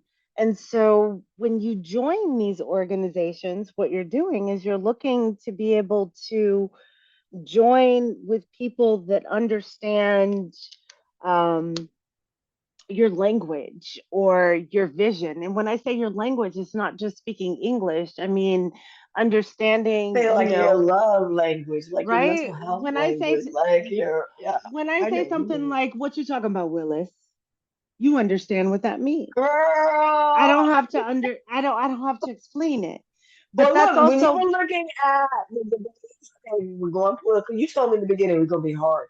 Like the looks Kamala Harris was giving Donald Trump, like we know we saw those Cosby mother looks. Like we seen those yes, looks. Claire Huxtable My was all up in there. grandmother. You Claire see, like Huxtable we was all get up it. in there. But I know what you mean. You're looking for that as well within the bigger frame of what it means to be America. You're looking for our sub experience. Yeah. You're looking for sort of like that collective community, and that was something like there are times when I'll like make a joke or whatever in the house and I forget, and that's we could also have a whole other podcast on raising children that are of multiculturalism and outside of the US and what that means, because there are so many things that I want to be able to share with my kids, but then I'm like, I say them and I see them kind of look at me like, what the fuck are you talking about? Unless they had that summer with their cousins in the Yes, States where they can live through that yes, exact same thing, they're not yes. going to get it. And that's the thing it's special about, third country kids, Mm-hmm. because it's something that you do just get from living it, you hear from your parents. But I know what you're saying, and you just can't replicate that. But it doesn't mean And, that they're not Americans because they're no, Chinese. no, not at all. But Yeah. that's one of the things that goes back to why we seek out these organizations that are supposed to have people that look Exactly. like us, talk like us, that understand us. Have the cultural Um, references, do yes, the same they get the jokes. celebrations. Yes, Yep, they remember when it yes, happened, where they were, and those stories resonate with yours and your kids hear like, yes. yeah, my mom was like, yeah, the same cheerleader stuff, band culture, the whole Mm-hmm. stuff that's uniquely American can Yes, only be replicated when you're outside of your country, in your household, or within a club like that. So of course you gravitate to those exactly, American clubs. It's just natural. exactly. But I think that one thing that we need to make sure that people understand is that when you're looking for that type of connection, one thing I was not prepared for is to know that it came with so many limitations. And so when the first time I was disappointed by that connection because I felt like they just didn't get what I was saying and I couldn't understand. Wait, you're a club filled with American women who have all had same or similar experiences. How do you not get this? But it's also because we fail to appreciate that when you join these clubs, you're doing so with people who, for the most part, a lot of them have lived a great deal of their lives either submerged in the culture that you're just now entering, or they've been to many different cultures, so they don't really tap on to things and they tap on to those other cultural things. And so the bottom line is that you can look for people in these clubs that may have something in common with you, but I think it's a matter of setting expectations. It's a matter of You know what, understanding that. Tonya? You said something. I thought you were going to go a completely different way. But what What? you just said is completely eye opening to me. It's like, oh my God, I forgot. You're right. I joined this club just like that woman who'd been here 20 years. Oh, join it, join it. She had taken on more Swedish characteristics that I knew, but she was clinging to that club because it was American. So that's Hmm. something to remember. Even sometimes these women are more assimilated to your host Yeah. country than they realize. Yeah. And that could Yeah. be a shock. And just like you said, it just dawned on me, you're right. Because it's like they're proud, they're from Wisconsin, they're this, and then the next minute you look over, they're the most sweetest thing you ever saw. Yeah. The way that they're interacting, and you're like, because for example, I know a black woman who from my hometown, and I've only been in one club meeting in this particular city, but I pay my dues, my out of region dues or whatever, because I think the clubs need to be supported and need to be there when you need them, and I go when I can. And then the Right. pandemic came, and I just didn't go back, but I do plan to go to something next month. But there was I was on the train, and bullying is a problem in Sweden. I don't know if it is in Germany, but so much so that there was an advertisement or a public service announcement, I guess I should call it, to be more accurate, Hmm. on the back seat of the seat in front of me in the train. So you're looking at the back seat, and it was geared toward children that must have been in the picture they looked about. Gosh, that must have been preschool age, I would guess. So they're doing Hmm. education in that age level for anti-bullying. That's how much Yeah. it's a problem in Sweden. So I took a picture of that and I noted it. And then Yeah. this black woman from my hometown who's been here 30, 40 years, say, oh yeah, and like the good old USA, they don't bully and I'm like, you're bullying me now. I was like, this wasn't a comparison about what's going on in the States. It was just like Hmm. me making a commentary like, good, like bullying is a problem here. They're educating 4 year olds. She took such Yeah. offense. She was like, "Oh yeah, like there's no bullying in the good old USA." And I was like, "See, look at you. You've been here long enough. You're bullying me." But in fact, so fucking Swedish, she's bullying me. Yeah. So I'm saying, so skin, and I was so disappointed because I was like so in love with her. Older woman had been here 40 years. Somebody I could look same hometown, had an interesting, funny story. And I was like, what at me? And people like jumped all over her. She's like, I'm not saying anything else and got off. And I was like, yeah, because why are you coming on here bullying me from the first place? Can you just Yeah. fucking scroll? So why can't people scroll? But it was just an example of how you're right. You can meet people in these clubs, think they're what, but they've been in their country so long, they're more that way than they can have lived in this host country longer than they lived in the States. And Yeah. that's how she was. And she was fucking bullying me. The random thing I was pulling up saying, look at Swedish culture. And she was all over my ass, dumping on the US. I was like, damn. And Damn. that's been really interesting to kind of see, because what I've been able to see is that you have a lot of people, and I've had run-ins with all kinds of people, but I will tell you some of my nastiest run-ins have been with Black women. I'm not going to have that conversation here today, but I just But want to girl, say. that's another podcast because it's very disappointing. And we need to stop that trend immediately. Just like, the black whip, like any negativity to Kamala, fucking give it to me instead because I'm not going to change your life. Kamala will, change it, if not, listen, the venom she's getting. Imagine what we've gotten. So tell me how. That's an example of what I've got. How bad have you got? Um, so there was a black woman who was running for a prominent position in an organization, and her secretary of this same organization was also a black woman. They were both from the U.S. Um, and so this Wait woman, a second, let's um, acknowledge that side. Wait a second, is this hard to talk about or really? no, No, no, let's it's not. I acknowledge just want to that. make sure I'm using the right vocabulary because words Okay, matter. because I don't want to make you talk about anything you don't want to No, talk no, no, no. She was running to keep her position, and I did not vote for her. And so she, being, I guess, petty, I'm not quite sure what that was, but her being petty realized that I didn't vote for her because she actually looked at the ballots and looked at the handwriting on the ballots so that she could see who her enemies were and weren't.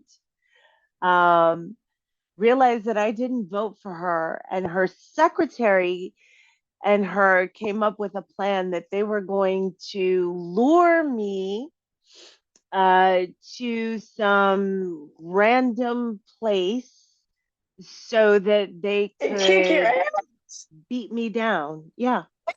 And I'm Hey. talking about two grown ass women. I'm talking about one of them who was Ooh. running for a leadership position in an organization, and her secretary who wanted to This do it. happened in Germany or in Missouri? Yes, no, in Germany. Her secretary that wanted to do it did so simply because I'm light skinned. Mm, is she light skinned? I mean, I don't know where I'm going with that, but No, she's not. okay, I don't know So where I'm going with there that, but was there was colorism is a colorism thing that in jumped into our that thing. Yeah, community. Yeah. yeah. But interestingly enough, she's married to a white man and has a daughter who's my color. Of course she does. Of course she does. Hmm. But wait a Hmm. second. The self hate's real. But of course she does. Yes, But it is.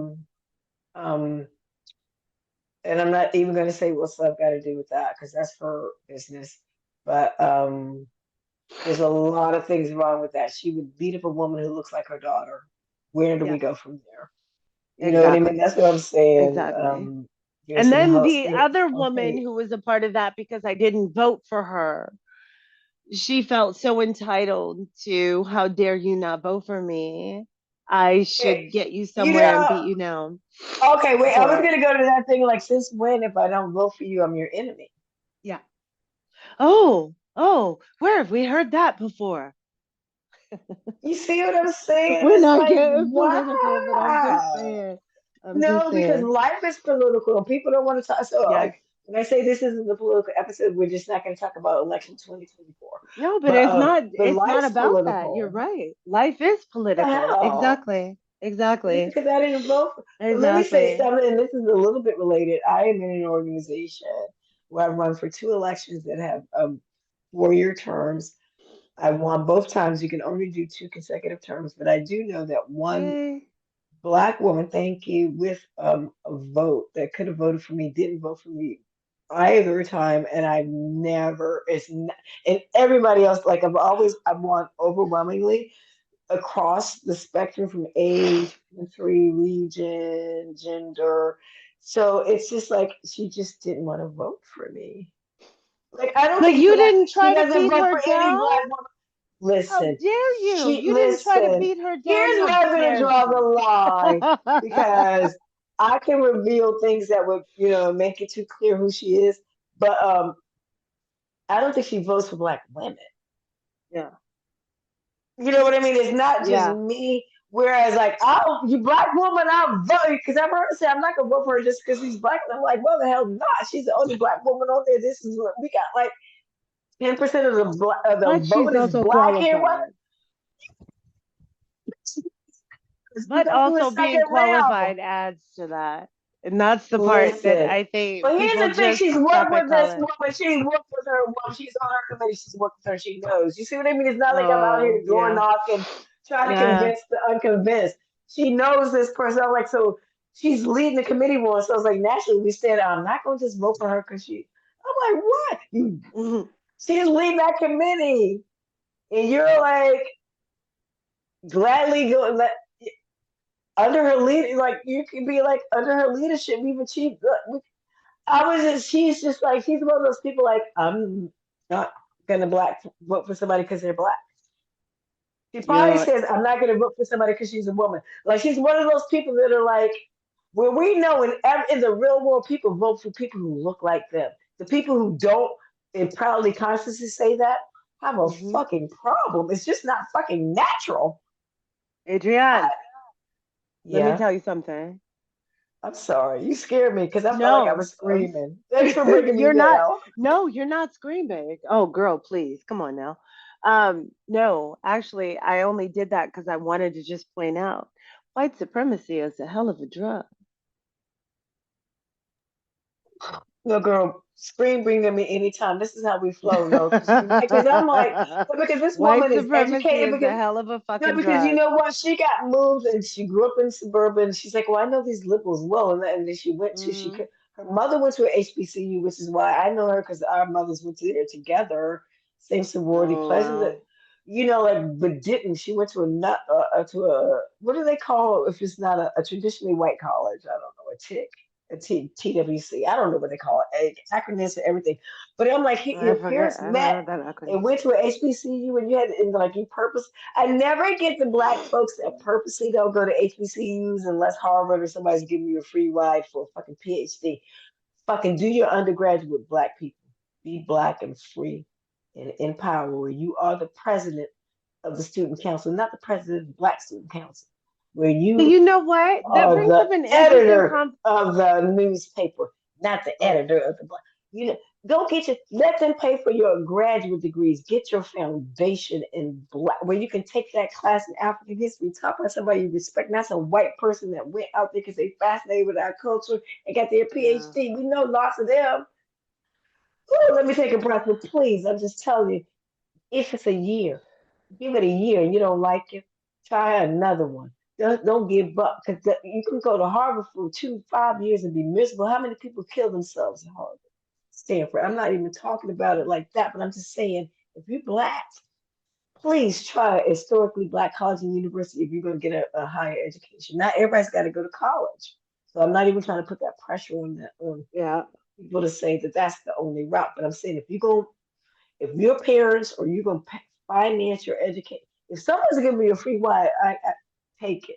Congratulations. But if you're going to self finance an undergraduate degree, please consider at least one semester at a historically black college or university. It'll change your life if you didn't grow up in a black community.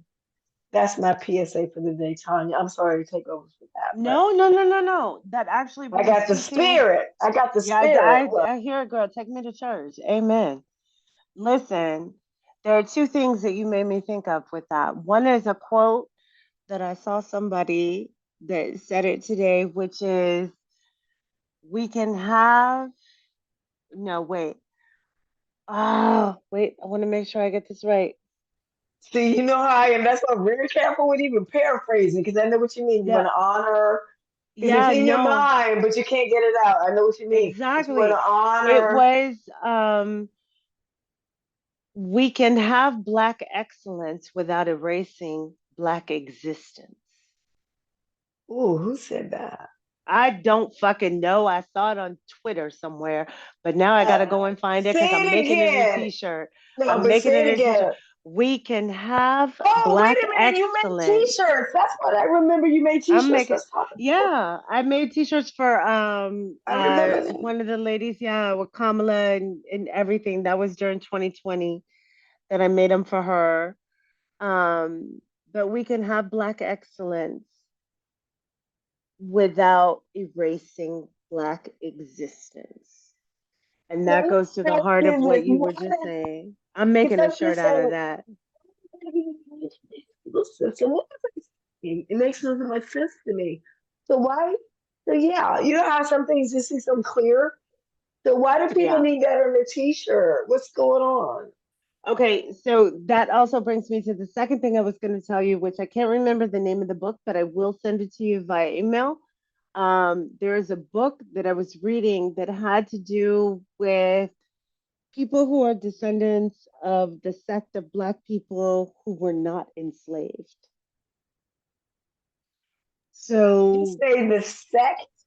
they were not The free enslaved. people, descendants of free Black people in the Americas. Descendants of free Black people, but it's there's a book that when I read that book, because I was like, I could never understand a lot of things. And then when I read this, like I couldn't understand a lot of things as far as how some people within the Black community would treat me. And I was like, what is this about? And so Like I then, know in the Caribbean, there are a lot of them like don't have a lot of respect for descendants of African American slaves. no, Cause, and I remember my well, first husband, his people from Barbados, and they were free. He was like, that was huge. So I know what you mean. yeah. Okay. So, and that's what this book was talking, like they were having cotillions while people were out fighting the fucking Civil War and shit. Like it was insane. I have to send you this book because when I read it, I was just like, what is happening?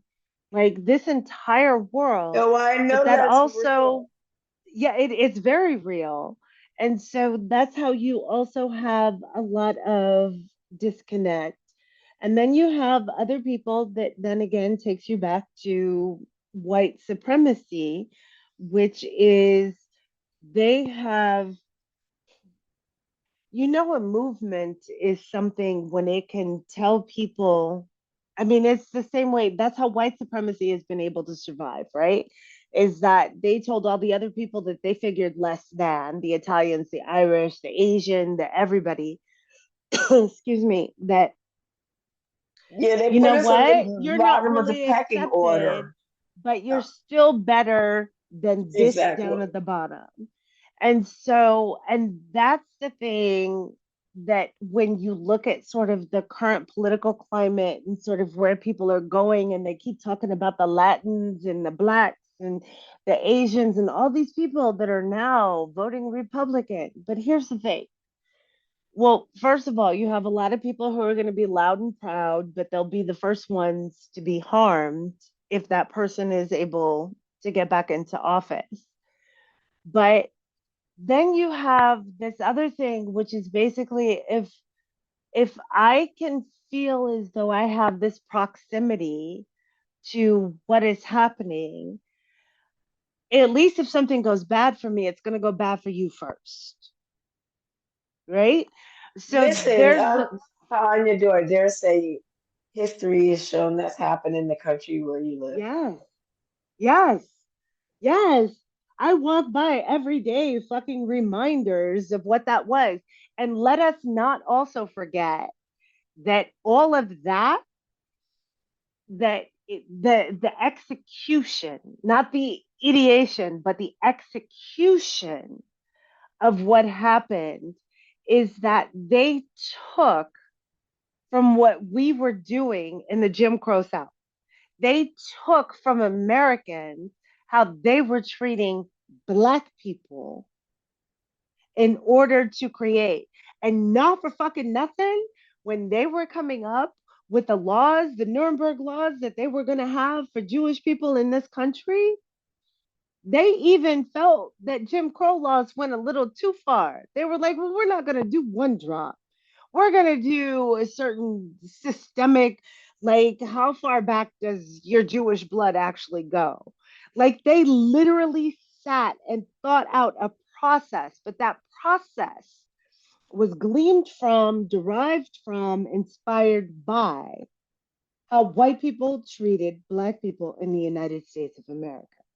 So I'm going to give you another little preview for what we're going to talk about um, on the Democrats Abroad Global Black Caucus Power to the People podcast. Because what you said, ideation, is that basically like Project 2025 is an ideation, and the other words you threw out there, like that, the implementation, that would be like what would happen if um, Trump gets reelected.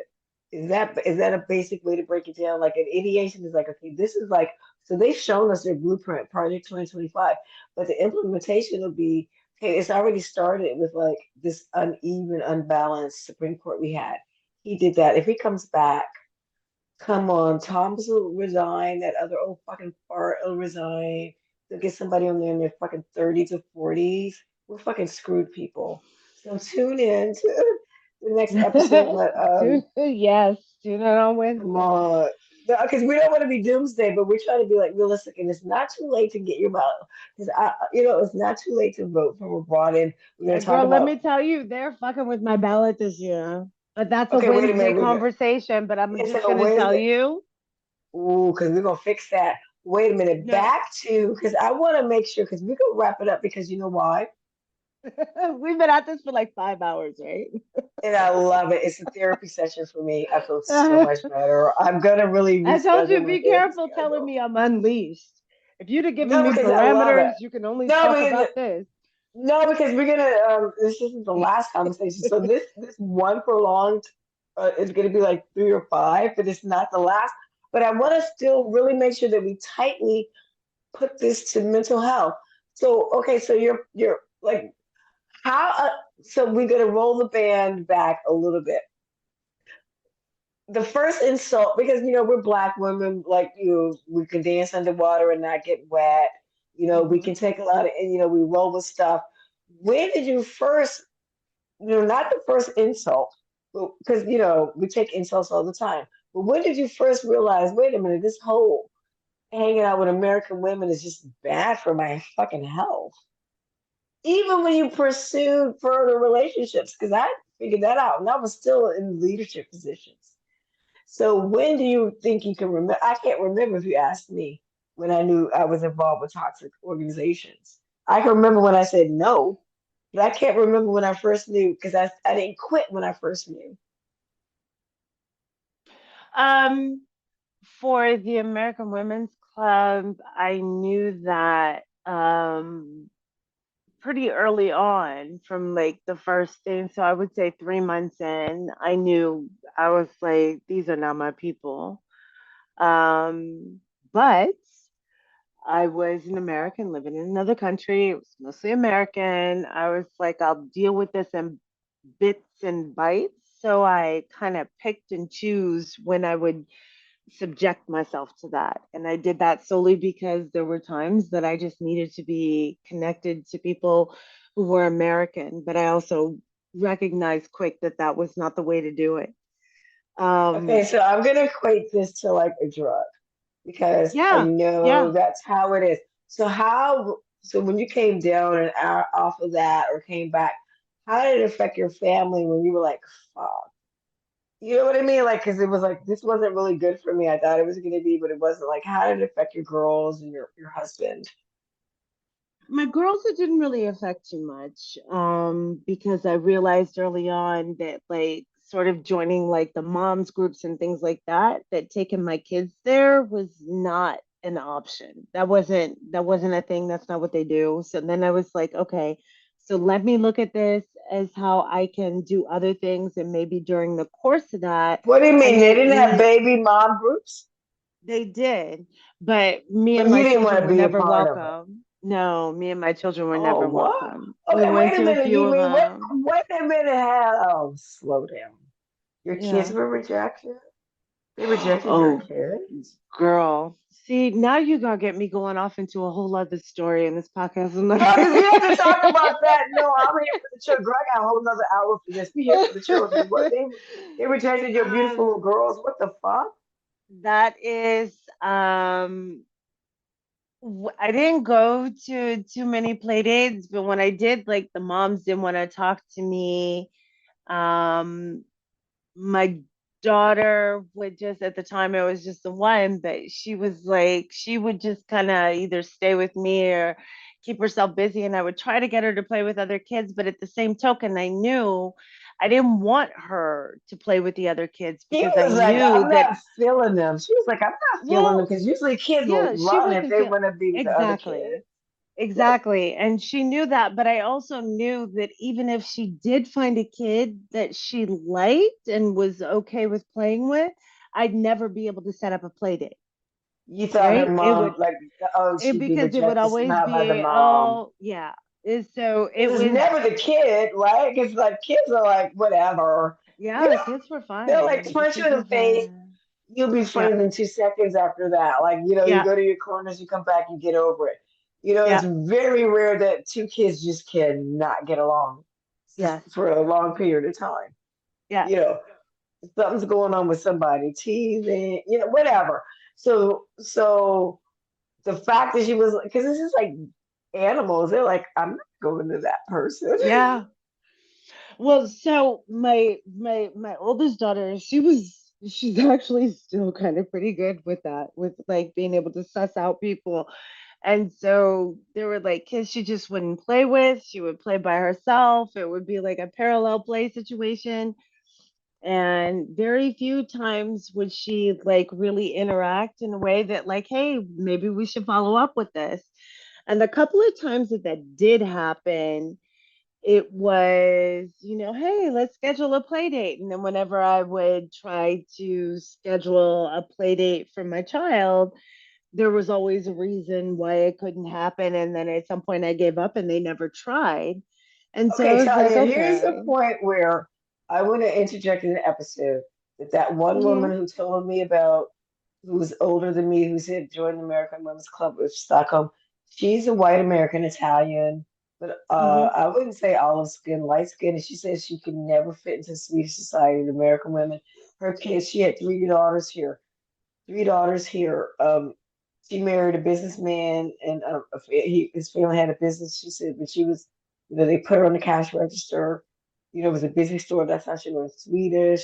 She was a teacher. She was college educated. She raised her Hmm. kids here. Her friends had tons of her kids had tons of friends. The women would say, "Oh yeah, let's do this." She said they never followed up. So I was like, she had incredibly either bad luck or like, you know what I mean? I guess because here's the thing: it's not, if for all the people listening think that all Swedes are blonde and blue eyed, it's not true. So it's not Yeah. like she doesn't. Maybe she looked Italian to me. She just looked white. So to me, her thing was like, I don't know if she didn't fit in because she was American or she just her personality. But I don't want people to think that, like, I don't want anybody to think if I'm black, I don't have a chance. It just doesn't work out for some white women either. She's the only personal story I can tell. But I felt so bad for her because she was like, we play golf, and they say that we'll have coffee. She's like, they never follow up. So Hmm. she was like, so she. That's one reason she was so glad that when I came to town and I was starting up, like, oh, we're gonna vote, we're gonna do this. Somebody said, oh, I know her. Her husband owns a big store. She was like, yeah, she was happy to clean. She was like, Stockholm was so much better because there was so many more American women. But here, so even the mother, so you can even be the mother of a child who's obviously local. Their dad's local, but she wasn't. But they three kids she born in this country could never make Hmm. friends with their mothers of her friends, her kids' Yeah. friends. Isn't that sad? Yeah. I mean, I just think Yeah. that's sad for her. So I don't know. So couple that with being black and shut out of other circles as well. Because she went on to like, whatever, thrive. But I felt like so maybe that's a commentary of Swedish culture. Maybe have you seen other American women who are white who just didn't fit into German society? I want to make sure we're giving a balance because we're going to talk about Um, racism. That's what it is. But I don't want white women thinking, "Come, oh, I can move to Sweden, it's gonna be happy." No, it's the white women in the group, just like the black women. I got a master's degree, can't get a job. It's like, sit down, shut up. You know, you know what I'm saying? okay. It's all the American women. That's what I say. So, have you seen American women also have a tough time? Because I don't want people to be like discounting our, because we know what we're seeing is real. So I'm telling you, I've seen other. She's rare. I'm telling you, she's rare. There I aren't have seen. many white women that can be shut out of that. And I will say that in my experience, anytime that I've seen it, which has been very few, but the times that I have seen it, it's because we go back to the husbands didn't have the requisite job. Oh, wait a minute. They I'm didn't so live where sorry. they Wait a needed to, second, so then that Tanya. goes to a class system. Tanya. Tanya, I'm so Yes. sorry I wasn't clear. I'm so sorry. Yeah. She was cut out of Swedish women didn't want to be her friends, not the Hmm. Americans. So sorry. Mm. So here she is in Sweden having children who are half Swedish. She can never make friends with the Swedish Yeah. men who were the Yeah. mother of their daughter's playmates. So and her husband was high income. So you're saying you've seen this happen to white American women who German women shut out because their husbands weren't impressive enough. It went back to the Yes. husbands. Yes. Wow, Yeah. gotcha. I just wanted to So make shit this is clear because JD I'm Van like, that's Land over harsh. here. This I is know, because JD I'm like, Van Land that's over here. harsh. I'm still trying to get my head because I'm like, that's harsh. I was like, clear. Wow, that's I've harsh. actually thought about writing a book just on the women that I've met here, because what I could tell you about German moms, oh Lord.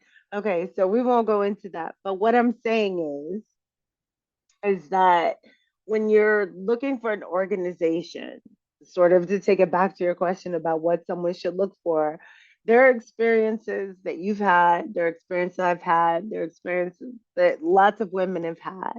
And I think that probably the most thing that I wish I would have understood a bit better when I first moved here, that if anyone else is thinking about moving overseas permanently, is to know that you have to be two things. One, you have to be secure with yourself.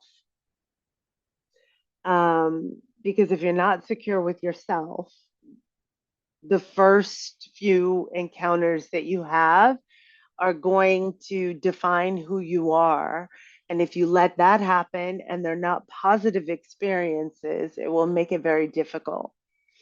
I Okay, think this, Tanya, I want you to elaborate and say, like, secure yourself. You mean like self esteem, yeah, your pat, self-awareness, like, self-esteem, okay. who you Hmm. are, what you like. Like you don't have to have everything figured out, No, but you have to no. have, you know what I mean? Like you have to know that you are who you Be are. You know comfortable who in you your own are. skin. Yeah. Being comfortable in your own skin.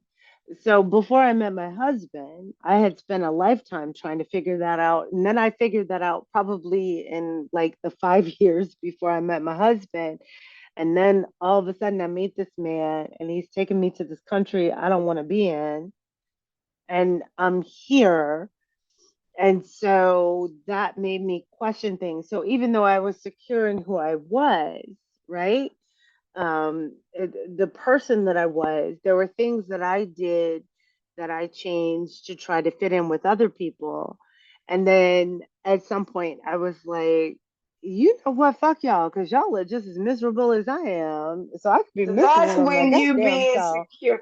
So, because I was Yeah. gonna say, can you? So, if you're secure, do you change to try to fit in, and I then think you to can some do that extent you do. because, but I you think, didn't rebound and said, you know what, I'm going too far. Fuck yeah, that. I know who I yeah. am. And you Because if you're self-corrected. secure in who you are, then you've recognized, oh, wait, I'm going too far. This is not who I am. But if you don't know who you are, that's going to make it difficult for you to ascertain If that not you've gone too impossible. far. If Yes. not impossible. I hear So you. you Wait have a to have minute. a Say that semblance again. of I feel like we're going too what? fast because I think that's so crucial what you just said. Please say What? that again. If you don't know, because to me, If because you don't know sometimes, who you yeah. are, it's going to make it very difficult for you to ascertain or determine when you have gone too far to fit in. And That's I a think life adult lesson. women, no, exactly. And I think adult women, because I'm like, break it down like you would to your teenage daughter, because I'm not, because that is like crucial. Hmm. You're in that state. Yes. You're like, who am I?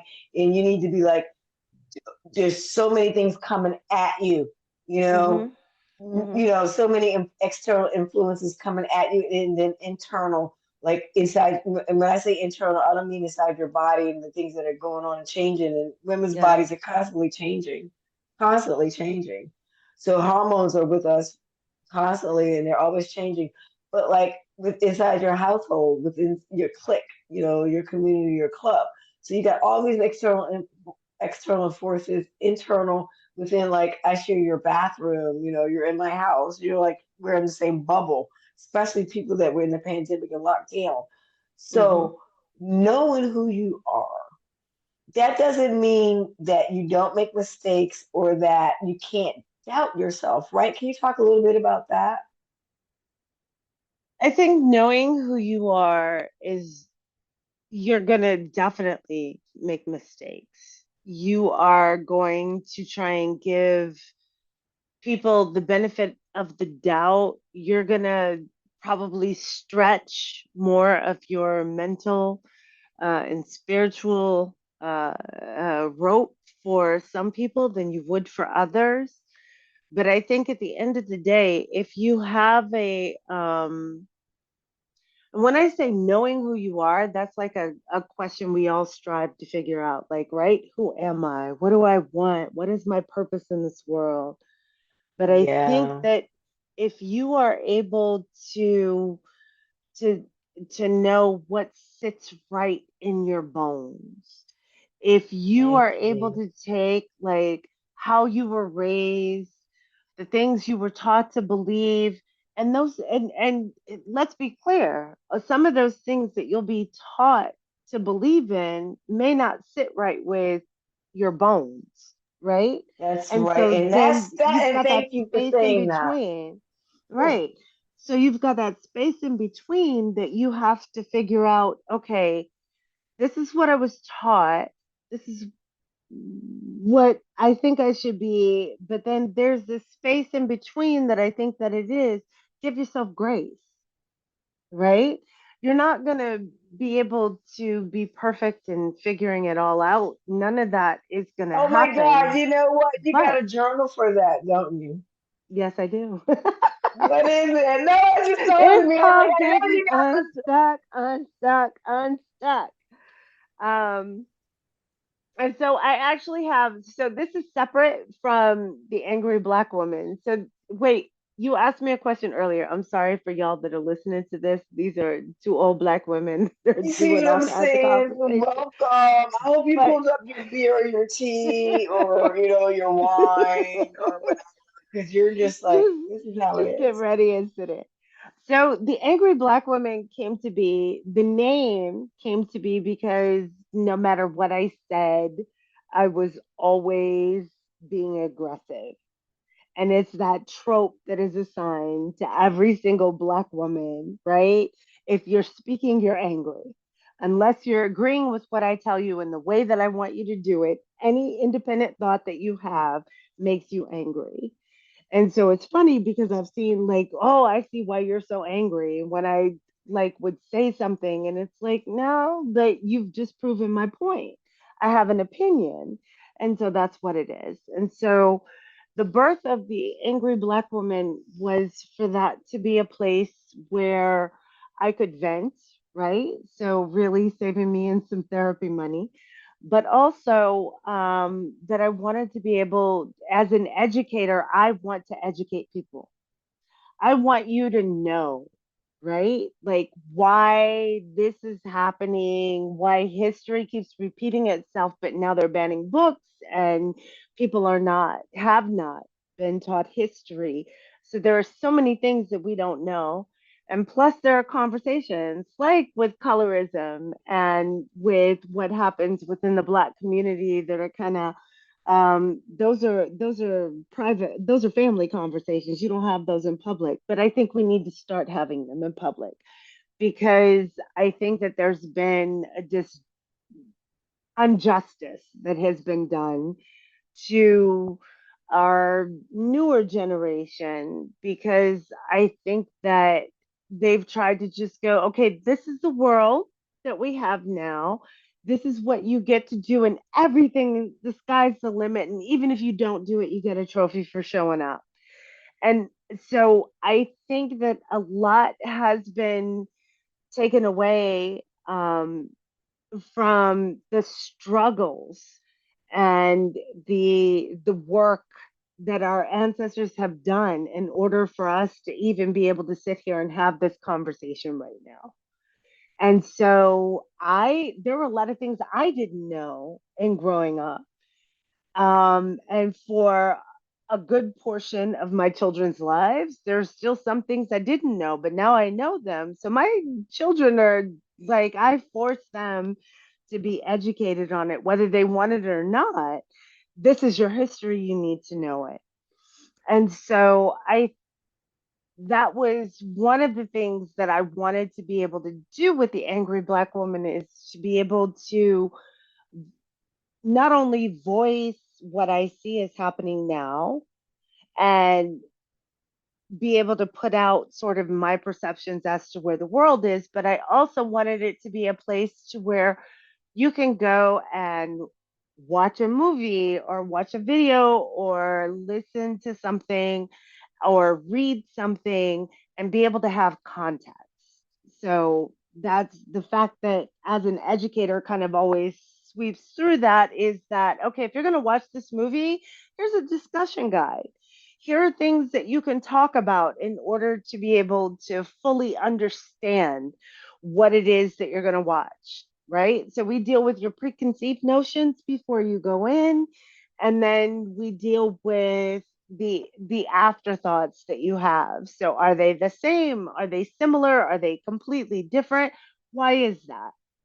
And so it's a lot of things that deal with not only history, but also trying to keep it to where we are now. So that was my goal of being able to do that. But I am one person with about 12 different websites and 20 different jobs. And so it's been a lot because I don't outsource that. So when I do it all, I do it myself. So it's been slow and sort of coming, but I've been trying to put out things um, as I can. But in after the 2020 election and sort of seeing it after January 6th, I was like, I need to step back. That was my mental health.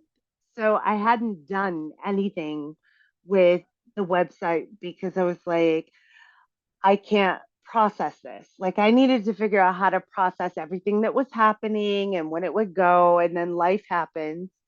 So I've slowly started getting back into that. And so doing some things, trying to update it. But in the course of that, one of the things that I did, because I think I'm a serial entrepreneur, I don't know, but I came up with different You're a types of serial journals. something, I'm a serial Tanya. something, exactly. Yeah, yeah. Um, but I came up with I think because I was like, when I was looking, sort of trying to process how to heal myself, or not, I don't want to say heal myself. When I was trying to think about how to work through where my mind was, and to be able to do that constructively and have it mean something and have it have a purpose, I was looking for all kinds of like different journal prompts and things like that. But I had a problem in that there was nothing that really addressed what was in my head or my heart. And so I was like, well, that kind of sucks. Like, there are writing prompts that you can do that are kind of general and you can take them wherever you are. And that's the beauty with writing prompts. But what I didn't have was anything that made me think about being this biracial, identify as Black woman living in this other country, surrounded by these people, and like, what does that mean? And how do I process trauma? How do I process trauma at home? How do I process trauma locally? How do I raise my kids with that? How do I raise my kids in understanding that their lives are completely different from the experiences I had at their ages? And so then there's this disconnect, right? So it was all of these different things. And so then I came out with I felt like I was stuck as post pandemic. I'm figuring a lot of people did, but I tried to look at it from a way that could apply kind of to anybody, in that you're in this place in your life and you can't move forward. And why is that? You're stuck. Why are you stuck? So then it's working through STUCK, right? Working through how you do that. And then being able to go, okay, so here's some things, let's explore these things. I don't have answers, but I know how stress affects the body. And I know that when stress is affecting your body, it's going to manifest itself in a lot of different ways, be that in performance, be that in your ability to retrieve or uh, sustain information, be that in your health in a lot of different ways. And especially if you're living overseas, your body is going to be affected. And okay, what kind of doctor are you going to, right? So even the practice of medicine is different in how they diagnose and what they take real. I will say this as a caveat for all of those that are listening: Black women are still not believed no matter what country you're in. So Nowhere it's haven't been seen it. exactly, If you're not your own advocate, you're gonna get screwed. exactly, Thanks for bringing that exactly. up. So I created this journal. So it's a journal. It has writing prompts. It has coloring pages. It has all of these. It's kind of like a catch-all to be able to get. But then it has a totally digitized calendar that can work with any calendar you have: Gmail, Apple, Yahoo. Um, so that's even Outlook. So it has the ability to be able to do it. And so you had one place, so that's a digital planner. So I did that. And there's some other ones that I'm working on, So, gratitude, wait what a have minute, is the you. digital, my gratitude journal practice is over 2,000 days old, but listen, is your digital planner available? So I can link to it in the show notes. Is that There happening? are, I will send you a link to the one that I had. I do have a gratitude journal that I prepared, which came out before Christmas of last year. It's when I did that. I've been working on compiling all those things, and then I got sidetracked. But I do have a gratitude journal that I can send you, and I'll send you the link to it that you can put in the show notes, so that people have that. If you want to do just strictly, and I tried to do it in a way that you can print out the pages if you're a paper person, like a lot of people Yeah, still because some are. people, I know, and there's Yeah. nothing wrong with that. There's an No, art to no, that. Nothing wrong with no. that. I'm still hybrid. Like I have all these digital journals that I've created, and I'm like nervous about putting them out into the world because I'm like, but I still like my paper, but digital is also easier. So I created them in mind for whether you print them or use them digitally. You They know still what? Because have I the don't know. same purpose. Yeah, because I don't know if one size ever fit all. But Yeah, these days, you it gotta doesn't. have, exactly. You gotta Options. give Gotta people the have tip. Yeah, options. you gotta have options. I So I love can that send because that. I'm totally in the journaling. I believe it. I've seen the power of gratitude, Yeah. power of consistency. Like I say, my practice gratitude journal practice is over 2,000 days old. The power of consistency, the power of writing things down. I was one of these girls that grew up being afraid of having a journal. Definitely would, was in love with the idea of having that little journal with that little mini skeleton key, but Yeah. terrified of the fact that somebody would find it and read my most private thoughts. So I can, if you've got that block, like, oh, if I write things down, people will find it. There are ways now in the 21st century Oh, to, of as we course. say, do it digitally or um, otherwise, so that because that was a block for me to be exposed because Hmm. journaling can be very vulnerable, so Yeah. there are ways to do it that your thoughts can be secured. I say that because having experienced the benefits of it, I don't want anyone to use the fear of exposure. But listen, at the same time, be safe. If you're living somewhere, don't do Yes. something that would be obviously um, seen or get you in trouble. I understand that we don't all have safe spaces. Hmm. So, Tanya, talk about that. Finding not from a personal experience, but from your professional knowledge and research about how women can secure safe spaces where they're not necessarily safe to be able to process these emotions and do things like this. So if Journal, you, for example. well, for instance, if you have people that are journaling, so one of the things that I put for all of my digital journals is that there's a safety, there's a home page, right?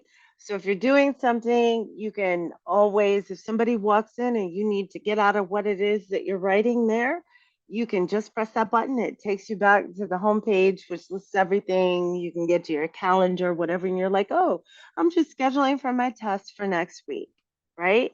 So So when they're you not say going to homepage, know. that homepage is the app, but homepage is the No, computer, like the homepage of normal the screen journal. So the journal is set of the up to journal. where Okay. it has an index page, right? So for instance, if you have an actual book and you open up the book and you're like, what chapter is this in, right?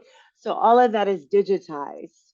So you can go, I want to do gratitude journaling. I want to go to November. I want to go to grocery list.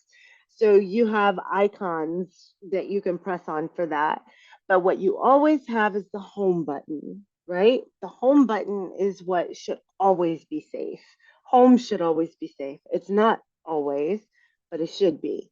So that home button is your safety. So if you're journaling and something is going on because you have journal pages, there's always the home that you can click on, which will take you there. And you can either go, oh, I have to schedule my test for Mondays. So if anybody looks at it, they see that you're at that, right? It takes you to a And neutral place yes, where it doesn't. yes. Okay, That's the same that's way it does important. with websites, that you can kill your, all you have to do is just click something and you can kill that you're connected to like a domestic violence hotline or something like that, that you're able to do that. Another way is to be able to also ensure that it's protected is that you can encrypt them. So if you use like the app Good Notes now lets you, gives you the ability to be able to password protect certain journals. So even if somebody got a hold of your tablet, they wouldn't be able to open it. And so that's always the thing. I mean, there's always a thing between being fully digital or on paper, and they have pros and cons to each of them. So I've always been the hybrid girl, right? I do a little bit of both because that way I know at least some things I can always Yeah. get to easily. Let's talk a So, little bit more about ritual because there yes, can be some, if you can find where you can be completely aware or whatever, and in a place where you can maybe write something down and burn it. Have you ever done that yeah, on a I've piece done of that a paper? lot. I've done that a So talk lot. about what the symbolism. I knew that would resonate with you because we're the same on so many levels. But so because sometimes some people are like, I need to write something down, so burn it. There's it doesn't have to be something that's a keepsake forever, like you passing down as an heirloom. There's power in that. If your body, if your instincts are saying, I need to write it down, you can see it, you can burn it. Talk about, I've done that in a barbecue grill. You Yes. can do that in minutes. You can do it with You a don't have to candle and make an it ashtray. do a candle in an ashtray. Yeah. So if you're thinking I'm not a digital, kind of person, I get that. That's okay. It's Hmm. power in writing something down. It could be a word. Fear. You're letting go of fear. Burn it up. Yeah. The symbolism to let that dissipate. That whole emotion can dissipate within that action. So there are lots of ways to do it, but I love the fact you journal. I'm a journaler. I'm a believer. I'm a Yeah. believer, but I want to speak to the people who may not think. And here's the thing about journaling, like anything, baby steps. Talk about baby steps to journaling. So, baby steps for journaling, I think for me, I'm not, I will sit down every day. I don't have a regimented schedule for it. What I have is, and that's why having prompts is a really good thing for me. So lately, I've been working on a musical uh, prompt journal because there are certain songs that will trigger certain memories or emotions, right? So being able to listen to the song, what does it make you think about? Does it take you back to a place in time? What is that time? Can you can you see it? Can you smell it? Can you taste it? Can you feel it? what do those feelings feel like, right? So being able to kind of look at music in a way, because music has always been something that is a healing factor. Music is something that makes us have all kinds of emotions, whether we're with people or alone, to be able to do that. So it could be that maybe you're just having a kind of particular day, you put on a song and it makes you feel something. So, what do I say about what I'm feeling? So, having something that guides you. Some people want to be able to sit down and write, and I'm one of those people. Sometimes I can't just sit down and write just whatever at the moment. It doesn't come out of me like that. I need for you to coax me, give me something, right? And so one of the things that I've tried to do with my journals is to make sure that um, I share a bit of myself. And I know this sounds kind of weird, but I've gotten journals to where people are like, okay, here's the prompt. What are you going to do with it? And I'm like, but that's kind of deep, or that's kind of like personal to me. Why are you asking me that? I don't know anything about you. I need to know a little bit of something. So I don't try to put my entire life on display, but I try to give a little bit, like, when I hear this song, this is what it makes me think. This is what it takes me back to. This is where I am. And So then, you open up, but you're not yeah, like, yeah, it's a it's, two-way street. I think it should be yeah. a two-way street. So I try to give a little bit of myself that, when I first heard this song, oh my God, this is what was happening. This is what I thought. So if you hear this song, what does it make you think? What do you think of these lyrics? What do you think of this particular lyric? And that for me, that may not work for everybody, but for me, that has been something that has helped me with being able to come out a little bit more like, oh, you thought this? Oh, wow, I thought that too.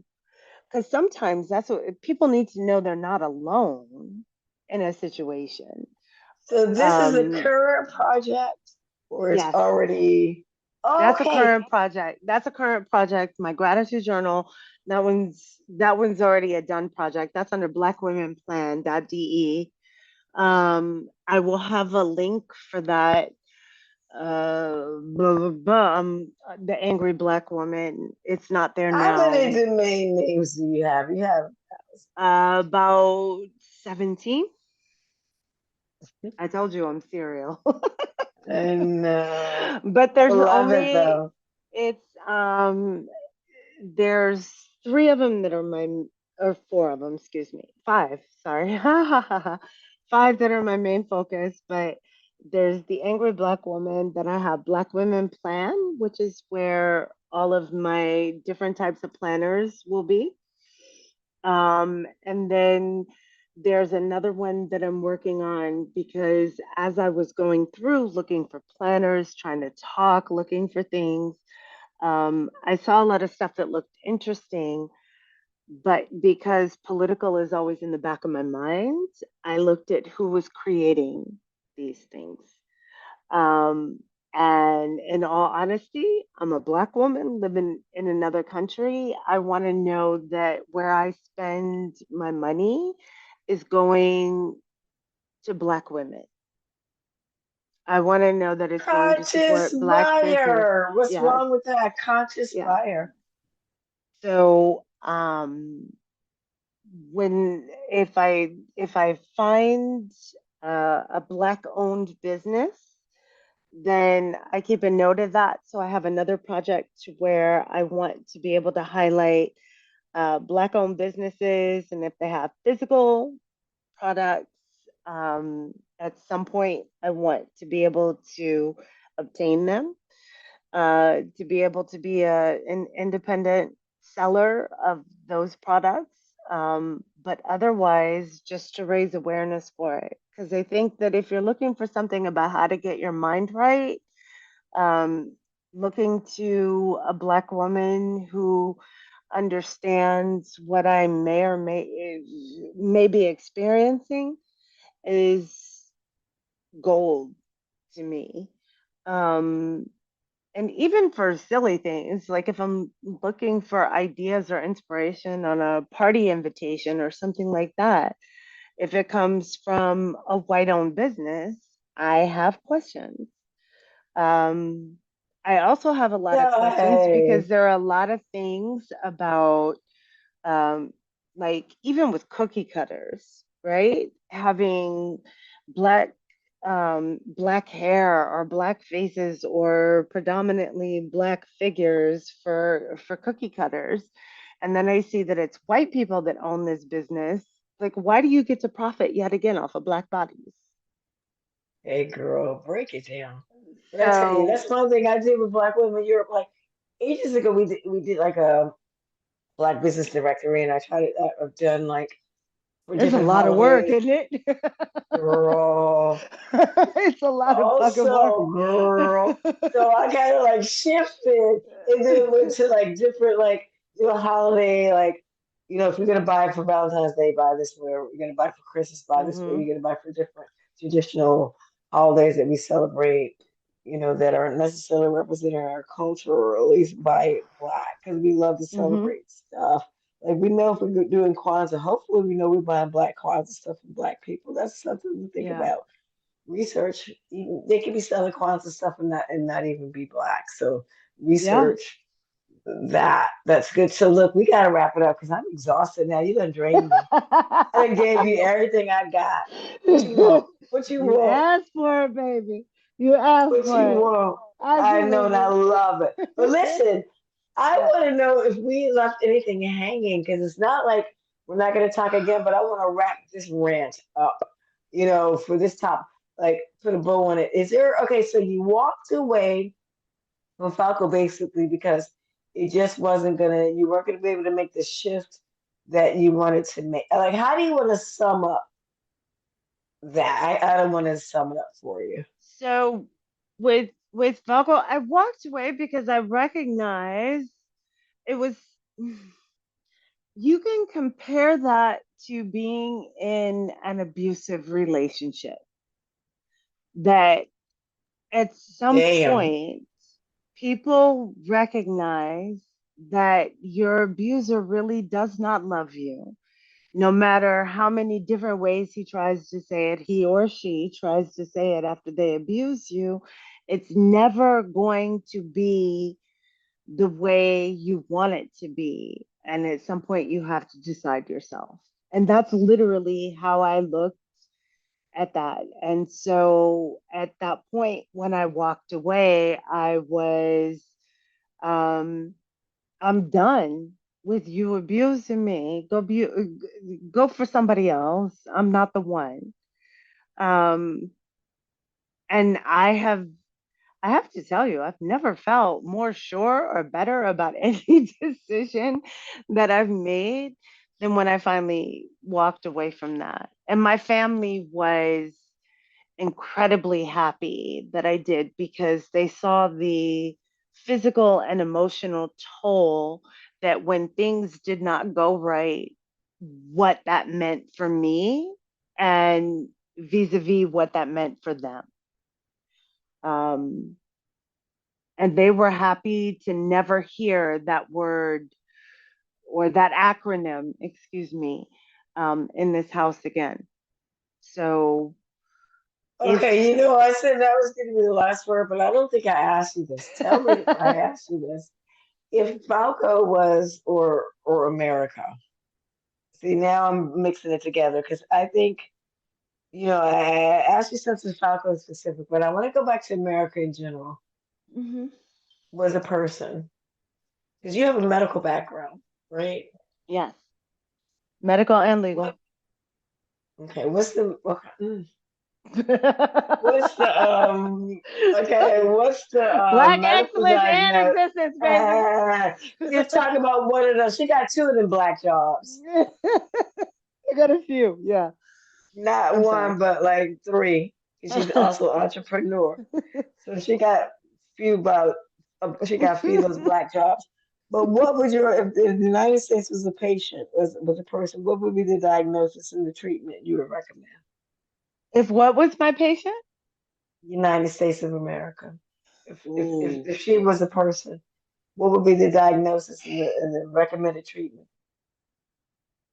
We can talk about the legal, her how you would defend or represent her uh, uh, from the other profession. Mm, But if the United States was a patient, wow. Okay. Well, I would say that I would think maybe the doctor has ordered a lobotomy. And so the treatment would be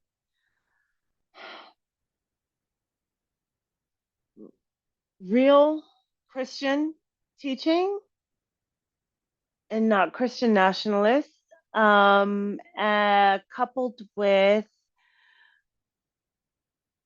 freedom school education and empathy training. so the doctor ordered a lobotomy because, well, why do people get lobotomies? Um, well, hopefully people aren't getting lobotomies anymore. That's what they used to treat mental illness with. Um, No, because I so think you're hitting on my point. Because I think, and I'm a layperson, but I think the country we do suffer from a particular set of psychosis. Wouldn't you yes, say? yes. So I would say the doctor should order a lobotomy once Kamala is president, um, to order a lobotomy for all the people that were resistant, um, be able to then go in and have the freedom schools. So I'm taking from history there to be able to teach them, because when we have freedom schools, that's when Black people actually knew about their history and they voted accordingly. And then for empathy training, I think that people need that. Everybody looks at like the Statue of Liberty as being the beacon of Americanness, but that was given to them by a French fucking sculptor. I've been to the workhouse, I've seen the different replicas of what were there. So there's nothing about America that Okay, is, so wait a second. Was it a black woman who was the model or not? oh, we never got that. We never got that. We don't know who his model was. We don't know who the model was, but he did it and he had many different iterations, and there are diagrams. I can send you pictures of that too from when we went to the museum. But there's a whole city and there's all these like little mini Statue of Liberties that are at the roundabouts as you're going through. It's just so weird. It's so bizarre. But he did that as a gift to the United States. And so you have a Frenchman that created the Statue of Liberty because he believed in the promise of America. Like, let that sink in. That wasn't even an American that did that shit. Like, No, they went through all we kinds. got great PR. I mean, that's the whole, Yeah, yeah, yeah. and Germany's got horrible PR, but we got great PR. But Sweden's PR But is getting fucked up now. They better get all shit of it together before we is. lose it. Yeah. But that's where the empathy comes in. Like, if you don't understand how things got there and how things are the way they are, and you don't have the freedom schools in order to give you the information that you truly need about history to know that, um, where we are right now is, in fact, not a new thing. It's just recycled history, which is why they don't want you to know it, because they don't want you to know that they're using the same shit they used a century ago on another group of people. So it's just, so I think that that's how I would cure it. After the lobotomy, they would have to go through mandatory freedom school training, and that they would have to then go through empathy training. And I would make sure Okay, but that, Tanya, you have to say what, who 100 years ago to who? who we get the training? No, you said that they're doing the same thing that to us that they did 100 years ago. Yeah. that they did to the world, but I like know, but things give an that went on in. example specific so people know what you're talking. I'm just saying for the people who don't in the back who don't know what you're So talking about. a Because hundred years ago, actually, no, it was because I in. know, for example, if you're talking about, because Yeah. here, okay, it's ironic, it's not coming out today, but we're recording this. Is it still? Okay, maybe not in the States, the time. Oh no, it's still it's Indigenous Still the People Day in the day. States. Yeah. No, but I'm just looking at the, so that was like what 500 years ago they tried to wipe out a whole something you can't wipe out that had been over 500 years old, the indigenous first national people of the Americas. Like when you say they try to erase history, like I'm just like Oh, there's so many concrete examples. I didn't know which one you were pulling from, I'm so I just wanted trying. to give it for the people in the back. They're gonna be like, "What's she talking about?" Because we could, like I say, we're recording this Yeah. on Indigenous Peoples Day. That was formerly called Columbus Day. For the people who don't know Oh, what we're talking about, but they're like, "What are they talking about, Indigenous People Day?" Well, it used to be called Columbus Day before there was enough people that pushed back and said, you know what? Columbus didn't discover anything except he for discovered like the Grand Bahamas. centuries. It wasn't Well, even I'm the just, Bahamas. It was the Grand Bahamas. you know what I mean? So you can Google that. But then even if you say, yeah, but then he went on up, well, then yeah, but he discovered, you know, a civilization that was century years old, right? So we're not talking So about, we're not celebrating false European discoverers no, that no, no, travel no, and no. come to places that are like, oh, I discovered it. So that's what I'm just saying on we're Okay. recording this on Indigenous People Day.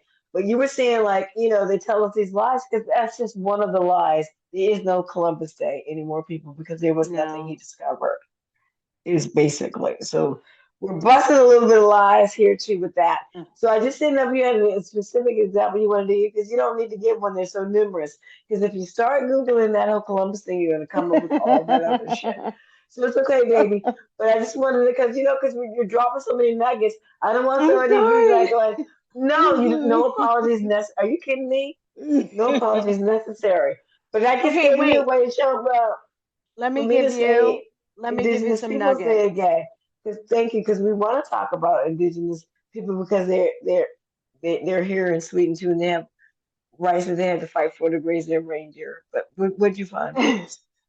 So, No, really. indigenous people, we don't call them Native Americans because they find that insulting, and so if they find it insulting, I'm gonna let them have that. But they were the first ones that were there.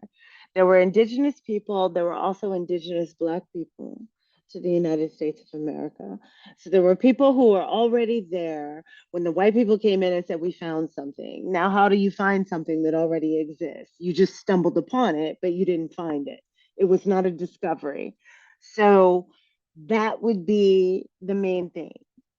If you want some concrete examples, as an American, I will tell you that there's a book that came out about the Alamo that Texas has banned because it tells the true truth about the Alamo as far as what happened there. And so a lot of things that we learned growing up or that we didn't learn that were left out. Like we didn't learn about the Black Panther Party except for the fact that they were a terrorist organization, which in fact they were not.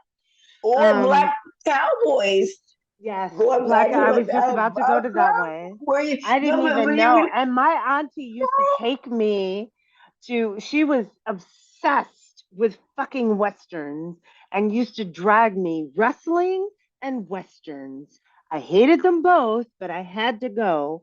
And so I met the original um uh um Silver, oh fuck, whatever his name is. But anyway, Tonto no, and wait a Long minute, is John this on your Silver. mother's Yes, side or I your met those mother's people, side? Okay. but I never Wait a minute, are there knew pictures of you there in were little black cowboy cowboys. boots? Wait a minute, there are pictures of you in little cowboy boots and skirts with your mother's side of the There family are going around pictures. to these There, things. no, it was on my dad's side of the family, and I will tell you. So that made it even worse. This was a black Even woman who better, was I was gonna obsessed. say. She Even was better. obsessed with westerns, No, because I and want to hear never about the told food. me. No, but I want to Never hear about. told me. Oh, wait a minute, she didn't know about the black cowboy. She didn't even know. I don't think she knew She because all she was watching she was would have. white people. See, that's the thing. She would have loved it. Can you imagine her obsession? If I know. oh, girl, it's probably good they weren't. There's If she actually a podcast out about black cowboys, and it is black girl, if you people see some talking about pictures in the black modern one, cowboys. the Girl, I'm modern day telling ones, you, girl, they you're sexy, not they ready for the. fine. I know, Listen, I'm right? not. Have Oh you God. seen? I know. Look, you Mm-mm. married to a German. I'm married to a sweet girl. Them black cowboys. Mm. I've only seen pictures, but listen, send me the pictures. You have my email. I got elevated people. If I get in the elevator with this person, honey, our wedding vows are What? off. That's been settled. That's been settled. And I have one that's my weekend pass, but I won't because that means that's a whole weekend. If I see him in the elevator, I get to take him to the room. Listen,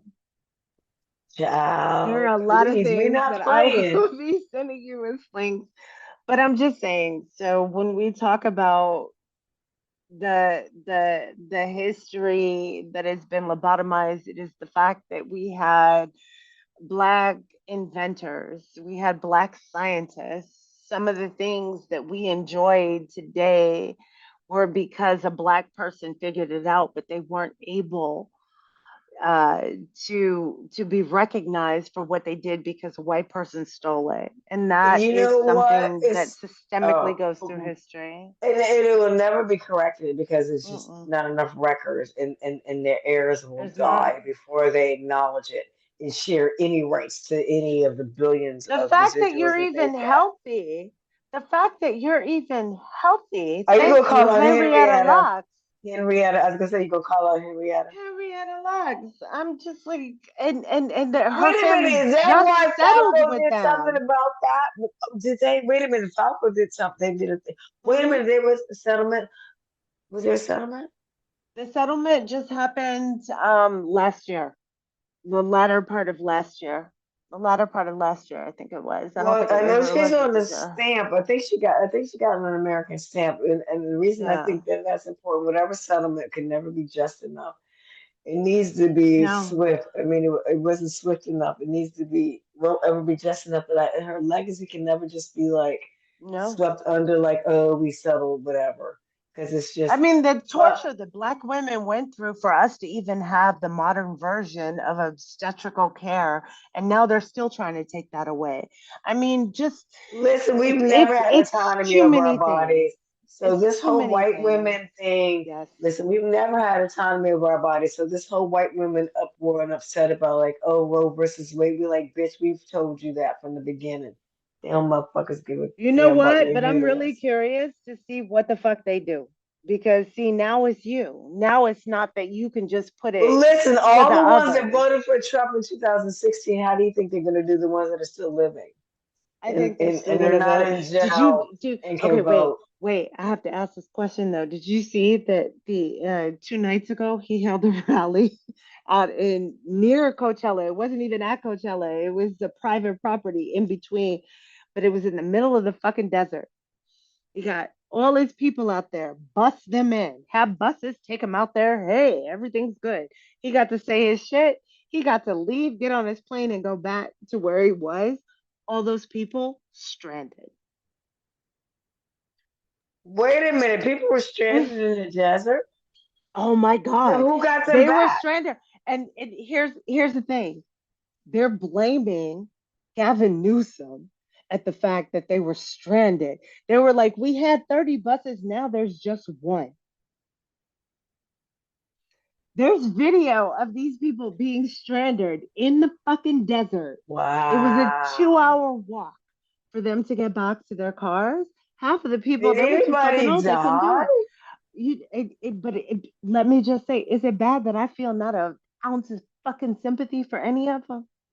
You went out into the middle of the fucking desert to hear somebody spew hate for how long? And you think I give a fuck about whether or not you can get back to your car? Bitch, walk you 2 hours. I'm good. I'm good. Now, that might make me an evil person, but I'm not evil. I just believe in karma. Okay, for those who'll never see it, I had to come off camera for a second and just fucking laugh because not that.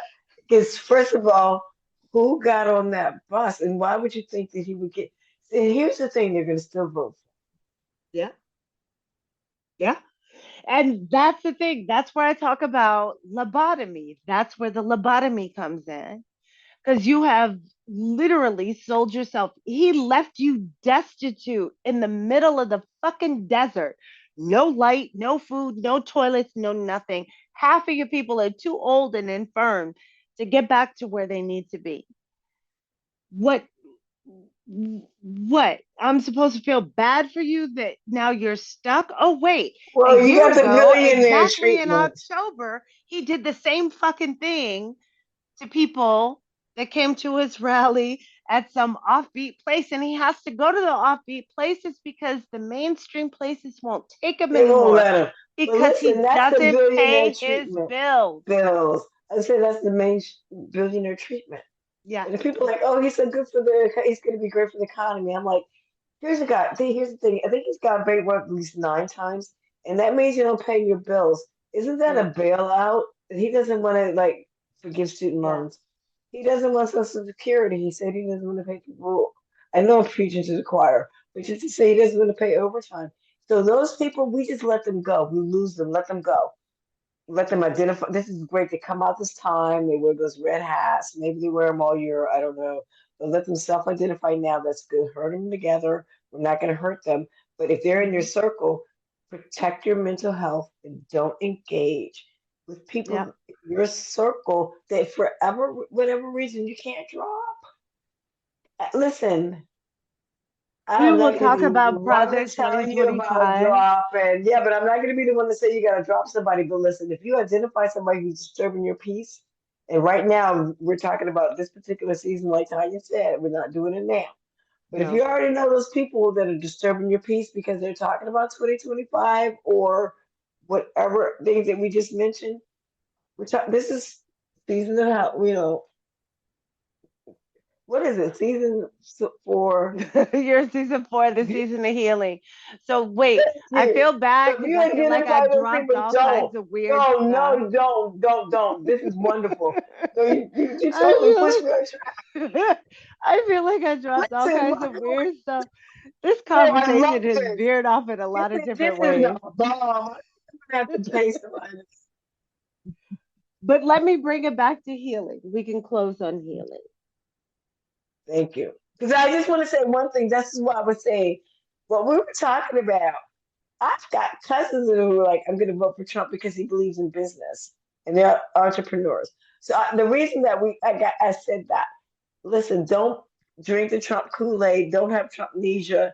This man is a failure. He believes in bailouts as long as they're benefiting him. He's nobody's friends. Just whatever you may not be for Kamala, vote for me. And I'm talking to my cousins right now. Because this one particular Hmm. cousin that I was told was going to vote this way wasn't in the room, wasn't in the country. I couldn't have that conversation with him. But for everybody who's got that one person who's thinking Trump's like, you know, because he's for business and Kamala, we don't know. Listen, do it for the person that you love. He's a rapist. If you got a mother or woman, anybody in your life, don't vote for a rapist, period. Let's just leave it at that. Let's give her a chance. He's the defends rapists. Okay, so let's go for the superhero and not the fucking. I'm gonna break it because if you're undecided at that point, you know what I mean? Because I'm not gonna move you if You're you're not Trump. undecided. You just don't want to tell people what you're Listen, for. listen. Here's what I'm gonna tell you. We keep it real. You've seen everything me and Tanya laid out on the table over this 10 series, 10 episodes. We had, But you know, I just gave you a whole season. What is girl, happening? you see what I'm saying? We are a franchise. So what I'm saying is I'm not playing around. Nobody's judging with this point. Don't judge me for my experience. Yeah. Take it for what it is. What I'm saying is I'm not judging you. What I'm saying is you want to vote for a rapist, fuck it. I'm not going to move you. But I'm saying for the true undecided, for whatever reason, I'm not going to judge you for being undecided. But if you're truly undecided, and you're a fan of the podcast or you love a woman in your life, don't vote for a rapist. I'm just gonna say that. Don't vote for the person who prosecuted the fucking rapist. Yeah, So exactly. I can't break it down more than that. I'm a rape victim, not once, not twice. Went on the third story, fourth story, went the third time because I wasn't gonna get raped the third time in my life. I'm just putting it out there for you like that. Why would you vote for a rapist when you can vote for a Eh, prosecutor who puts rapists away? We're talking moral compass here, people. I'm sorry. Could I just add to that That's for on the something? undecided. That's for the two undecided. And Tanya's going to take it away from me now because I'm getting upset. Tanya's bringing me down. Please listen to I my don't know great. that this is going to bring you down, but my mother voted for him twice and is willing to do it a third time. And so I have had to walk away from my mother, and my mother actually defended one of my rapists. So I'm just saying there are certain people, no matter what they connect with you on, no matter what it is, you have to be able to just walk away from that. And I gotta tell you, when I kicked when I kicked my mother out of my house, that was a hard thing to do, but you have to protect your peace. And protecting your peace sometimes comes with having to say goodbye or write off people that you feel you owe something to. She's my mother. She gave me life. She took care of me, and I know that she loved me. But she has turned into something that I do not recognize. When you work with organizations, if they turn into or make you feel as though you are no longer yourself, you are then something you don't recognize. That means that organization is no longer serving you. This is what being healthy looks like. Being healthy looks like being able, no matter how fucking hard it is, and I'm gonna tell you, this shit is hard. It's hard as fuck. It's hard as fuck for me to say, I don't want to talk to my mother ever again. But if it means that you are protecting your mental peace, if it means that you are protecting who you are as a person, if it means protecting your future, you have to make some of those decisions. It's not always easy. Sometimes you got to sit down and open yourself up, and that's never easy.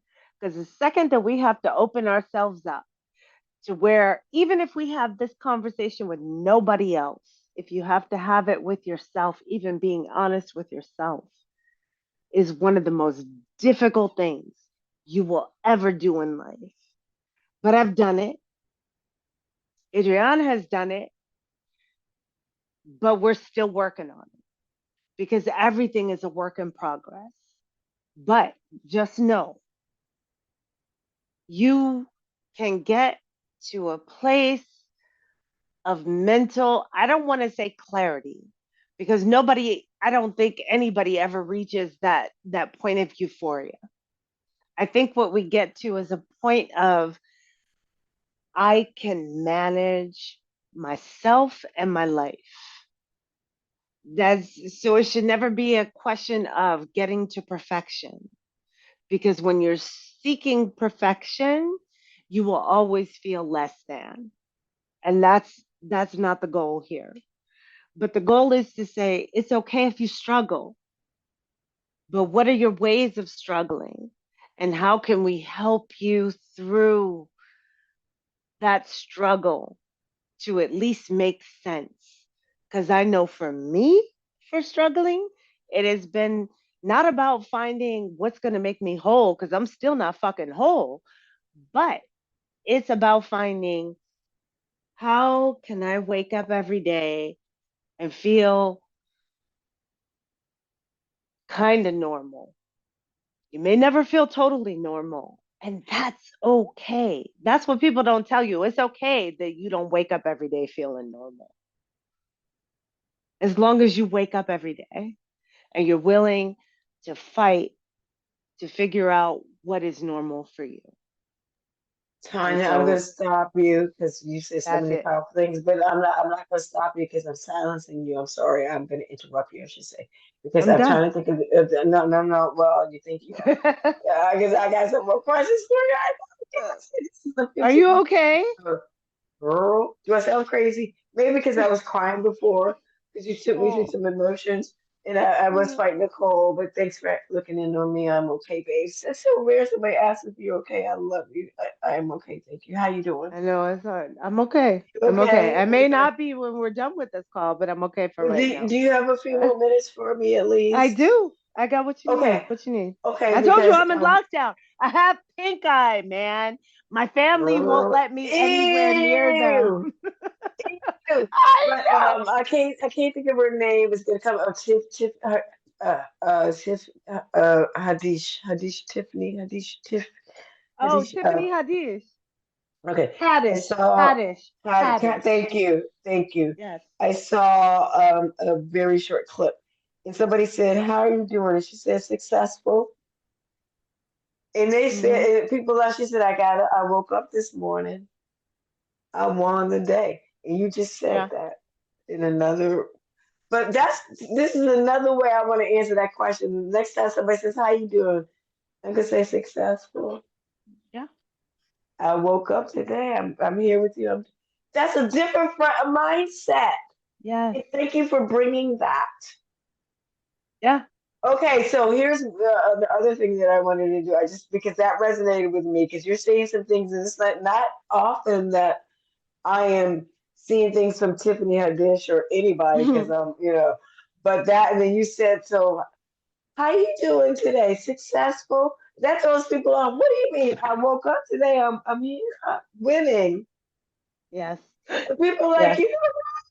different way because I believe in gratitude and it just brings you back to your journals. How many sets of journals do you have? Because I know you have Um, the unstuck, but that's just one, right? Unstuck is one.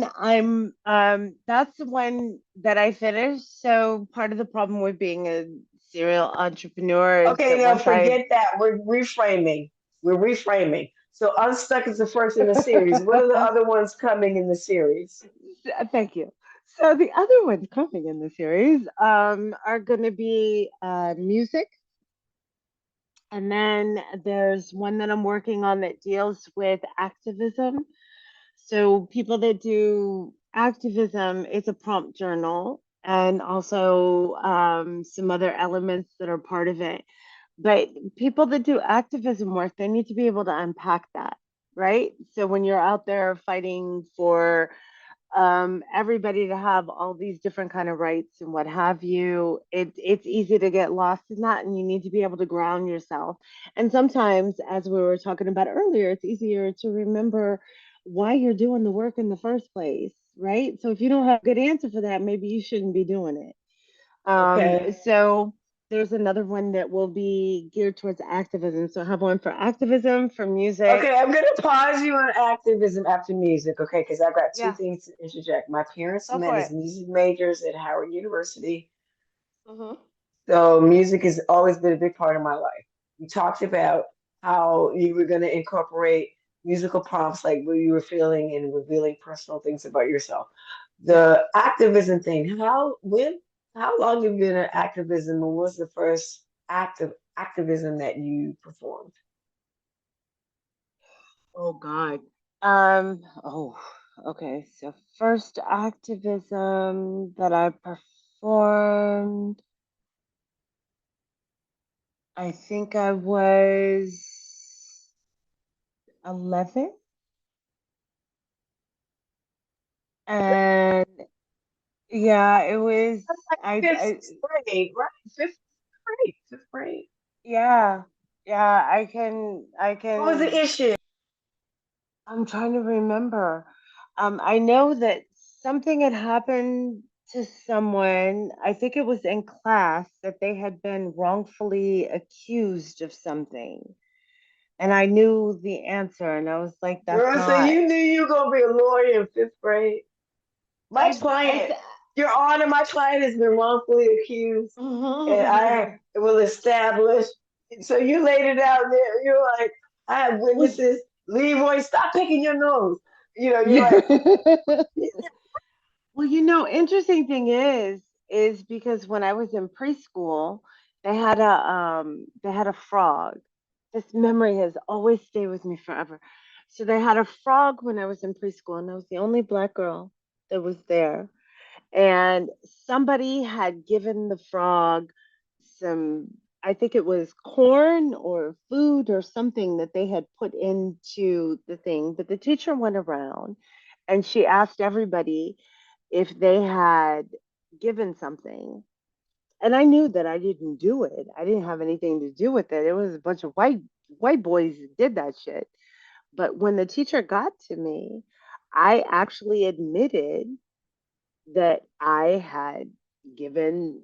I said I put one kernel of corn or one piece of food, whatever it was. I think it was corn, into the frog's cage. And so we all had to go down for a nap. And I remember at that point, I was like, I just said I did something that I didn't do. why did I And say now I'm that? suffering for that. And I don't like it. I remember that clear as fucking day. Um, and so I think at that point in my heart, I knew when shit's wrong, you need to say it's wrong. Can you? There's no way you can have known then, but can you look back now? I don't Why know were that you I knew causing him to then say? No, but why we like? Do you feel like because the I teacher wanted was to fit like in. everybody? I was gonna I say, oh, 'cause, like you were gonna be one of the cool kids, like I did something wrong, or did you think like no, you I like? Cause wanted that's to what fit in. everybody's I saying. I didn't don't want expect you to I know. didn't want to be because everybody else was saying that they did it and I didn't want to be the Oh, lone I got person. And you. I I was like, got really? you. I'm the You would have only called. black You would have been the person? Because corn kid too. yeah, see, if I would have said no, I didn't do it, which I didn't. But if I'd have said I didn't do it because everybody else was taking responsibility, I didn't realize there was a collective agreement. There was a You collective were social left out of agreement. it. You were left out of Exactly. it. And so that would have done two things. First of all, then the teacher would have only punished me and not the rest of them because she would have thought the rest were lying to protect me. And I knew that at that age. Wait a minute. Let me ask you My this. In black that skin was situation, not what a going to school? protect me. No, but let me ask you this: with your black skin in your environment, I don't know what it is. We're not gonna put it out there. Would your teacher have believed that your white classmates would have lied to protect you? Because that's a cool ass fucking school you went to. Um, I didn't know. But it's I also didn't know. fucking fifth grade That was code me that not nobody wanting to lies test. on And it wasn't anybody. fifth grade, honey, baby. That was preschool. Preschool, what the fuck? That was Sorry. preschool. That was Ooh, preschool. That wait was a minute. preschool. So Oh, even wait a in minute. Let's take it preschool, down. I knew. Damn. Even in preschool, I knew. Mm, this is not going to work out well for me if I say You no see what I'm because saying? Those everybody was psychological saying break, yes. Yes.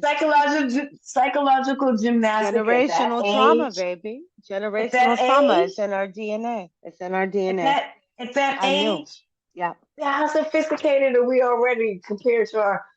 Wait a minute. What kind of what Yeah. school? Preschool. That was in So preschool. not fifth grade. I'm sorry, I heard fifth grade. You talking about you were five? Yeah. No, No, less than. less Less than than that. exactly. I was Somehow I younger than heard fifth that. grade. Yeah, I don't know how I heard that. But I think A that lot that of also psychological gymnastics. coincided. I think that also coincided with the time, either right around the time or right after the first time I had been sexually abused. And so I think I knew just instinctively, this is never going to work out for you. Because the second time it happened, I was 5. And when I told my mom, she lost her shit. Like she went up and tried to kill the guy and did whatever that it happened because he was a piano teacher.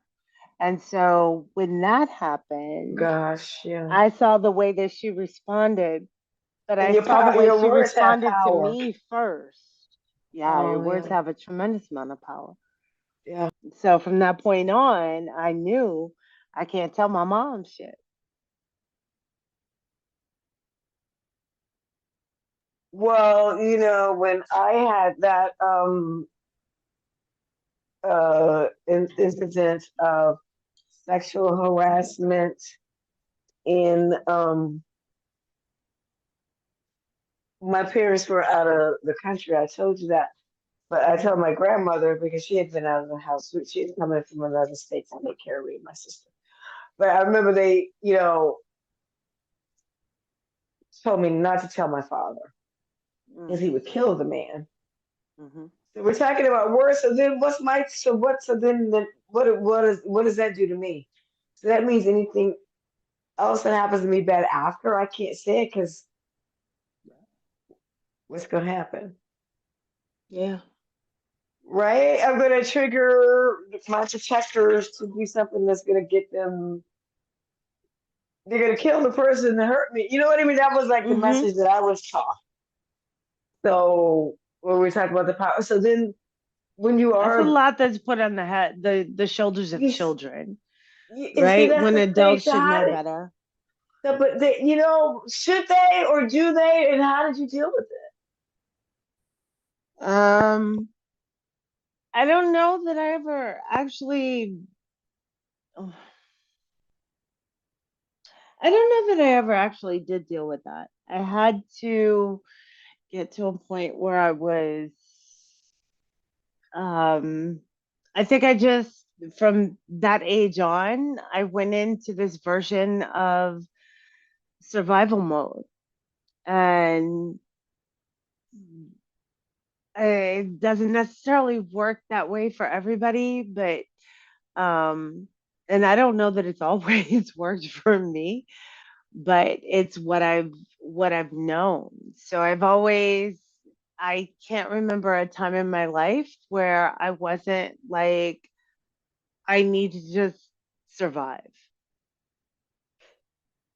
So I don't I don't know that I have any words of wisdom to be able to offer for um how you manage that, No, you girl, know. neither do I. No, seriously, neither do I. Because, and that's the thing. I have, we have survived things that are unexplainable to the people who are perpetrating them. So how can we explain how we survived it? But Exactly. you come to terms with that because I know that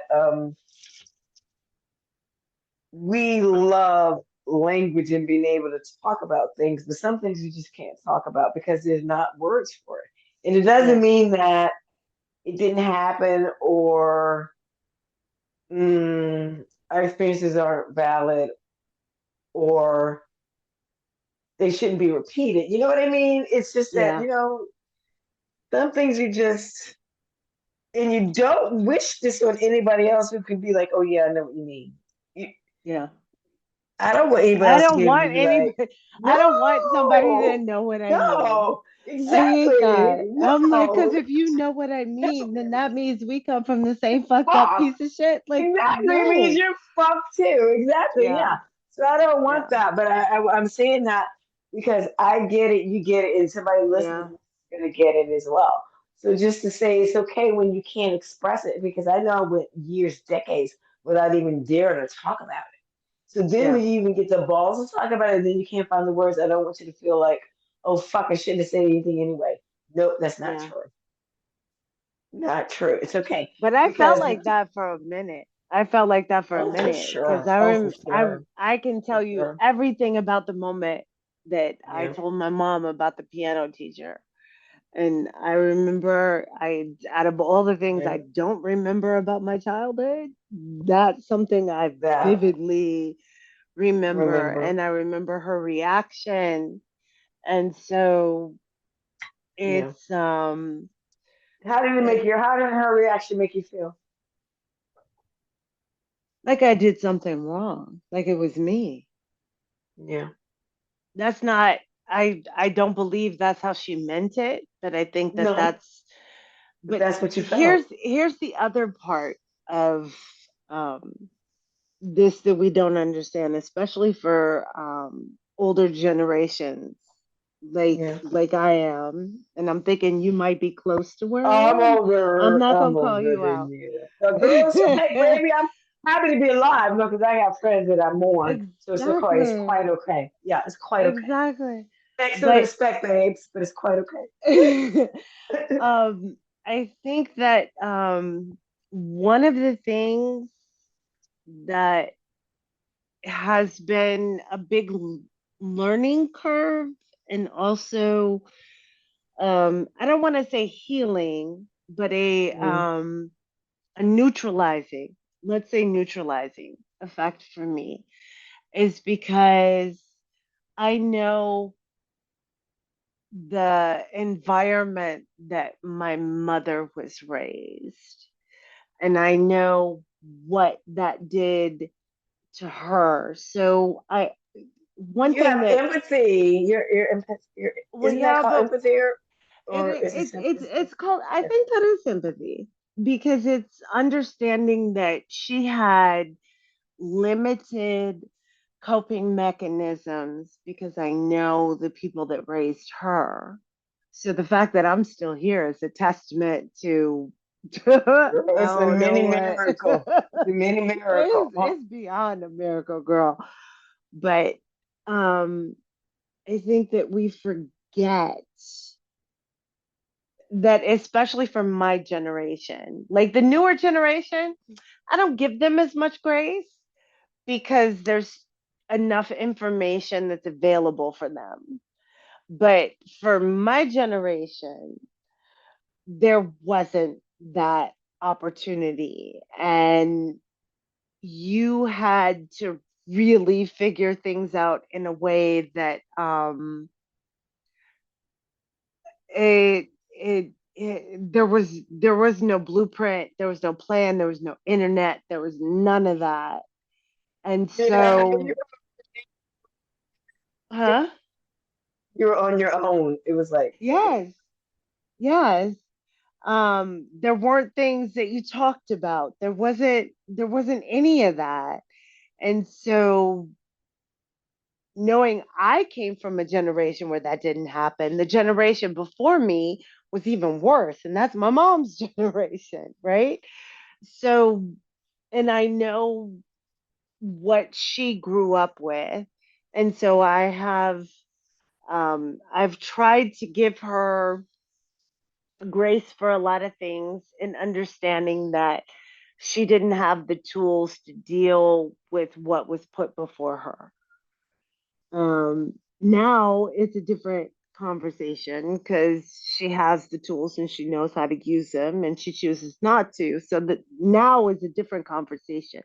But when I was young, she didn't have that. She was a single mom raising her kids, and um, doing the best she could with what she had. And it's taken me a lot to be able to just appreciate that part. I got a I don't lot of give her grace feelings now. about that. Well, but you know what? I have a lot of feelings about that expression, doing the best I can with what I had. Yeah, It I covers up a know. lot of abuse. I know. I've heard that I nice know. expression. I'm like, but it's like at the same time, it's valid, but it's like, anyway, It's I'm not not good. It's saying, a catch-all. It's a catch-all. It's not, yeah, I've heard it. it seems like a it- cop-out. I've heard it said to me, and I'm like, you want to say, but it wasn't good enough. But it's like, what can you say? We give people grace, but it's like, that's just like, I want to. When we're talking about triggers, okay, I got to put a trigger Yeah. warning on this Uh-oh. 20 episode podcast. No, but yeah, I did the best I had with I did the best I could with what I had. That's a trigger for me. Oof. Well, But it's that's true like, because I've said it. And here's the thing, don't you? Have you heard yourself saying stuff that you've heard, that you wish you hadn't been told? Is that yes, something I've said before? And I'm like, what the fuck did I say that? yes. I've heard myself repeating the same shit that my mom said to me as a kid. And she was like, don't worry, when you have kids, you'll say it. And I'll never say that. And the fucked up part is that most of the time, the first time I said it, my mother was actually here visiting. So she got to witness me using the very word. And I was Girl, like, ouch. this is so Ooh, wrong. This is so wrong. but But she's saying, I told you so, or she's cool. yes, no, she's good. Sometimes she won't come out and do the I told you so. She'll just give me the look like, I told you. It was gonna happen to you, Miss Perfect. So she's kind of giving me, and as a mother, and you know what? The reality is, with my kids, if I'm still around, knock on wood, hopefully, let me find some wood. Knock on wood, I'm still here. Um, I'll do the same thing to them because that is what mothers do. But I'm not gonna pass on all the things my mother passed on to me. But yeah, it's Well, listen, but none of us do. And of course, you're going to be there to see that same thing, and your girl's going to look at you and be yeah, like, ah. And you're going to be there to, because I don't know, but, what ex- expired before, if you can say this about your mom because you said you've had to part ways, but I know what kind of mom you are with your girls, and there are going to be times when your girls are going to be like, "Mom, you were right all the time," or "Mom, I had no idea." Like, "Oh, Mom, I love you so, I respect you so much." You're like, "Oh, Mom," you know what I mean? Of course, you're I gonna have hope those moments so. like, and they're I gonna be hope like, so. "Oh, Dad, we appreciate you." You're gonna you're that type of, you and your husband have created But that they need to appreciate their dad. He is girl. From the what I best heard, he's father. amazing. He is, Amazing. he has taught them how to use power tools. He took them out Oh on yes. every excursion that they wanted to go to. He has loved those girls since the second they were conceived, and even more so when they came into the world. And he set the bar so fucking high for any man that will come into their life. Like he is their judge. And I am so happy that that is their judgment, right? That's their bar. Their bar is you have to be at least as good as my father. And when I say at least, that puts them almost to fucking heaven. He's done everything for them. So the first man that they ever loved in this world is an amazing, amazing, amazing fucking human being that has done more for my daughter than probably I have. He's been a better parent than me. And so he has shown them for a man to love you, this is how it should be done. And I Okay. really For the want my record, girls. I want to say Tanya Yes. and her husband are rock solid. You So stand down any of these women are thinking, oh, but listen, can't she's have my giving you man. rock solid, so stand down. Oh, But she is giving you a playbook of um, ground rules yes, for what you look for in a man who celebrates you, your ride or die, yes, the one who yes. loves your children from the time of conception, the That's one what who's he going is. to be a role model, the ultimate guy dad, dad girl Yes, dad, sorry, girl yes. dad. She's giving This you the is. one that like looks at you and be like, that's fucked up. When you're like, that's fucked up, and they're like, yeah, that was fucked up. Not somebody's like questioning you Yes, like, did you like, somebody's like, yes, yeah, I heard that, like that stays with you in your truth. Someone who like language isn't a barrier, culture is not a mm-hmm, barrier, mm-mm. country is not a barrier. That brings you into their family, where their family's like, we love her because you love her. That Yes, type of, that's what you're looking for, whether it's like domestic, foreign, or whatever. So, because we're all, because Tanya, I want you to close this out about because we don't want girls to accept like abuse from guys that they think love them that they don't. no, no. And you will know if somebody loves you, if you will know if somebody likes you. That's the key, right? Like love is one thing, But do you like this person? You can love somebody, but you can love them for very different reasons. But do you like this person? Like, do I want to hang out with you? Do I want to have a conversation with you? Do I want to sit and eat a meal with you? Do I want to play a game, watch a movie, whatever it is? Do I like you as a person? And if you can't say yes to any of that, walk the fuck away. Like love is, and there's the love of my life who just walked into the room. So that is, if Oh, you can't, hello, love if of you, my life. You just want you you know can't what? hear I take me, a you're in plate my down to ears. my husband. No, but I'm teasing with you. Because I take a plate down to my husband. He's like, you're so talking. I'm like, I'm coming, whatever. But listen, Yeah, yeah. continue what you Okay, so said. listen, We're I just gonna, want to say, you have to figure out how to love yourself. And for some people, that's a very difficult challenge. Some people, they've never been given the tools to be able to do that. But as it's just figuring out the healing part. I'm bringing this back to your healing of your season. The season of healing is you have to be able to accept yourself. You're not perfect. You have a lot of flaws, a lot of faults, a lot of all of those things. But at the end of the day, they are who made you who you are. Now the question is, who do you want to be? So you can take all of those things. You can let your past define you, or you can let your past propel you to the future.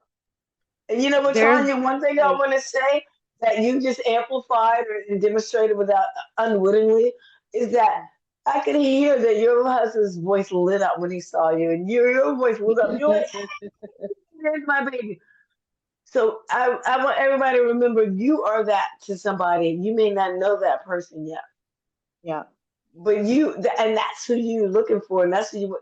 Did you hear time? She's like, oh, baby. You hear you My was like, honey. hey. So you see what I'm saying? That's the reaction you want. So it doesn't mean that they're perfect, but they give that to you. So stop looking for perfection. Yeah. Stop looking for like he doesn't tick this box. But if he makes your voice go, oh, girl, you on the that's come on. Am I on the right? Am I making sense? Yes, you're making perfect sense because perfection doesn't exist. Everybody It has doesn't exist. flaws. You just have to think about those flaws that will complement you. Let me put it that way. Those flaws that will complement your flaws because everybody has them. So you're going to have them. So do your flaws complement each other? Do they fight with each other? Like what's happening? I love that. Instead of like people always look at their strengths, how we complement Yeah. each other. How do our flaws Yeah. complement each other? You neutralize each other. Neutralize them. How do Look my at the flaws flaws. neutralize theirs? I love that. Yeah. Oh, girl. Okay, I'm saying goodbye now. We can't get better than that. Can we? You think Okay, so? we've talked for like 2011 hours. But do you think we can get better? Because I love that. To me, that was so enlightening. How do I? Because you know how you can always see the flaws in your other person. Well, So you yeah, just because gave me a whole everybody's new way always to look looking for at it. perfection. But it's not about perfection. It's about, okay, this is what's wrong with me. This is what's wrong with him. But can we focus with those things? And when the answer is yes, then you got it. So then it's a matter of just figuring out, okay, this is who I am. This is who he is. This is how we can live together peacefully. I love him because he's a good person. I love her because she's a good person. We don't necessarily mesh here, but that's not a deal breaker because we mesh here. And it's not just about sex, it's not just about any of those things, it's just about fundamentally who the people are. You don't have to love 100% about anybody in your life. You don't have to love 100% with your children. I don't. I admit it. I love my babies because I brought them into this world. There's a lot of times I don't like them as people, but they're still my people.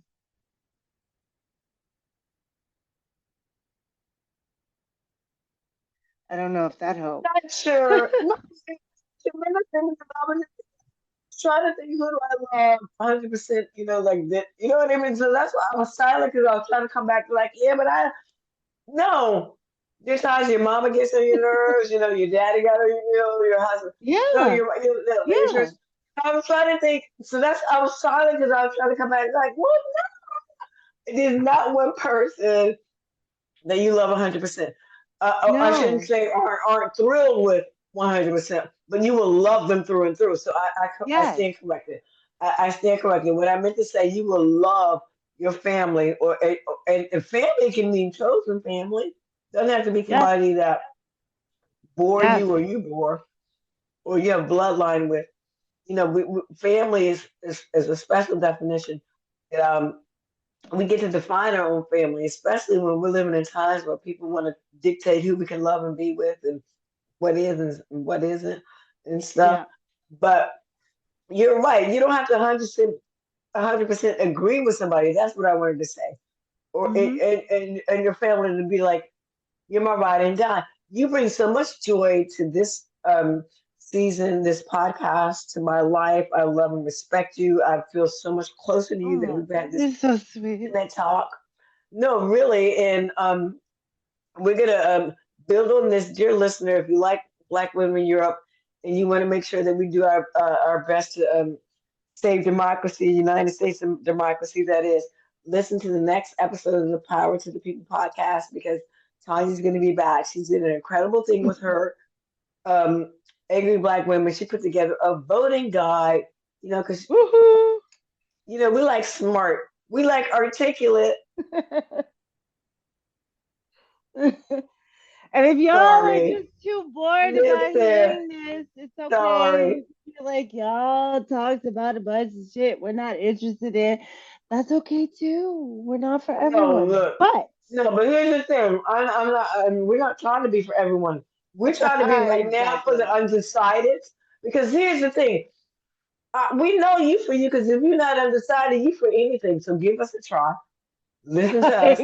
And let us Exactly. try to convince your ass on the next episode. Right? Because you see what I'm saying? Oh, yeah, we fucking undecided. Don't tell me we ain't for you. You don't fucking. You can go for anything. You're undecided.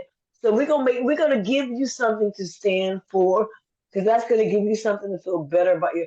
Because undecided Yeah. is hard to feel good about yourself when you don't stand for nothing. Right? So we're gonna Well, give when you you something stand to for nothing, stand you'll fall for. for everything.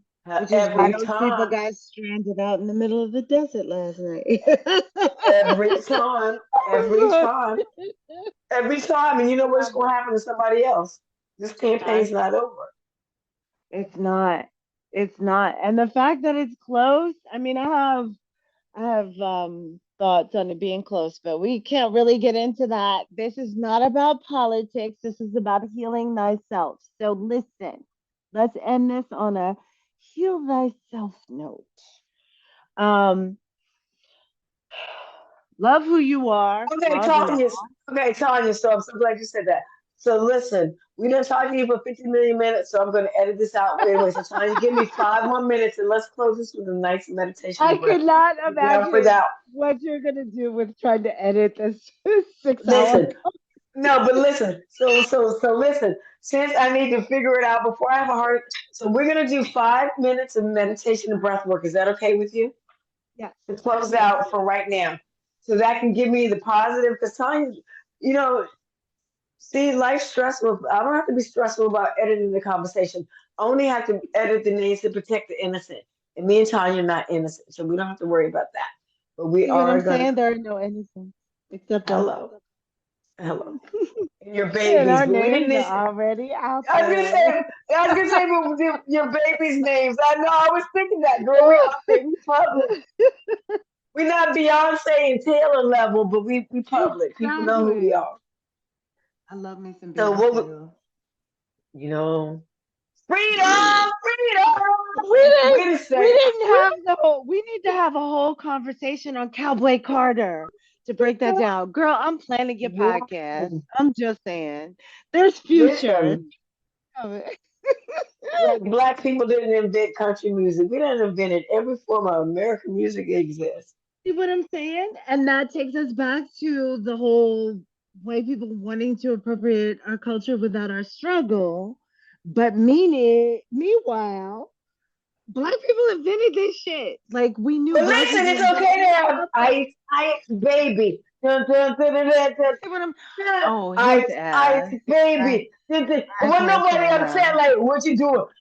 We can have, I'm Slim Shady, like, I'm the little Slim. And he didn't write that shit. But I love me Depending some on who you Eminem. believe. Eminem is very much Listen, anti-orange I am, abomination. I love listen, me some I am not Eminem mad though. at I will him, but fight I'm you. saying, listen, I'm not mad at him, but I'm saying we didn't give him heat like they give Beyonce for coming up singing Texas music. He's You from see what I'm fucking saying? Texas. Oh, but you know what? That's all I'm saying. Oh We ain't mad at my Eminem. God. See, that's why we need to have a whole other podcast that just breaks down country car. Because Cowboy Carter is that I have to listen to that twice every night before I go to bed because it's that fucking good. It's that fucking good. Wait a minute, you've And the incorporated way that into your ritual for yes, evenings? yes, yes. That is part of journaling. That is part of me being peaceful. That is part of me having a couple of tequilas and hey, and because I can't get Sir Davis here yet, because hello, shout out to Beyonce and her team. Y'all need to include Germany. You put the UK and France as your first people, but I can't get it here, and I'm that Wait a close. minute, So listen, if you I'm come fight about to for get my Germany, ass on a train. but listen, if you fight for Germany, tell them to extend over to Scandinavia, please, because nobody fucking even looks her way. Beyonce did open up her tourist.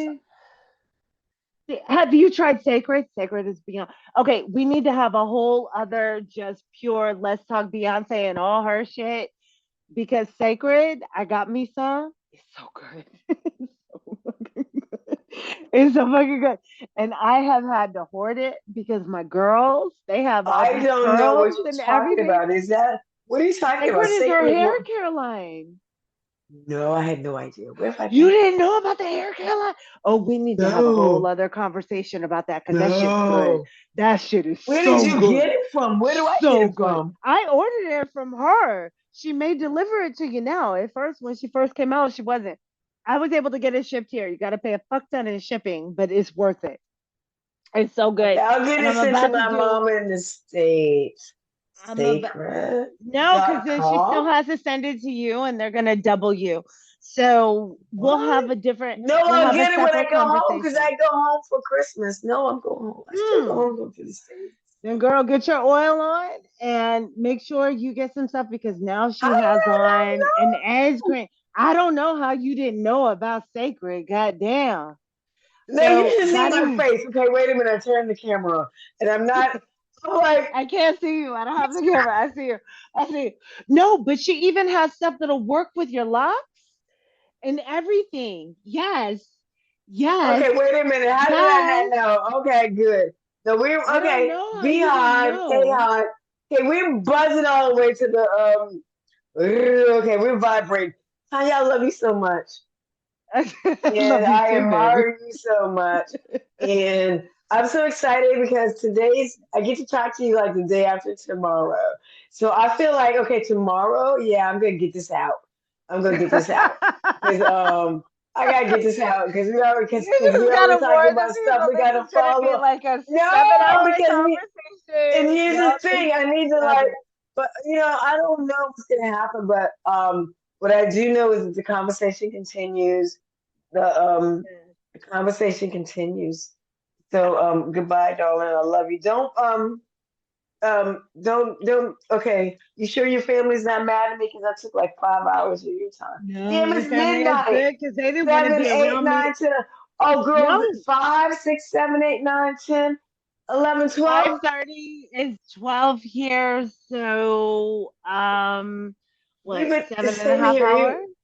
6.5 hours. Wow. 6.5 hours. I don't know how many. These are Oh, good. see, do So you know I just anybody that can gave you like professionally edit this? I Because just gave you an entire season. you did. So you know what?